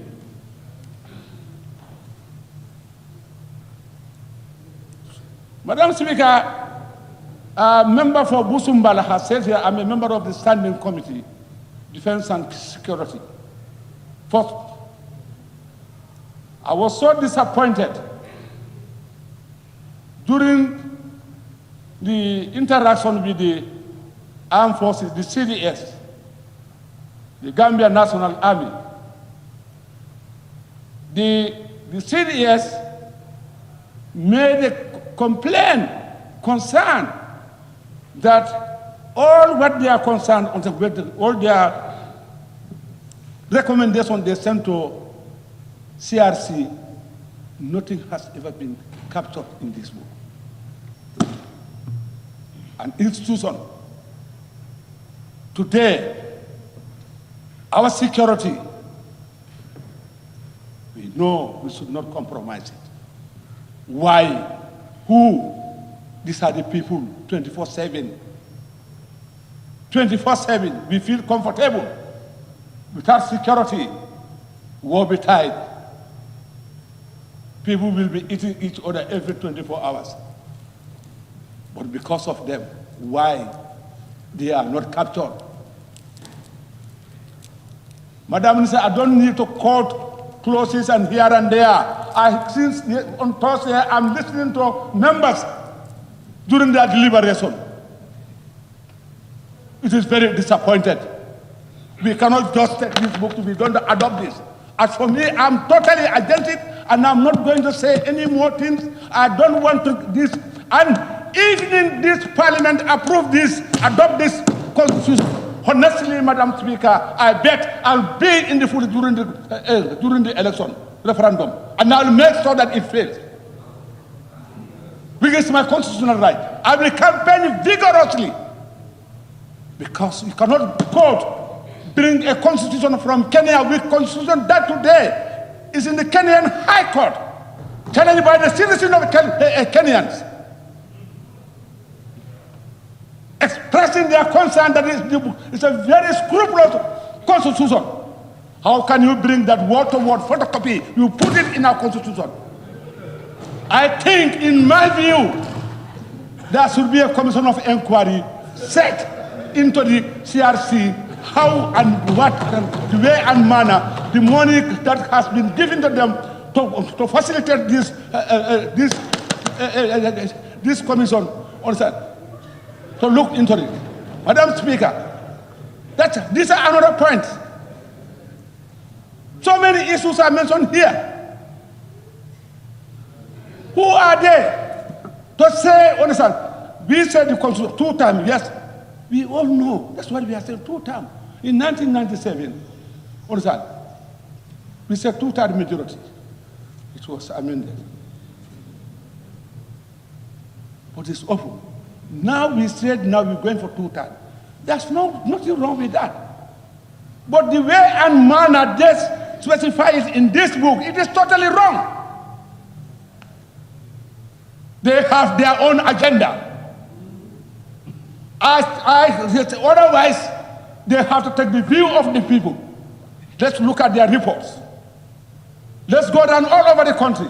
We are politicians. Every village, I know it in this country. Honorable Speaker, point of order. I know, I go around, Madam Speaker, Honorable and Speaker, I know point what of is order. happening, and I know what Honorable Speaker, point of order.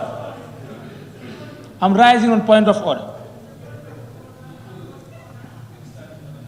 Standing Order 29, Clause 5. Standing Order 29, Clause 5. Yes. No member shall impute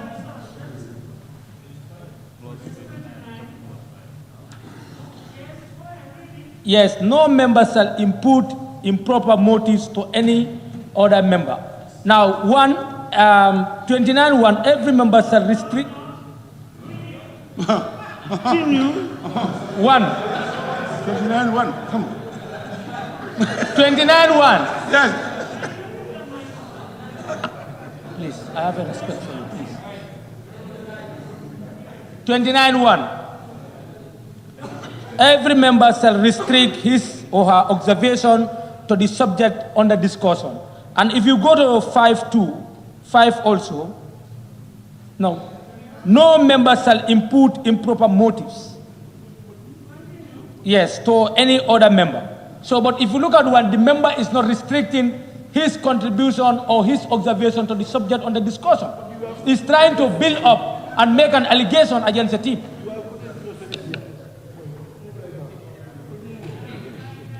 Reading the section, it talks of, let me just make a decision.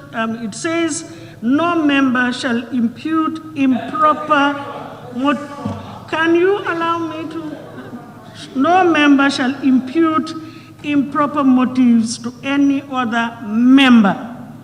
And I read it to mean member of the National Assembly. But of course, 29(1) says that every member shall restrict his or her observations to the subject matter under discussion. Now, honorable member, the subject matter under discussion is this very constitution. Let us just be careful, use parliamentary language and not use improper or offensive language to outsiders, strangers, because they will not have an opportunity to come and defend themselves. So let us just, be parliamentarians. We can express our dismay, our disapproval, our concerns, and everything, but we need to exercise decorum as far as the language is concerned. Thank you. No insult. Yes. Thank you. What the point of order, Madam Speaker, she ruled it. I totally disagree. Understand? I'm talking about, I don't attack any individual as the previous member also put up a, point of order. It's the same similarity. Madam Speaker, I still stand by what I'm saying. I don't attack anybody who is an outsider who cannot come here to defend he or herself. I know what I'm saying. Anything I said here, I'm confining myself to the merit and principle of the rule. The merit and the principle. That's it. And that's why I'm confining myself. Nobody can distract me. Because it's a divided house. I'm not sharing the same view with them. But whatever they come with, I can deal with them until they break. Nobody can distract me. The whole world is looking at us. All the points that has been raised here today is a big disappointment to the government. Continue, yes, with your statement. Very disappointing. 150, $200 million is our resources has been spent on something that today revelation that came out of this thing is so disappointing. They think that they think that this parliament is a rubber stamp. Who are there to say, we don't have the mandate to question or challenge this constitution when we pass the act or in court.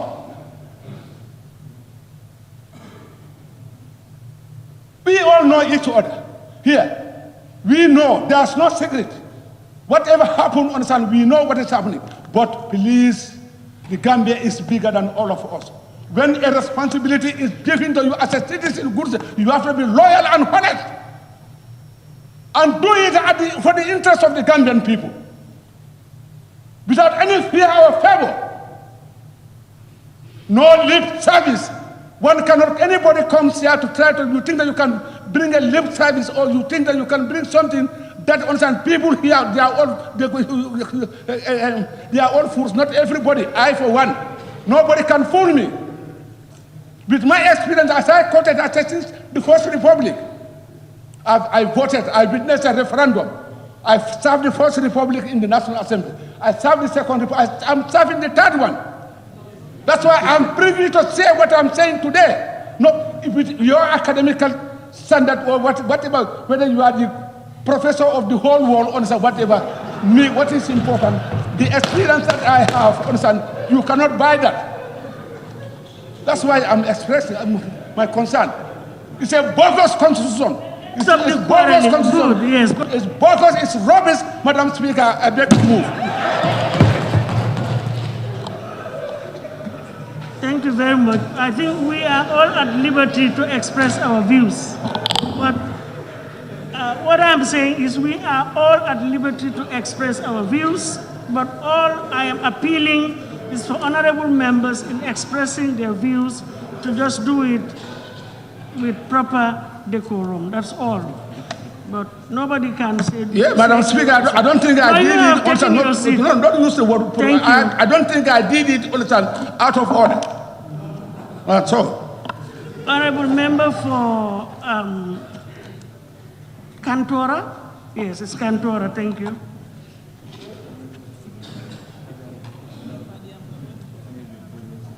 Thank you very much, Honorable Speaker, for giving me the floor. It's a very long day.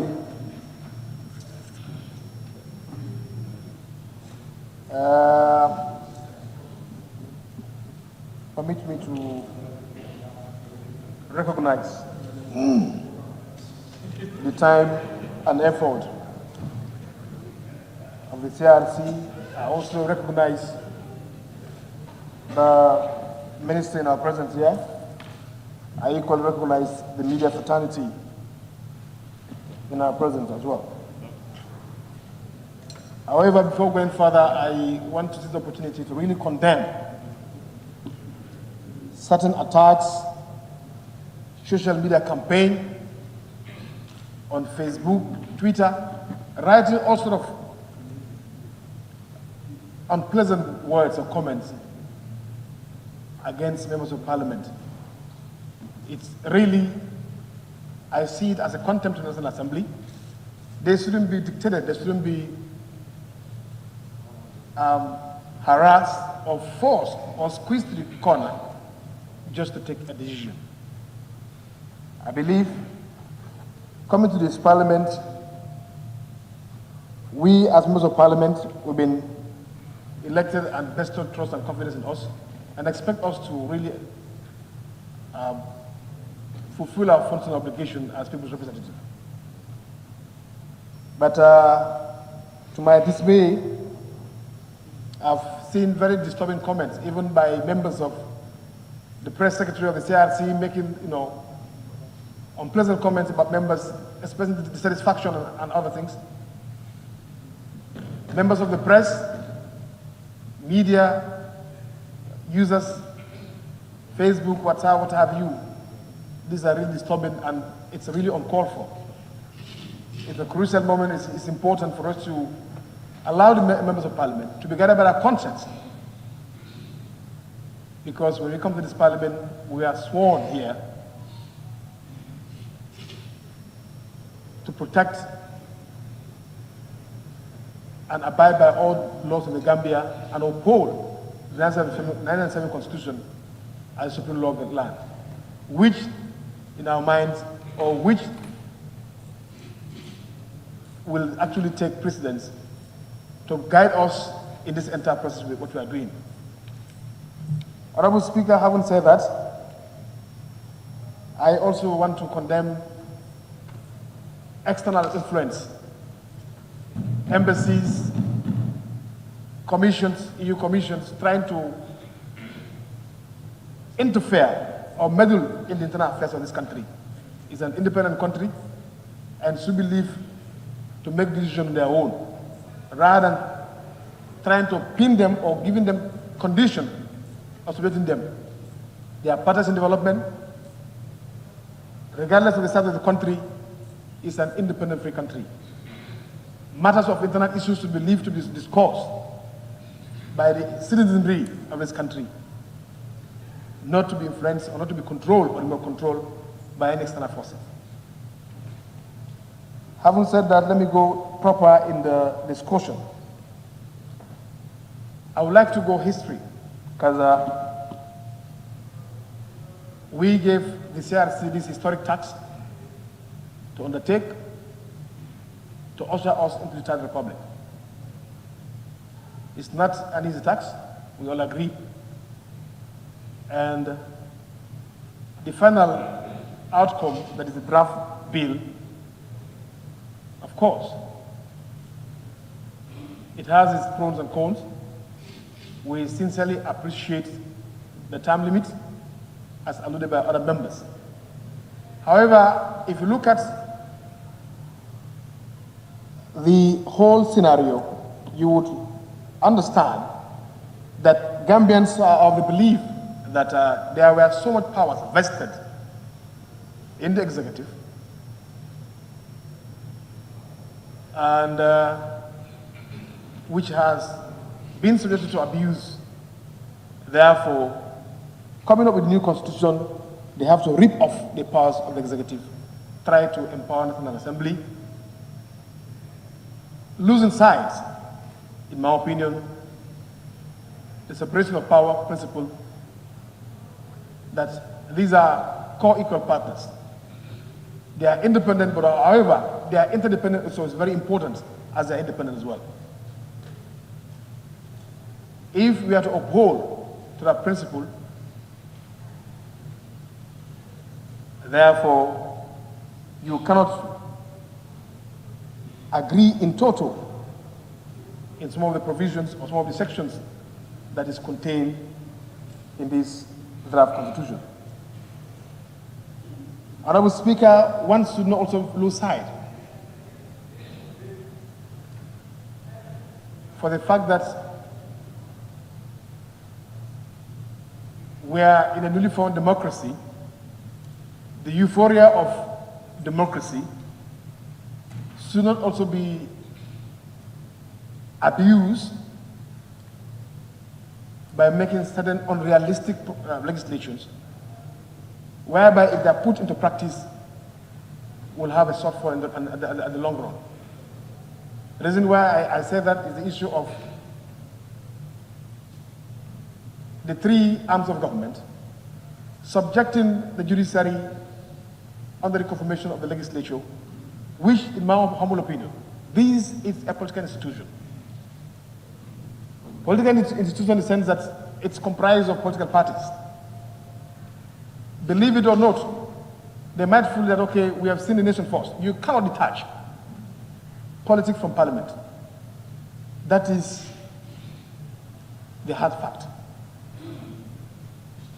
Over the years, we've seen how party positions emanate in this parliament. We have seen how political interests overshadowed national interest.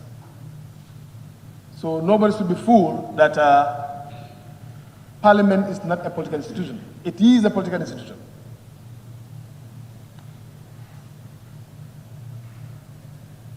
If we still want to maintain the Gambian trust and confidence in the judiciary, if we really want to boast of the issue of trust and confidence in our judiciary, there's need for us to make sure that there is no interference in the judiciary. I am also with the opinion not to support. You see, it shouldn't be like a trick, given so much power to the legislature just because of, yes, you have the power. What next? But do you look at the outcome of the power? If you should test run it now, what is the result?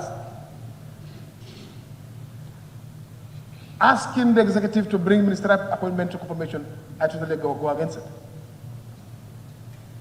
We should not lose sight that we are really operating purely presidential system of government.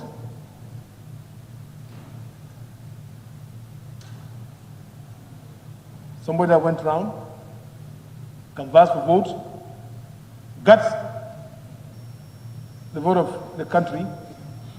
You are asking him or her, you cannot have the power to form a government unless and until it has to go through other arm for their confirmation. Knowing that particular arm, how political pluralism plays in that parliament. It's a non-starter. And because of that, I am not in conformity with that particular provision. Honorable Speaker, there were interventions here made that people call this constitution as copy and paste constitution. However, if you do comparative analysis, there is no harm in trying to review other constitutions. But what is really harm is to copy verbatimly, word by word, letter by letter. It is incumbent upon you to paraphrase, to fine-tune the language, and appreciate the work that you actually looked or reviewed by making references.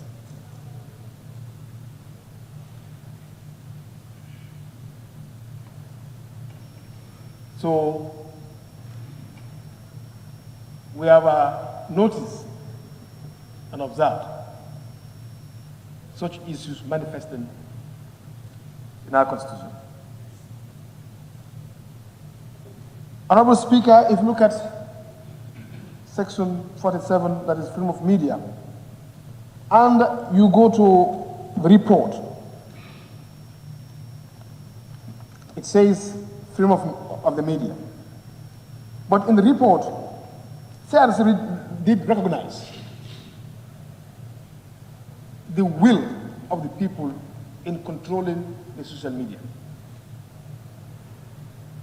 Because if you look around the world, nations were set to blaze.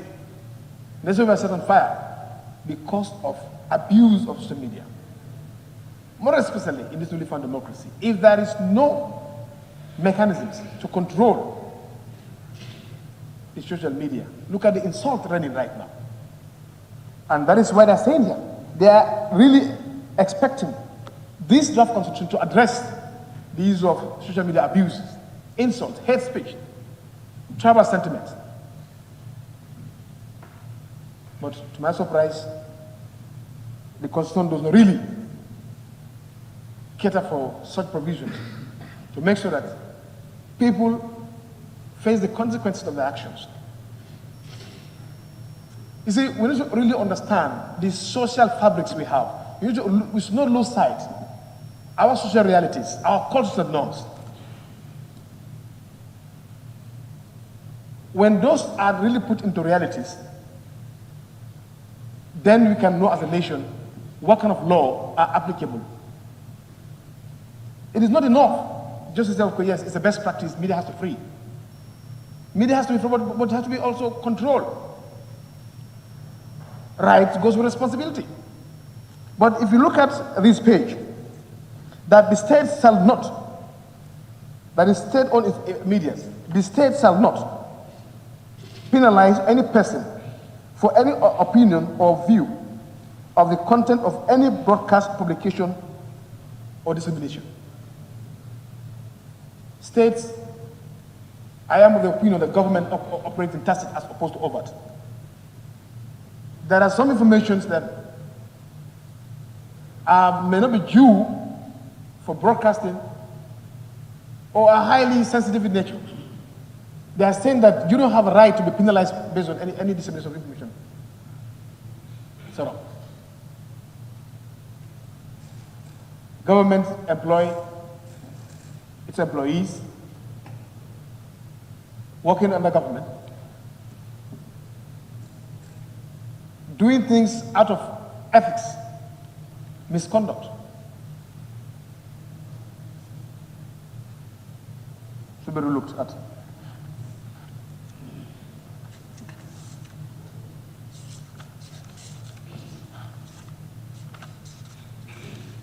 Now, well, this area has been really dealt with.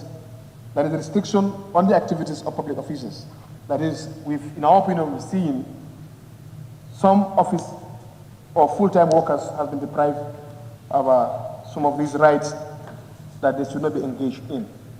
I think that is really dealt with. And also, of course, the issue of 48 hours detention in arrest, that has also been adequately dealt with by my honorable colleagues. And if you look at the right to marry and for a family,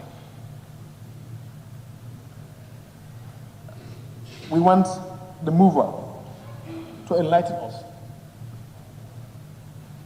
And if possible, I am proposing that we should have in our constitution that same-sex marriage is illegal under this constitution to be written, so that this issue of interpretation and ambiguity in the constitution, fears can be allayed. My religion is against same-sex marriage, and I will not be shy to defend that particular provision and ask for that particular provision to be captured, that same-sex marriage is illegal in this country. If we truly recognize that Gambians have had a say on how they should be governed,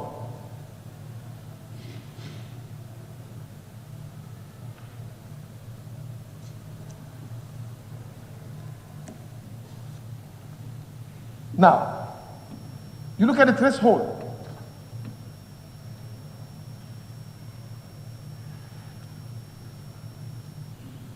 Or look at the imbalance. Dismissal from office misconduct bars you from really contesting elections, whilst I think that also has been really dealt with. If you've been pardoned as a convicted criminal, has waived that particular both sentence and the conviction. That I am not in agreement. I cannot agree with the drafters in that particular section. Because if you happen to balance these two provisions, that is unjust in terms of comparing them.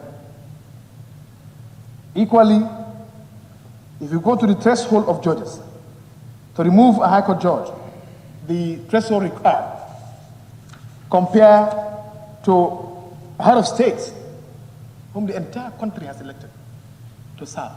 You are asking Parliament to have half of their majority to get him impeached, removed from office. You're asking a 3/4. That is really imbalanced. It's unfair. So if it's possible, we are proposing a 3/4 in that area as well.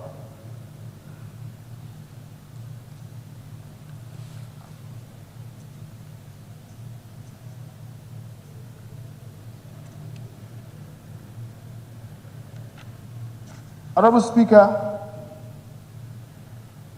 I have a problem with these two concepts.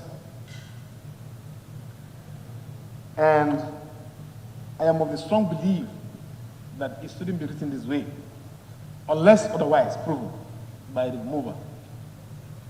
That is, the national days.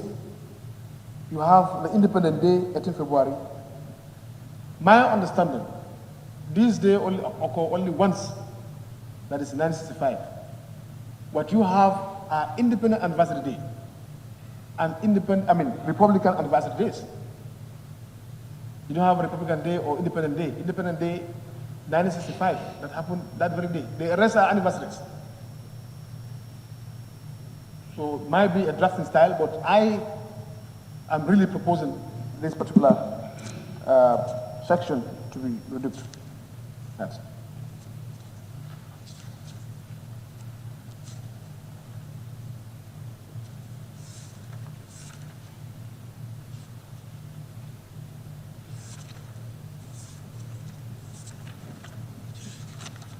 Yes.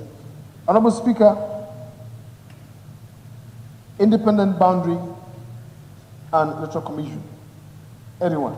Sub 3.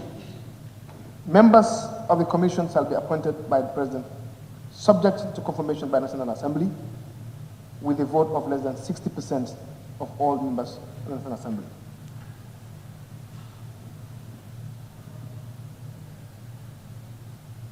This is an important commission, and which is related to vetting the National Assembly.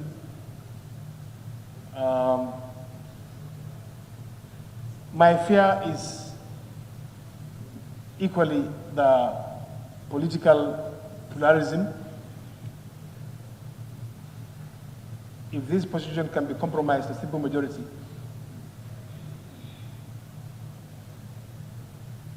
then it would have been better.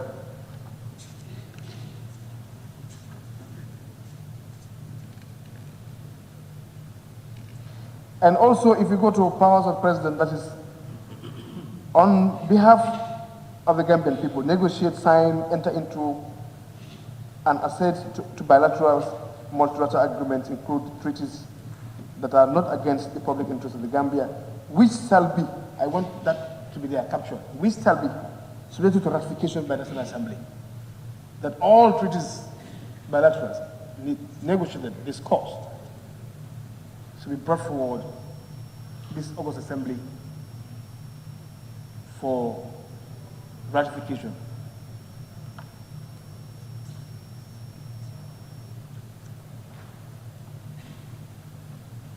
Honorable Speaker, if you also look at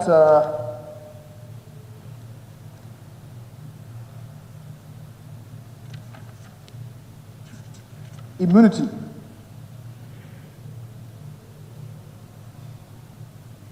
that the immunity granted to the president under this section shall not after the president leaves office extend or any offense in the president committed during his or her tenure in office.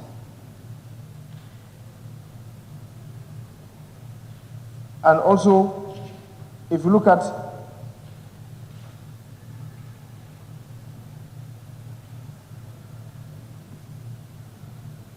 the term limits, I said it earlier, it's really welcoming. But also, of course, I am really not comfortable with actually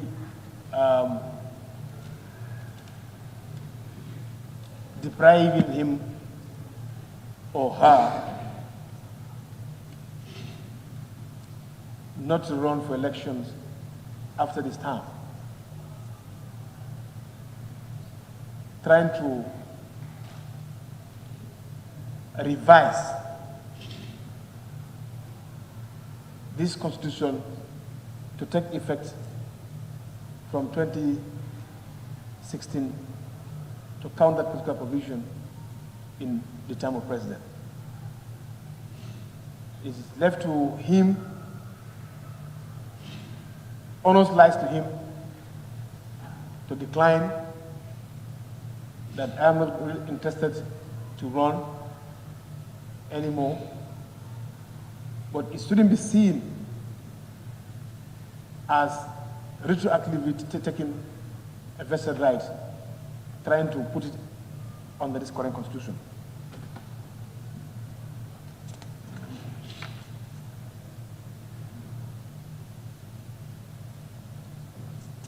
Honorable Speaker,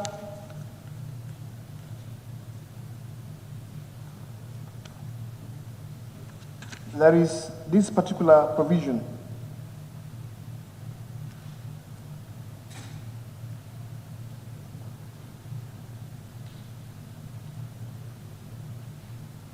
I think I listed that. The president shall, within 45 days, assume office, nominate and appoint ministers subject to confirmation of National Assembly, which I totally disagree.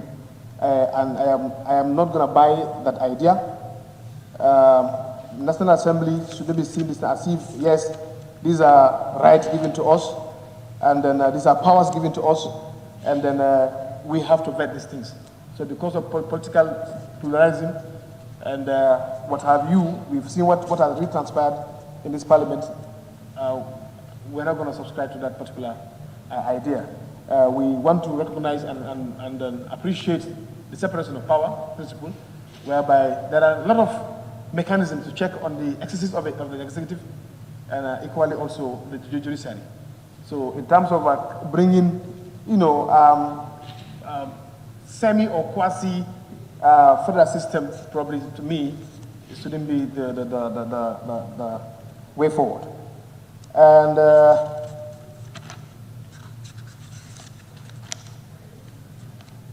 yes, the issue of the speaker as well. Yeah, I think many of members have deliberated on it, that it has not given any pathway, a clean way on the modalities on how to really go about it. And therefore, the issue has to be looked at, and then what are some of the provisions that we can rely on to carry out that particular issue.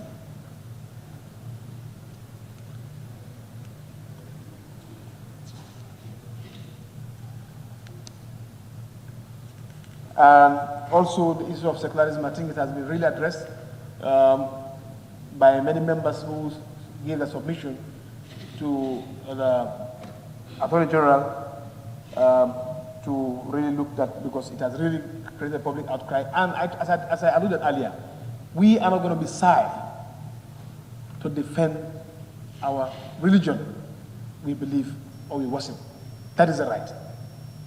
If people are not shy advocating for gayism and lesbianism rights, why would you be shy to defend a religion?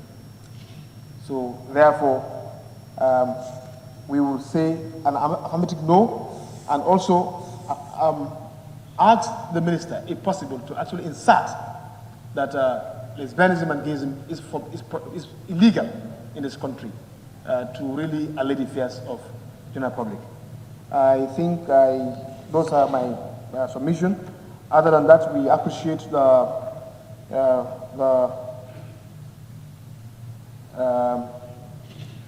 youth representation. We appreciate the women participation in politics, of course, and equally we also really appreciate the issue of a time limit. It's very important that we have it in this document, but of course, these points that we raised need to be answered because we are representing people, and any decision we take today should be in the best interest of our people we serve. So therefore, those interests or those issues also need to be clear. Lastly but not least is the issue of course, it has been addressed in somehow, that the judiciary. You see, let's be realistic. With the crippled economy that we've inherited, you cannot really subject this government or this country to be given this take home to the judiciary, giving them a retirement on salary, creating provision for any subsequent salary increment has to reflect on them. Which economy can sustain that? Equally also, subjecting the Minister of Finance to be given quarterly allocations to the judiciary. I am not really agreeing with that provision, and I really want to look at. I am totally rejecting that particular portion, and let it be determined by an act of Parliament to decide. We can engage them to draft their pensions scheme, and which will be vetted by this August Assembly. But we cannot just pass this particular bill like that, subjecting the Minister of Finance to be given the judiciary quarterly, knowing that, as member alluded to, these are estimates. It's not as if these monies are in the central bank. Depend on the monthly receipts or proceeds. So there is not wise to really support that particular provision.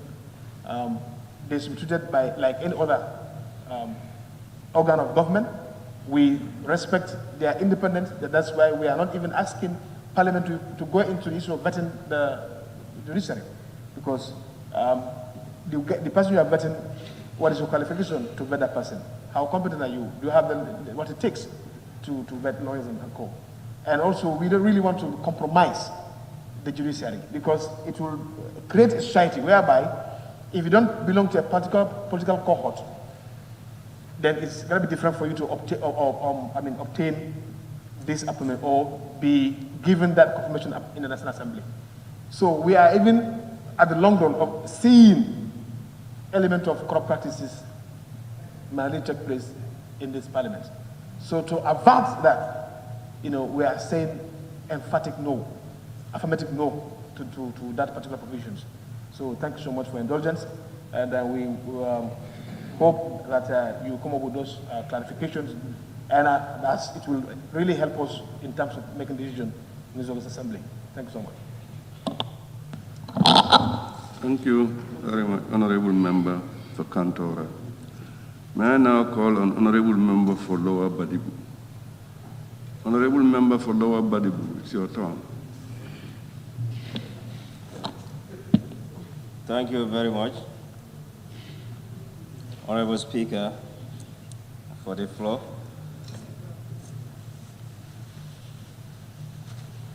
Honorable Speaker,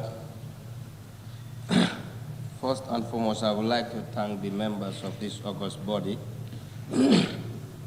for their wonderful deliberations. Honorable Speaker, I have few observations in this draft constitution. Honorable Speaker, to start with, there was a saying that there is a difference between what is right and what is correct. And as leaders, we must not say this is what is correct, but what is right always. we should go by that. Honorable Speaker, the observations that I made on the draft, first of all, is the issue of the language. The national languages to be used in this National Assembly.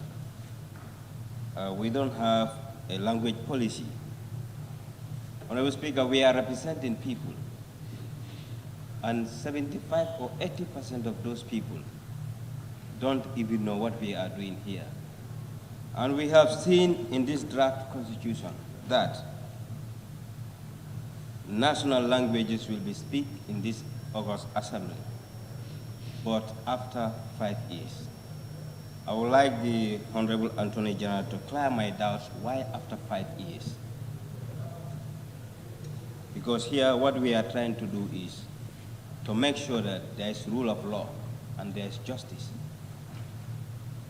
And if we said we prepare this draft constitution for ourselves to suit our demands and to regulate our activities and actions, I believe whatever we say here, we should mean it. Honorable Speaker, this issue of the national languages, you as the Speaker sitting over there, we know that Gambia, we have many tribes. If we allow our national languages to be spoken in this parliament, we believe that the Speaker responsible for this august body should speak all these languages so that if anybody did foul play, the Speaker can know that, can put you into order. I would like the Attorney General to clear my doubts. How are we going to select the Speaker and the criteria of selecting a Speaker? Because the person must speak all these languages. You will not say we're going to choose language A, B, or C. That's going to be discriminatory.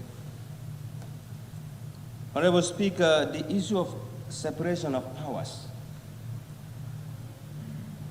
We have legislature, executive, and the judiciary. But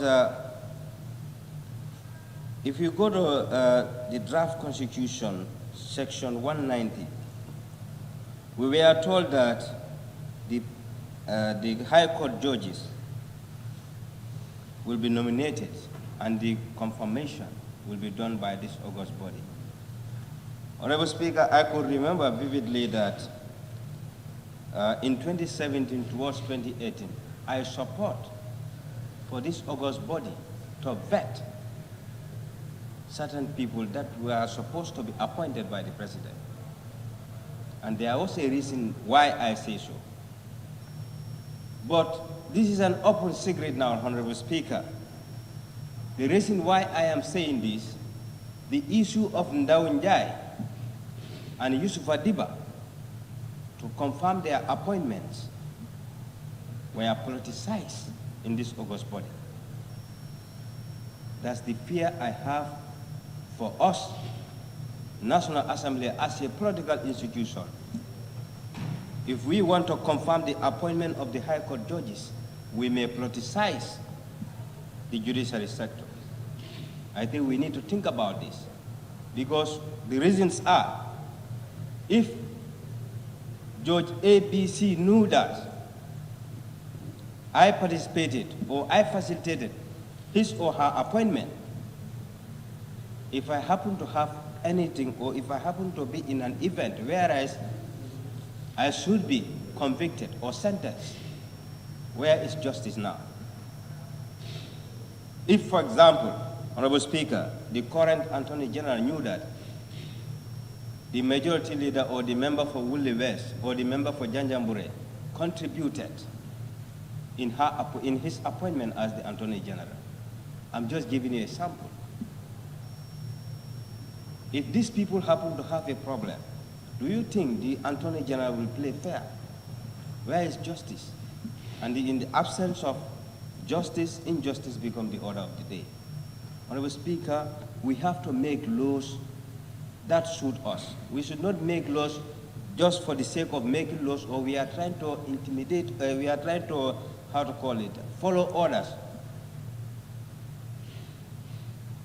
It is very bad and it is very sad For we as Africans, we have norms, cultures, values, traditions, but we want to copy certain people at times. Whereas in those societies, the way they operate and the way we operate is quite different. So I think when we are making laws, we should be very careful what to do and what to say.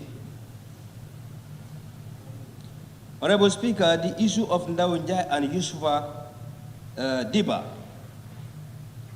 raised an alarm bell regards to this appointment or confirmation of the executive, the ministers, and the High Court judges. The whole Gambia, we witnessed what happens here. And if you want to say that the ministers should be confirmed by the National Assembly, I can tell you the judiciary, the executive will be politicized. Should we allow that? And if we allow that now, tell me, where is the separation of powers? And where are the checks and balances? We should be very careful in whatever we are doing. We are not making these laws for ourselves only, no. But we should think rationally and holistically. Those people sitting over there who entrusted us to be here. Honorable Speaker, I am saying this for the fact that history is the best teacher. A member of Nyamina Dankungu brought a private member bill here in regards to Section 91(1)D. I believe I was the only person who against that bill. But I have seen the effect and the impact.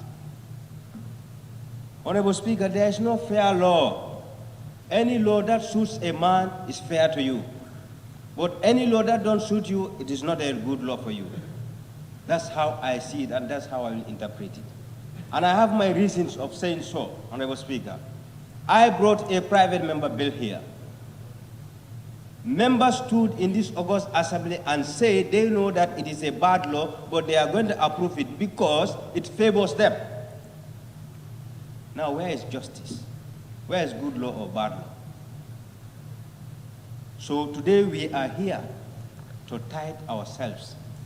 But if we are to tithe ourselves, let us be careful to leave certain things there so that we can untithe ourselves when it is difficult. Honorable Speaker, page 49(3), freedom of religion and conscience. I would like the Honorable Minister for Justice to clear my doubt about the last option on that, subsection 3, where they said opinions. On the proclamation, they say other opinions, but in the draft, they say opinions. I would like you to enlighten that one for me. Honorable Speaker, the supremacy of the Constitution. On page 7, page 5, supremacy of the Constitution. With your permission, Honorable Speaker, I would like to read this section. Supremacy of the Constitution, section 7, subsection 3. It reads, the validity or legality of this Constitution is not subject to challenge by or before any court or other organ of the state. Honorable Speaker, we made laws. We are called lawmakers. But we don't have the power to interpret these laws. We are making something that we don't have the power to interpret. It's funny. I knew that. And I know that there might be reasons of doing so. So if I cannot interpret this law, and I have the Attorney General before me, I would like you to explain this to me as a layman for me to understand why the validity or legality of this Constitution is not subject to challenge by or before any court or other organ of the state. Why? Because we are not mandated to interpret the law.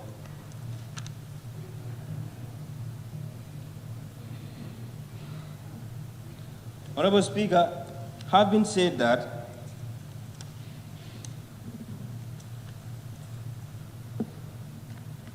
I will go back to the history a bit to remind ourselves in terms of decision making, especially when it comes to law. This is one of the one of the most important documents of this in this land, that is the Constitution. Honorable Speaker, in 1965,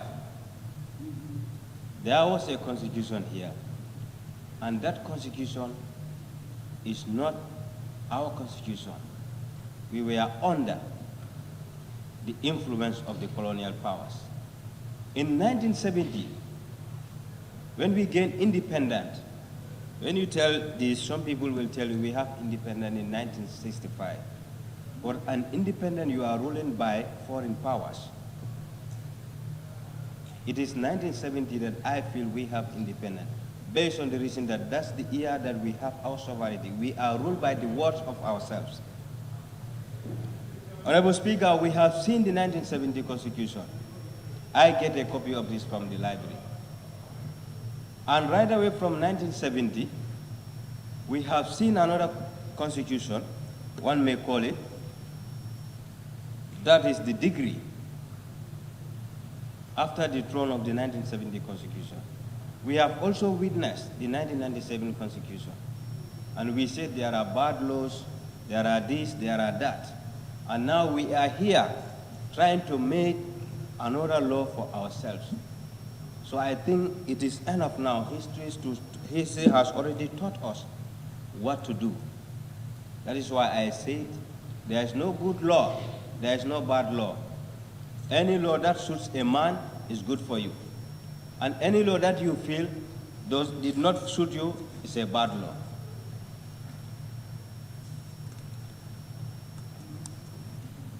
Honorable Speaker, people said there are certain sections in this constitution, they are direct a carbon copy from the Kenyan Constitution. Everyone is entitled to your opinion. And in academia, and even in parliament here, we are allowed to quote references, but why are we not allowed to read directly from our books or notes? If anybody wants to read directly, somebody may raise a point of order. We don't say that CRC should not benchmark or copy certain things from certain countries. But when we see that, or when we feel that this is a carbon copy, we should bring our facts to the public. We should bring our facts to our colleagues. And if you go to this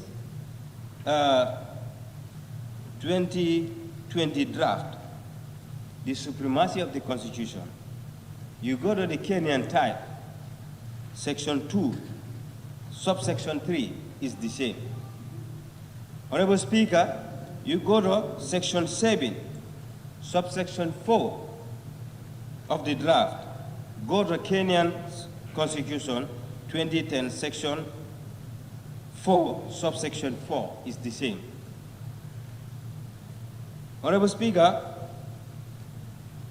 if you go to Kenyan, the draft 145, subsection 2, you go to Kenya 2010, 106, subsection 1 is the same. Judiciary section, section 190, subsection 1 is the same as 166, subsection 1 of the Kenyan type. You go to their financial matters at the judiciary level, 198, subsection 1 is the same as judiciary funds 173, subsection 4. And if you go to their independent boundaries also, 81, subsection 1 is the same as 88, subsection 1 of the Kenyan type. So people also do their research and they make their comparison. So that is why many people say this is a carbon copy direct from Kenyan Constitution. It is their right to make references to Malawi, Ghana, and others. But where are those ones? Where are those facts? Can we compare those? Can we contrast them? We cannot. So what we have seen, that's what we will say. So people might be right by saying that it is a carbon copy because the facts are very clear.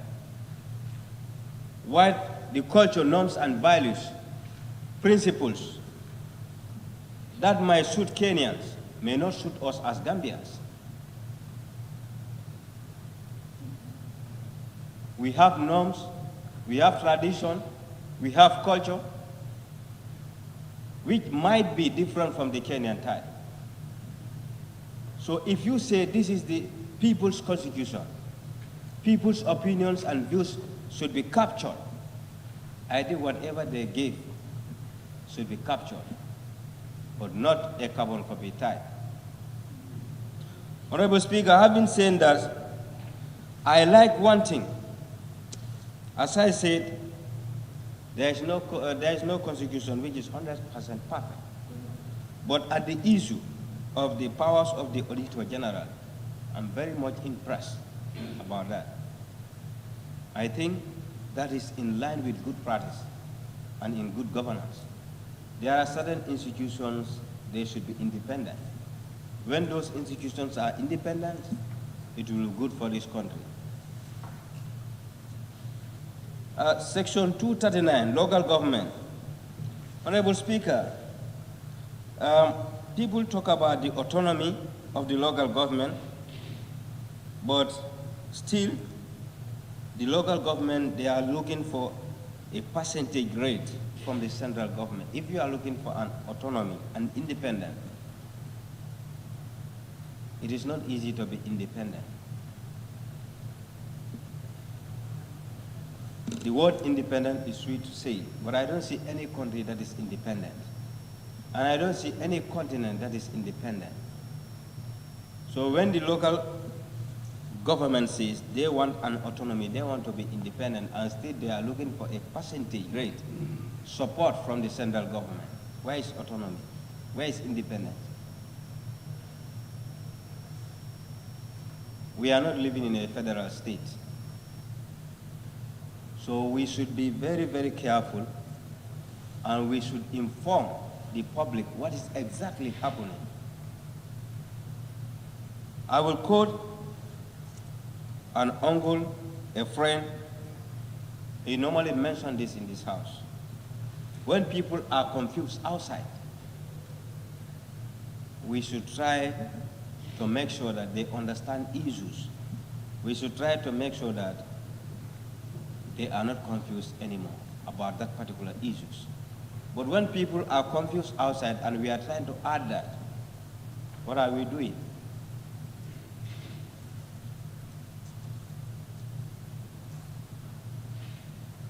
Honorable Speaker, the issue of citizenship, the report of the CRC, and the opinion that they said on page 49, what people say and what they do is different. Now, where is the public view? Where is the public opinion? You yourself admitted on your report that this is what people want, but this is what you do. Then who assigned you to do that now? You are doing something that people don't assign you to do. And still you want to claim and say that it is people's, constitution. If people's views were not captured, how can it be people's constitution? Because this is what they assign you to do. You don't do that. You went and do different things, and you want to claim that it is people's view, it is people's opinion.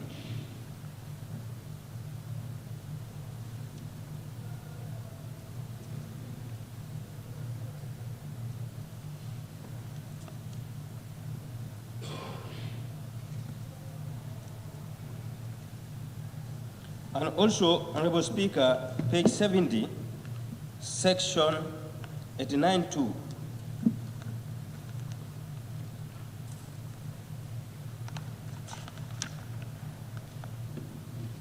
Honorable Speaker, with your permission, duty to attend and address the National Assembly. Subsection 2, it says the address by the President shall relate to matters concerning the state of the nation and may include previous, current, and future policies of the government.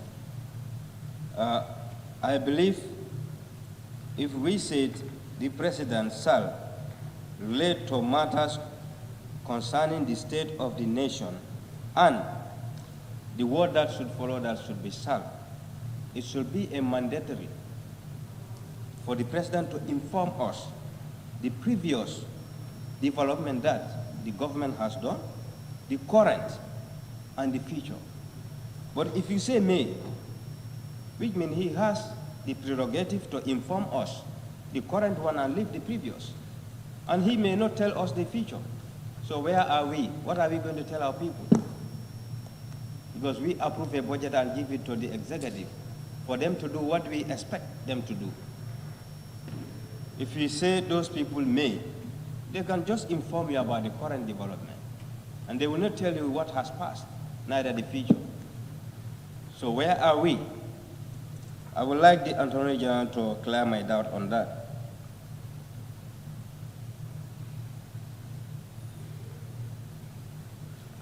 The term limit of the president.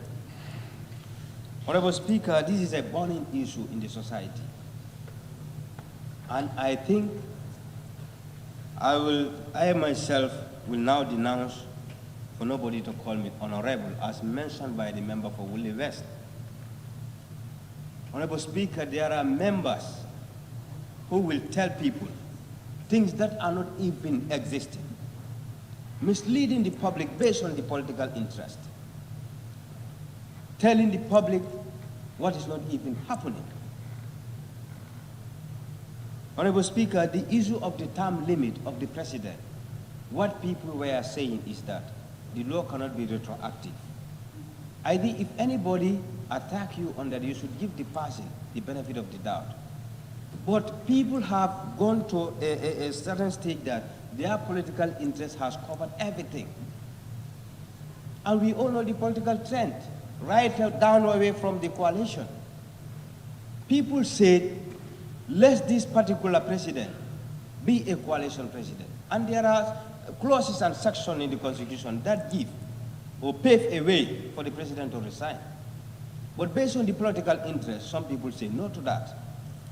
They say he's going to be an executive president. That's what the Constitution says. Others say, yes, okay. Things has revolved. And they change. So if people are saying the president should do this, should do that, because this is a moral versus legal, this and that, where is your moral the time you were talking? Where is the legality? Honesty and sincerity is very important. We all knew, we are all Gambians, we all know what is going on. People stood and said here, no, this should be a coalition government of 3 years, and we have our coalition agenda, we have our principles, we have our objectives. This is what we're gonna do, then after that, then the president moves, and we have a new Gambia. Others challenge that legality and say, no, he is going to be an executive president. And now you want to acquire that vested right from that person by retroactive measures. Is this justice? Honorable Speaker, is this justice? It's a shame. A big shame. Politicians want to use us as youths. They rally behind the youths and say, concerned youth says that, concerned youth says that. During the time of coalition, where are those concerned youths? Because now you have an ambition. Because now you have a target.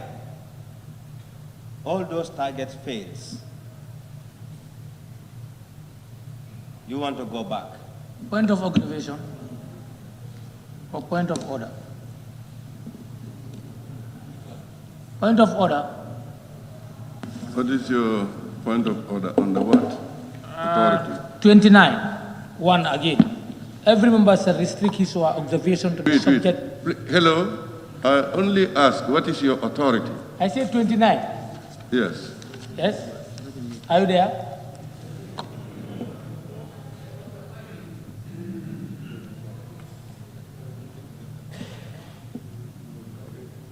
Go ahead. 29.1. Every member shall restrict his or her observation to the subject under discussion. We are not discussing about coalition 2016. It's the draft bill, please.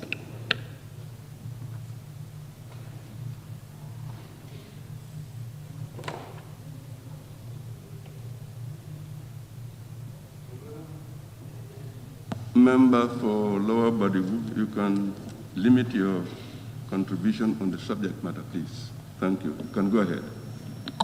Thank you very much, Honorable Speaker. It is a saying that the youth can walk faster, but the elder knows the road.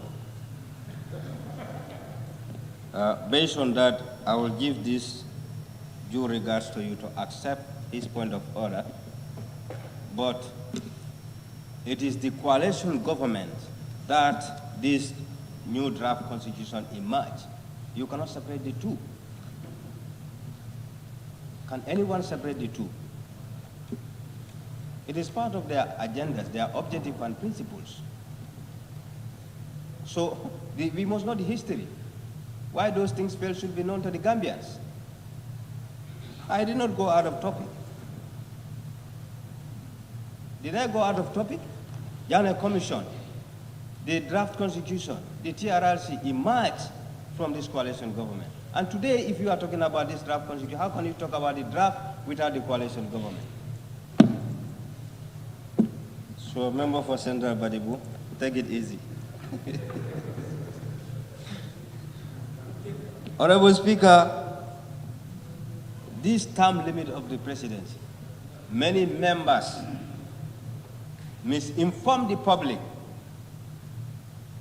The reason why some people don't want to support this draft constitution because they want Adam Barrow to be this, they want Adam Barrow to be that. You cannot even understand.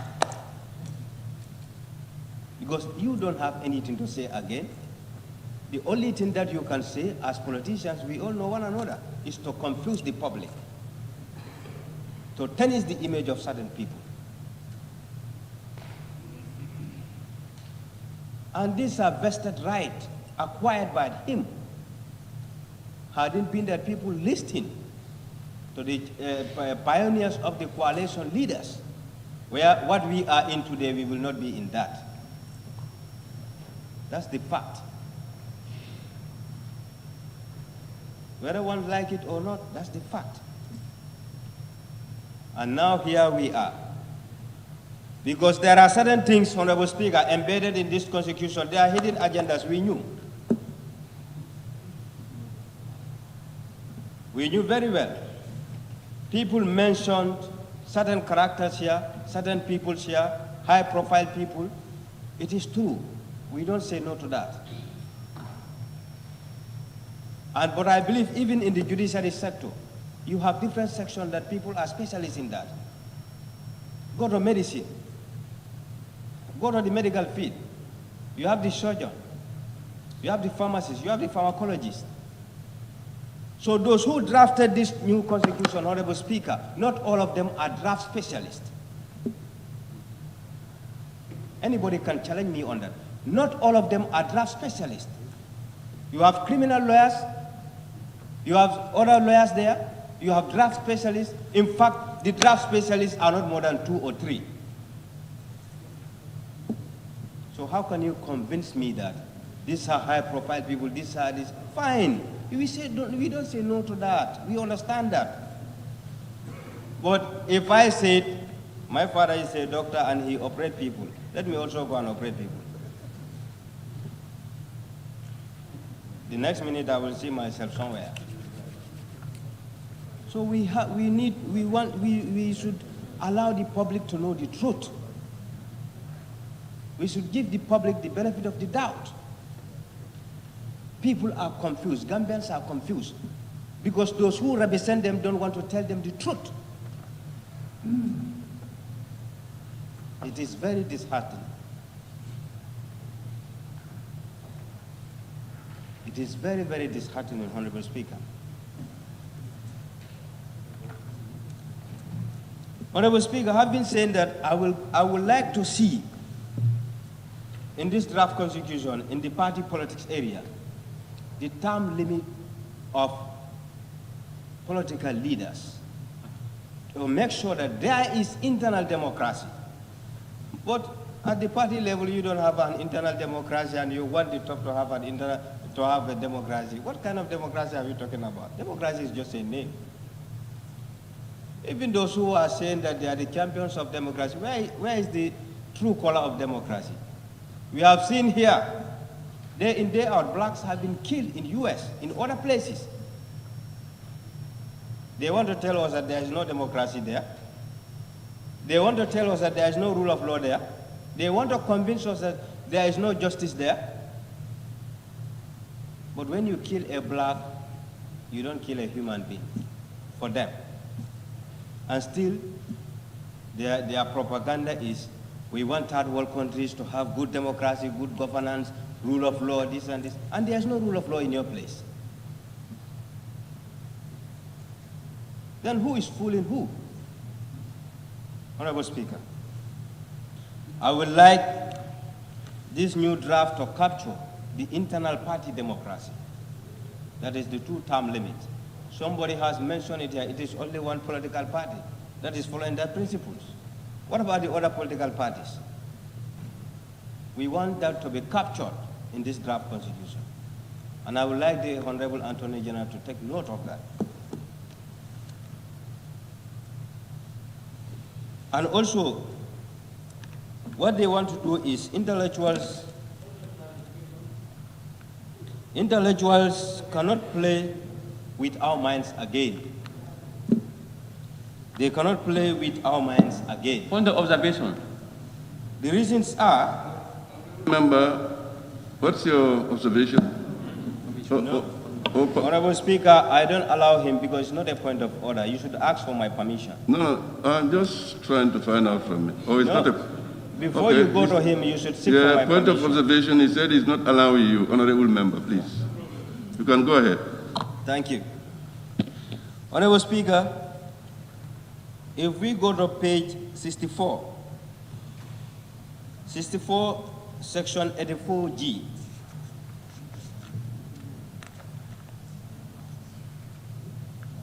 they thought that we will continue clapping for them. The youths of this country will never do that. And we will make sure that even at the parliamentary level, 2 terms is enough. When you serve that, go. Let others come. What they say youth participation. Youths of this country will never be full again, Honorable Speaker. At section G, they said,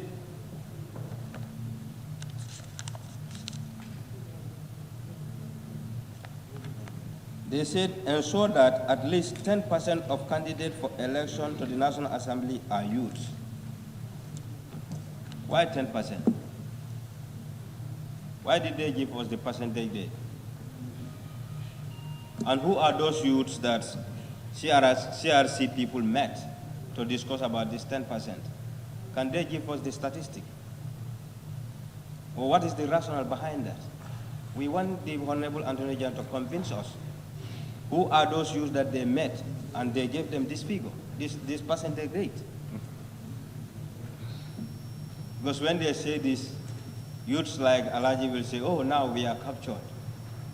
And in fact, it is not an entering clause. So we cannot be fooled. We know what we are doing. And we are representing the youth. And we will inform them because we are inside the government. And if any attempt to fool the youths of this land, we will inform them.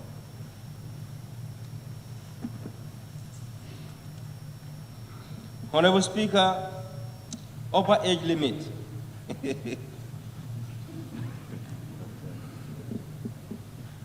People want this, but why is it that it is not captured by the CRC? Before it was a conspiracy to repeal this clause or section because there is a specific agenda. There is a specific agenda. But we can tell them that no, if we have how do they call it, the lower age limit, and we must also have the upper age limit.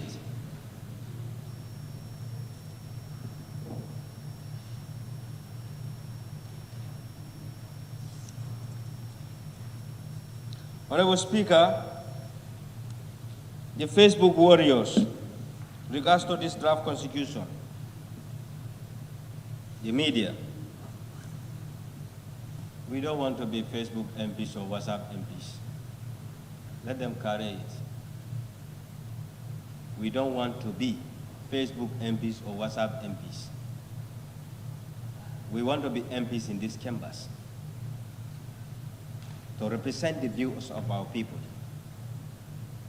If you are looking for key popularity, go to Facebook or WhatsApp. You have to prove yourself here for people to know that you are working for them. Honorable Speaker, I have seen certain pictures of members in Facebook in relate to this draft constitution. And I was told about somebody who is also part of the CRC. He is talking about members and directing them what to do to this draft constitution. If you believe in your work, you know what you did. Why should you force members to approve this? Leave us with our consent. You can lobby, you can campaign, but you cannot force me to do certain things. It's out of order, and it's a contempt of the National Assembly.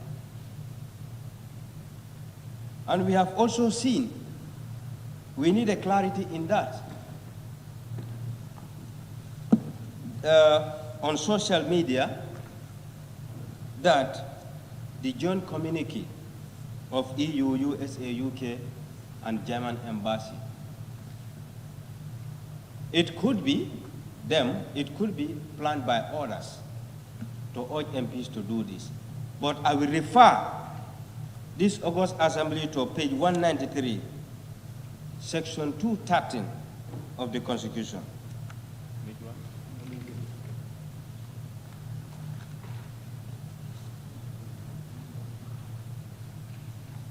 It says, the state and all citizens of the Gambia shall endeavor to protect and enhance national sovereignty, including social, political, and economical independence and territorial integrity. So I believe there is no Western power that can force us to do what we don't want. We are sovereign state. They don't have that mandate, they don't have that right to tell us this is what you're supposed to do. We cannot be colonized twice. If it is UK, US, or whosoever, we condemned it. We don't want it. It doesn't go in line with the direct principle of state policy. Because if you read section 211, you know that directive principles of state policy, it doesn't go with it. So they cannot dictate us, this is what you're supposed to do. It's not correct. If it is not them, then let them go to the media and clear themselves. We are sovereign states. We got our independence. We are governed by ourselves. Nobody can govern us again. So if people are using that for campaign purposes to say, hey, I heard that US, UK, and others are saying that the members should approve this. If you don't know what you are doing, the members here know what they are doing. We are sovereign state, and we will not compromise our sovereignty. We are an independent state. We have our president, we have our constitution, we have our national anthem, coat of arms, everything. So nobody can direct us, this is what you're supposed to do. We condemned it 100%. And let the US, UK, whosoever knew that, Gambia will never be decolonized again. That imperialism system is over. If it is not over, we can tell them Gambia is not going to be part of it.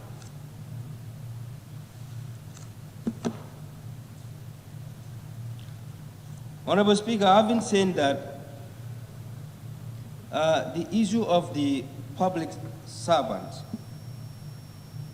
we have had, we came across this new draft constitution that if you are terminated or dismissed from public office due to other errors, we will be banned for life.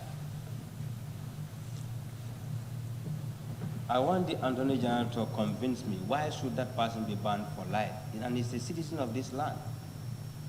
And no man is perfect. Human beings are bound to make mistakes.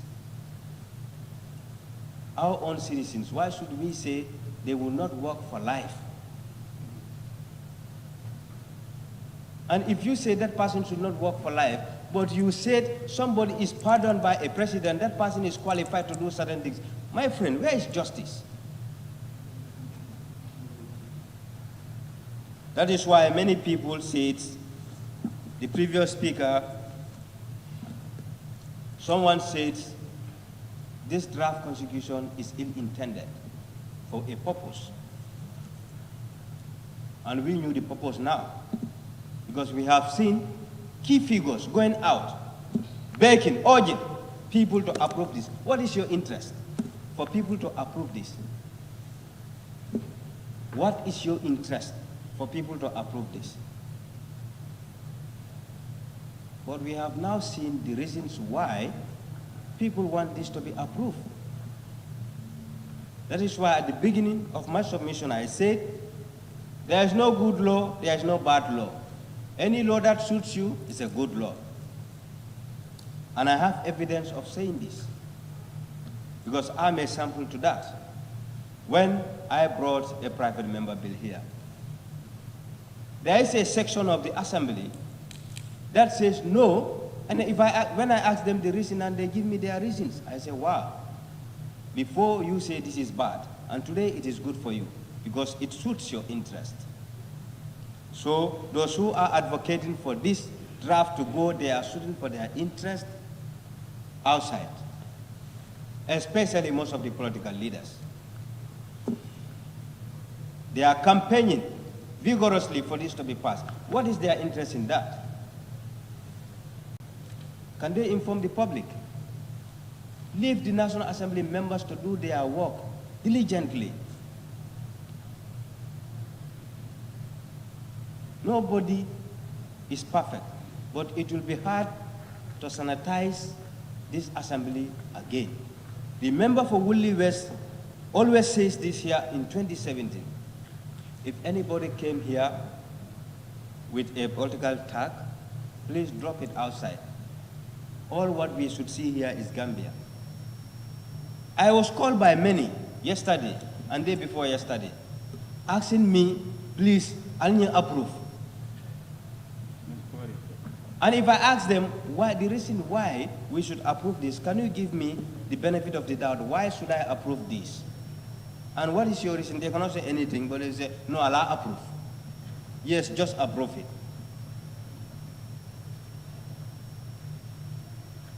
And others will call you and say, if you ask them their reason, they will not give you any tangible reason. So I believe the social media warriors and the PRO of CRC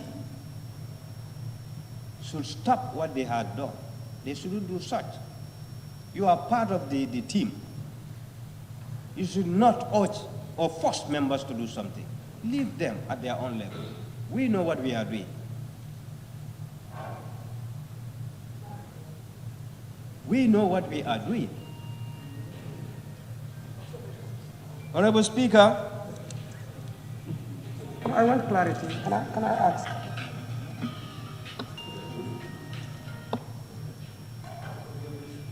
Right to education. 57(2).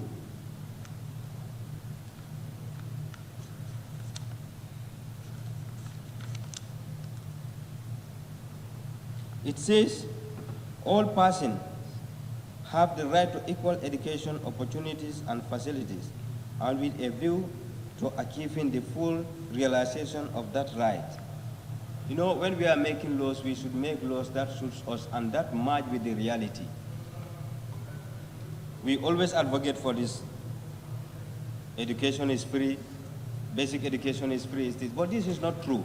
This is not right. And if our constitution says that it shall be right, Who is fooling who here? Are we fooling ourselves? Honorable Speaker, I believe we should make laws that suit for our society, not to make laws to impress others or the West, or to impress people that, yes, we can go with this, whereas we ourselves know that we cannot go with this. So, as I said, Honorable Speaker, I don't want to take the time of this August Assembly, but let the Facebook warriors or whosoever knew that they cannot change their position. We are leaders. We knew that people will insult us. People will say all sorts of. And to that effect, before I make my conclusion, Honorable Speaker, there was a time here, the former Attorney General brought a bill regards to this insult issue. And I did not see that one in this draft constitution. And the trend this country is going, there are two things, insult and hate speech. I think CRC should capture that here, because politics is now dirty in this country. But before, when they are insulting people, others are jubilating. That's the fact.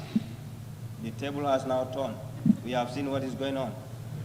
So I would like the Attorney General for those sections or clauses to be captured here. And again, there is an issue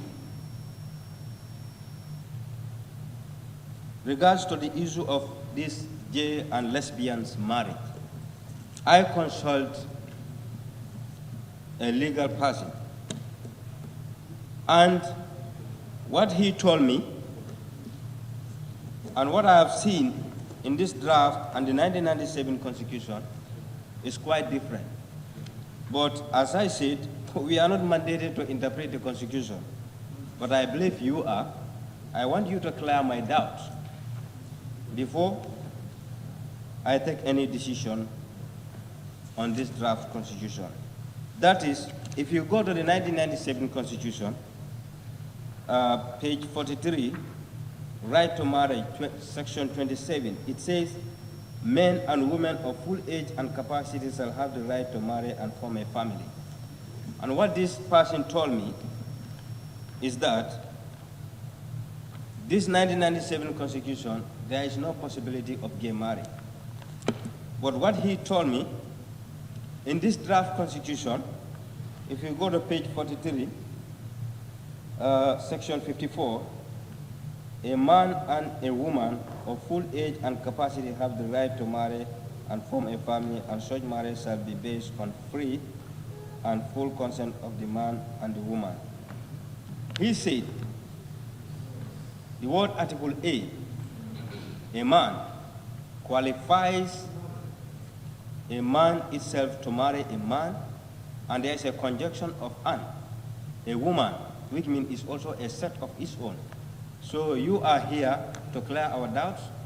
I would like you to elaborate more on that, because one thing that I will not do is to give my blessing to something that I myself knew. After here, we are all here, but I know the Lords of the Lord is waiting for me to account me. So I will not fear any human being to do something which is not in line with my faith. Honorable Speaker, having said this, I would like to thank the members of this August Assembly for giving me their ear. Thank you so much. Thank you, Honorable Member for Lower Badibu. May I now call on Honorable Member for Yara West. Yara West, the floor is yours. Thank you, Honorable Speaker.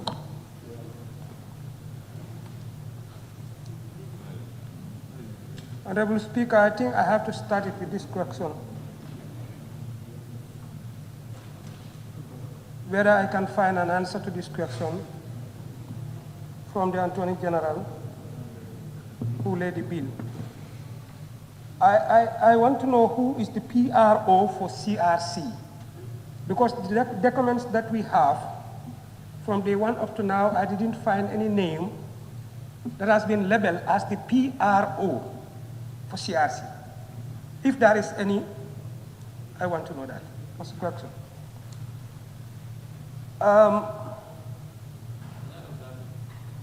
Yes. Public Relations Officer. Yes, you want to observe? Yes. Okay. Point of observation.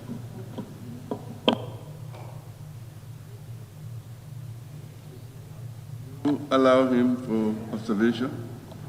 Okay. Honorable Member for Jara East, you can go ahead. Okay, thank you, Honorable Speaker. I just want to make a quick clarification. Many honorable members are fond of saying Attorney General. It's not correct. It's Attorney General. Thank you.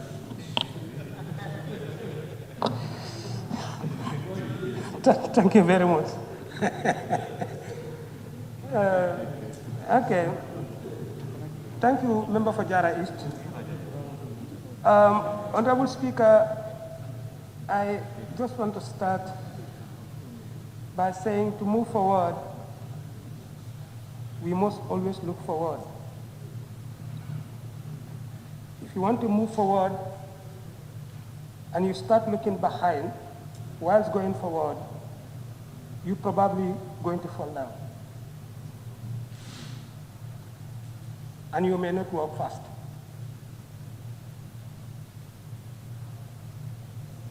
From the beginning of the debate,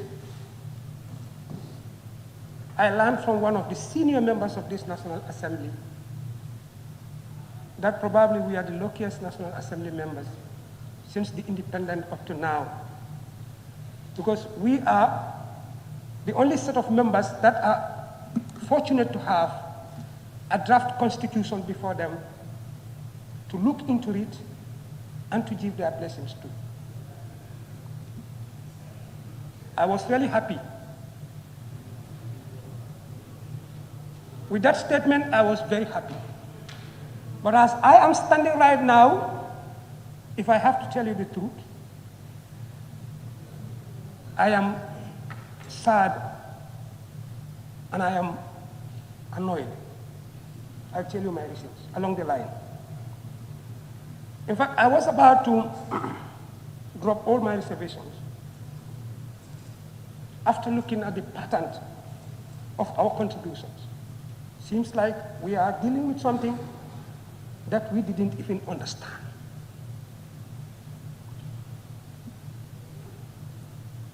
The draft constitution that we have contains 319 clauses, if I am right.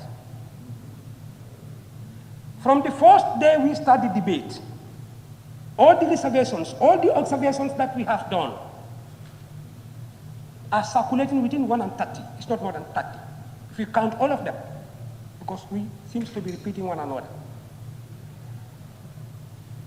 If that will give us the visa to throw the entire draft, that makes me sad.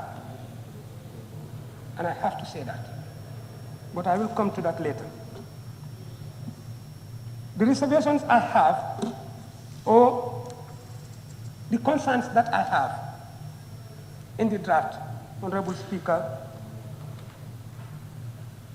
this one I make it very short because it is mentioned by many members that it is quote and paste. Some are calling it as perjury.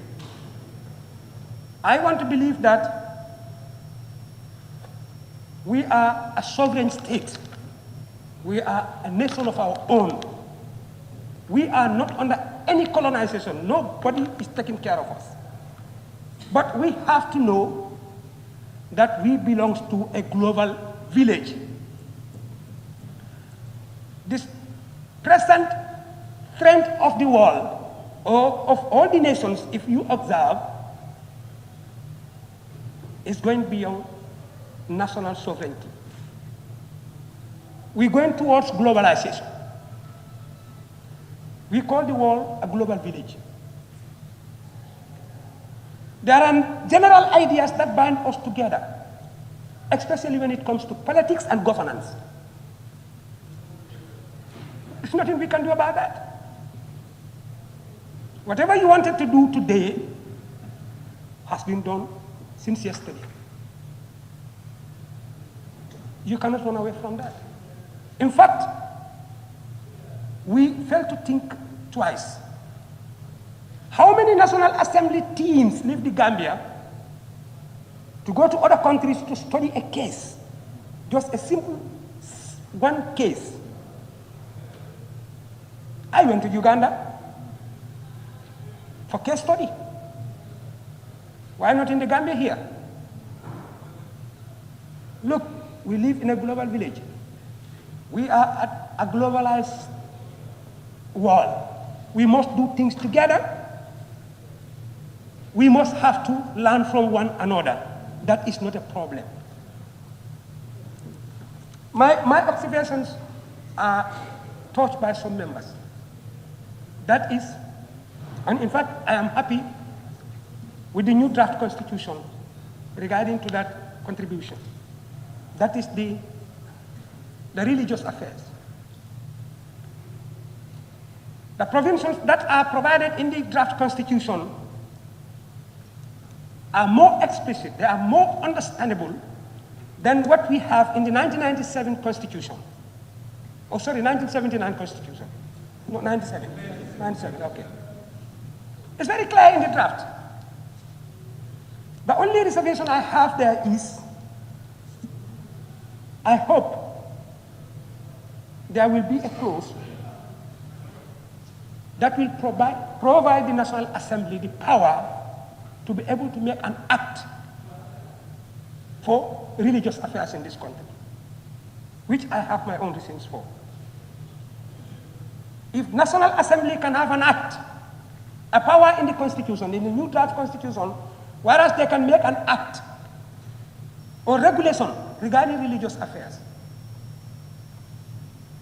Otherwise, having secular or not having it in the draft Constitution, the clauses that are provided for our religious freedom in this draft Constitution are good. I don't have any problem with them.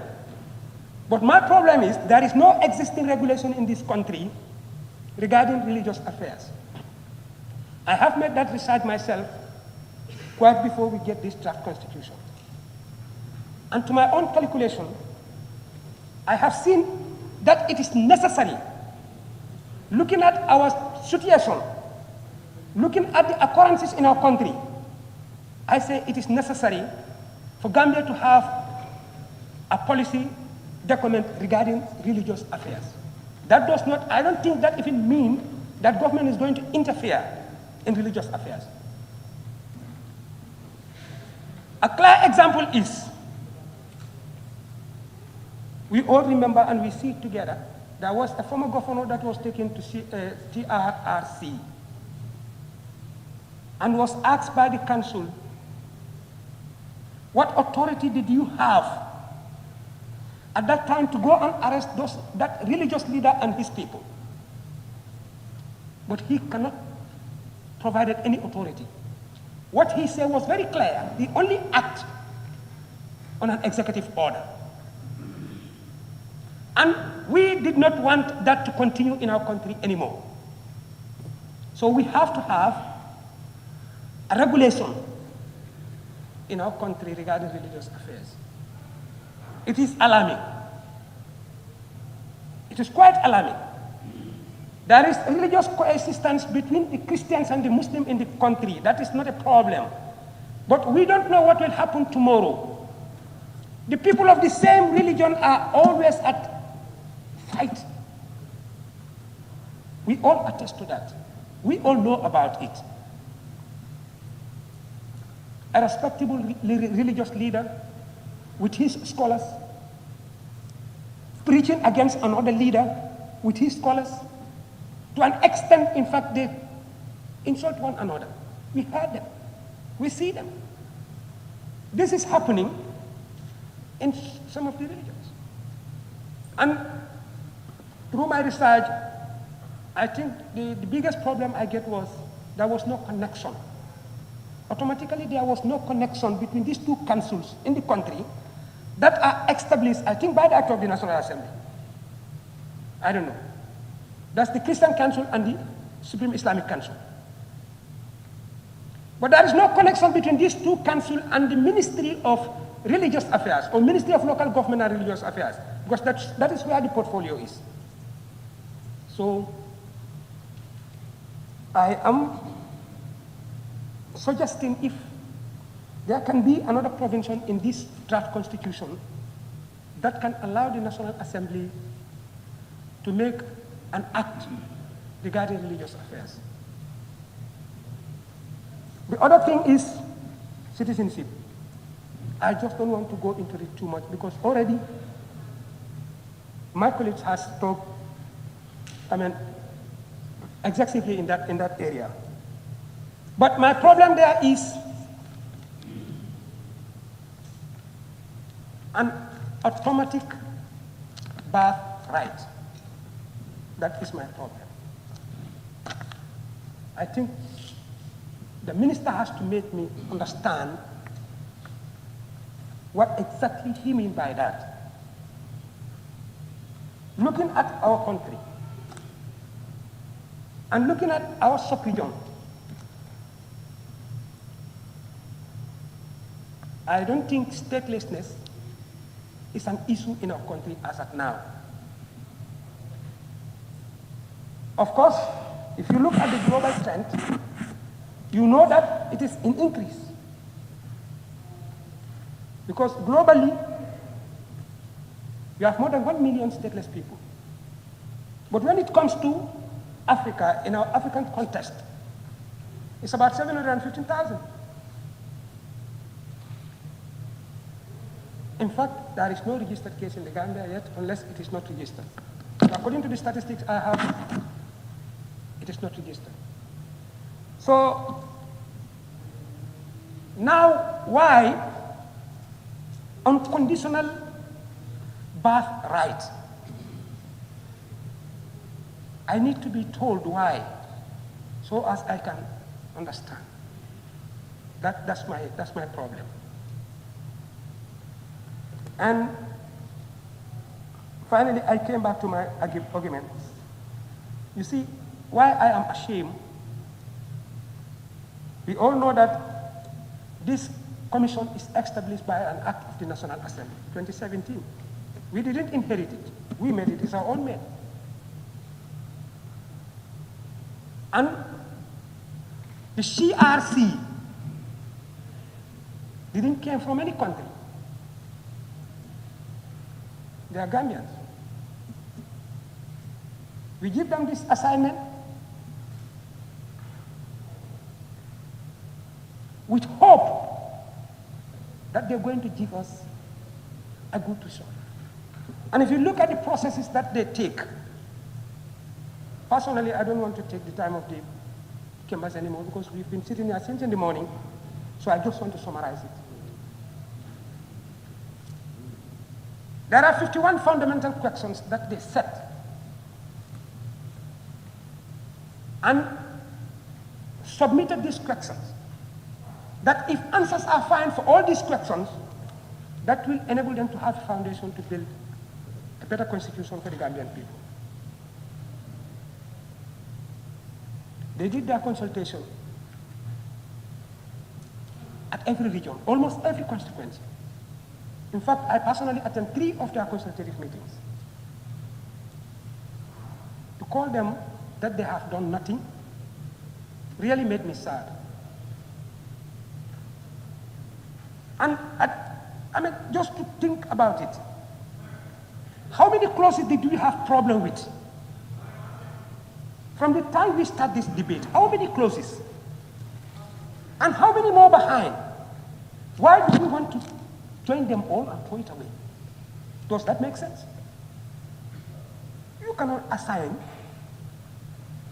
people, give them money, and make them walk in and outside the country. At the end of the day, you say you've done nothing. To an extent that you tell them something that is not even appreciable. Because everybody is just listening to the National Assembly right now. Whatever word you utter, you are on the record. We should not do that. Why should we say what we are not up to do? Kabura maktan indallah, antakuluna ma la taf'alun. Don't do it. Don't say it if you know you cannot do it. Kabura maktan endallah. I mean, the biggest anger with God, the Almighty Allah, is to say what you are not going to do. Don't do it. Don't say it. If you say you're going to do it, you must stick to that and do it. We owe the people of this country a lot. We owe them. They are crying. That is why they are using all the channels that they can do just to get to us, and so that we can listen to them. Why do we do that? You see, I want us to be very careful. We are all Muslims and Christians. Our decisions here, the repercussions, are not going to be final. We must answer to another question. As a leader, when we were coming here, as a Muslim, you are given a whole Quran. A Holy Quran. Because you are expected to say what you are going to do. Why did we say it when we know we cannot do it? Jesus Christ say in the Bible, you shall know the truth, and the truth shall free you. It's only the truth that can free you. Unless you take the truth, you'll never be free. I think we have to look at this and look at it again. It is not started today, but today is going to be the end. And our decision today will determine our position in the society. Hubul watan min al-iman. To love your country is an act of a believer. Unless you love your country, then you will not be respected. I don't want to interrupt you. I will not stop there. I will not. You are getting outside the perimeters. I will never do that again. I just want to have a simple and clear definition for politics. A simple and clear definition for politics. Political parties are not created. Political parties are not created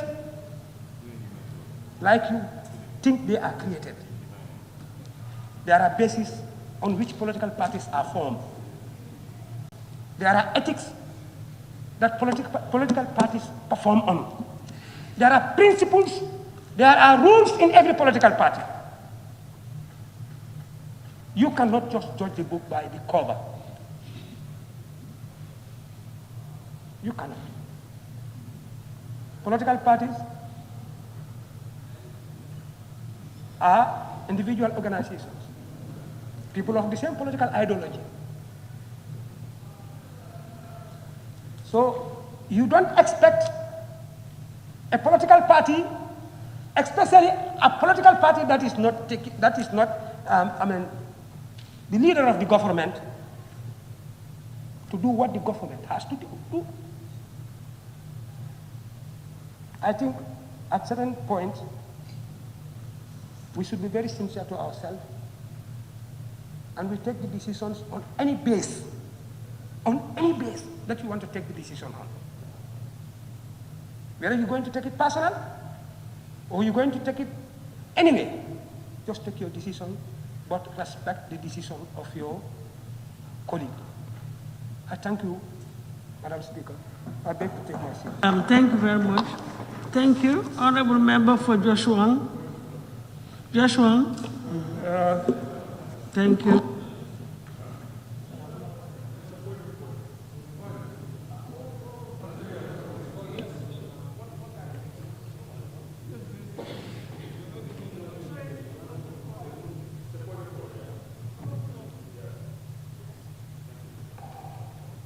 Thank you, Madam Speaker. Yes, thank you. I will do that. It's clause 53C of the standing orders. Motion for the adjournment of the debate. Madam Speaker, we are dealing with a very important bill. Yes.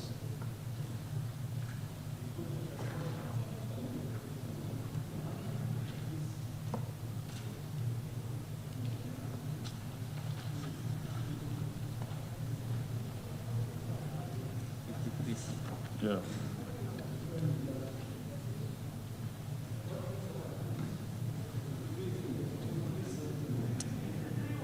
C. Motion where? Motion without notice, yeah. 53C.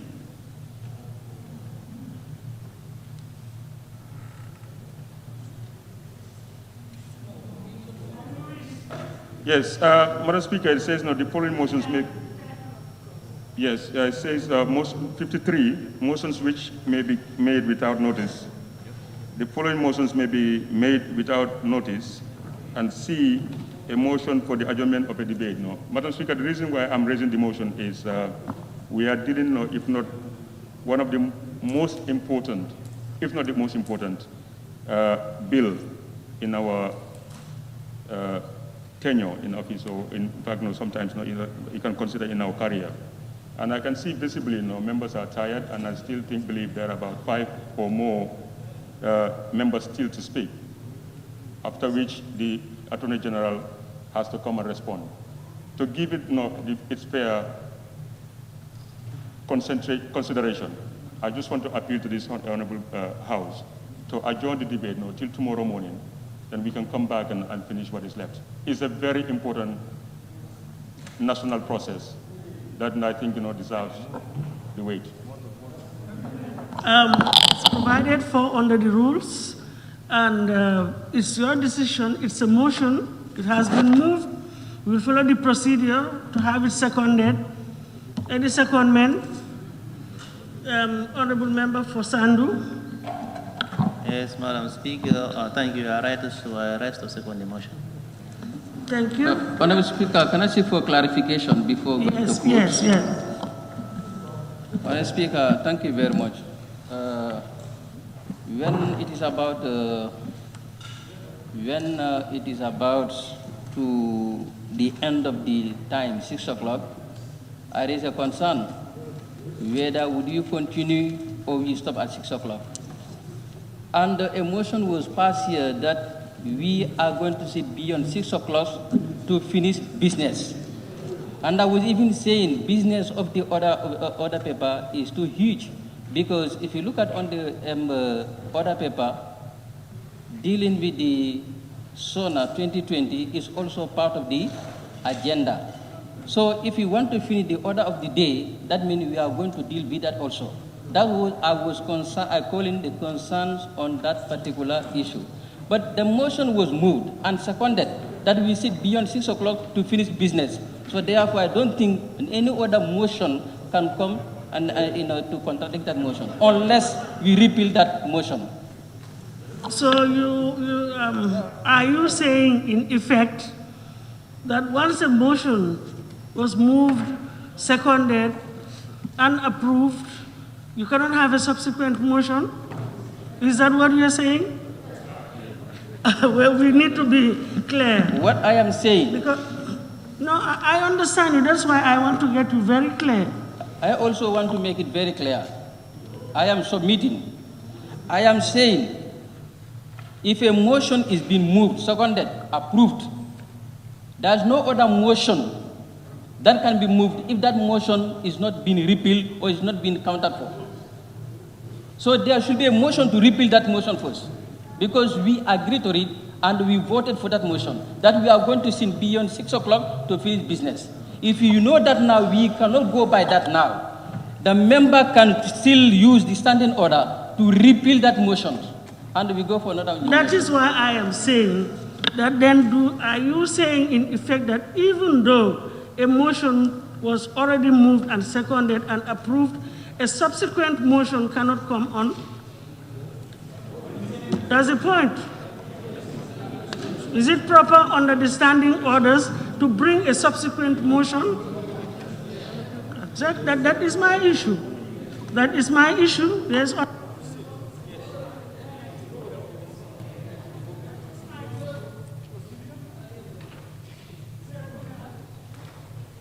Honorable Speaker, the motion that was brought is a motion without notice, and the motion is to adjourn the debate. So the debate is on, but it's a motion to adjourn the debate. So unless the member can quote a section that shows that we cannot move a motion without notice and to adjourn the debate, then I think we should I am of proceed. the view that we are not annulling anything. It's just a suspension, if I get it right. Yes, so, and look at the... Madam Speaker. The title even says motions which may be made without notice. Without notice. So I think in all fairness, let's proceed. Follow the procedures. We can do so. A motion has been moved. Has it been seconded? It was seconded. So it has been moved and seconded that we adjourn the debate on the Constitution Promulgation Bill 2020 till tomorrow for continuation. Those in favor, please say aye. Aye. Those not in favor, please say no. No. So I think the ayes have it. So the assembly stands adjourned till tomorrow. Please, 11 o'clock. I think let's compensate ourselves. 11 tomorrow. 11 o'clock. Please, tomorrow 11. And on time, please, prompt. Thank you.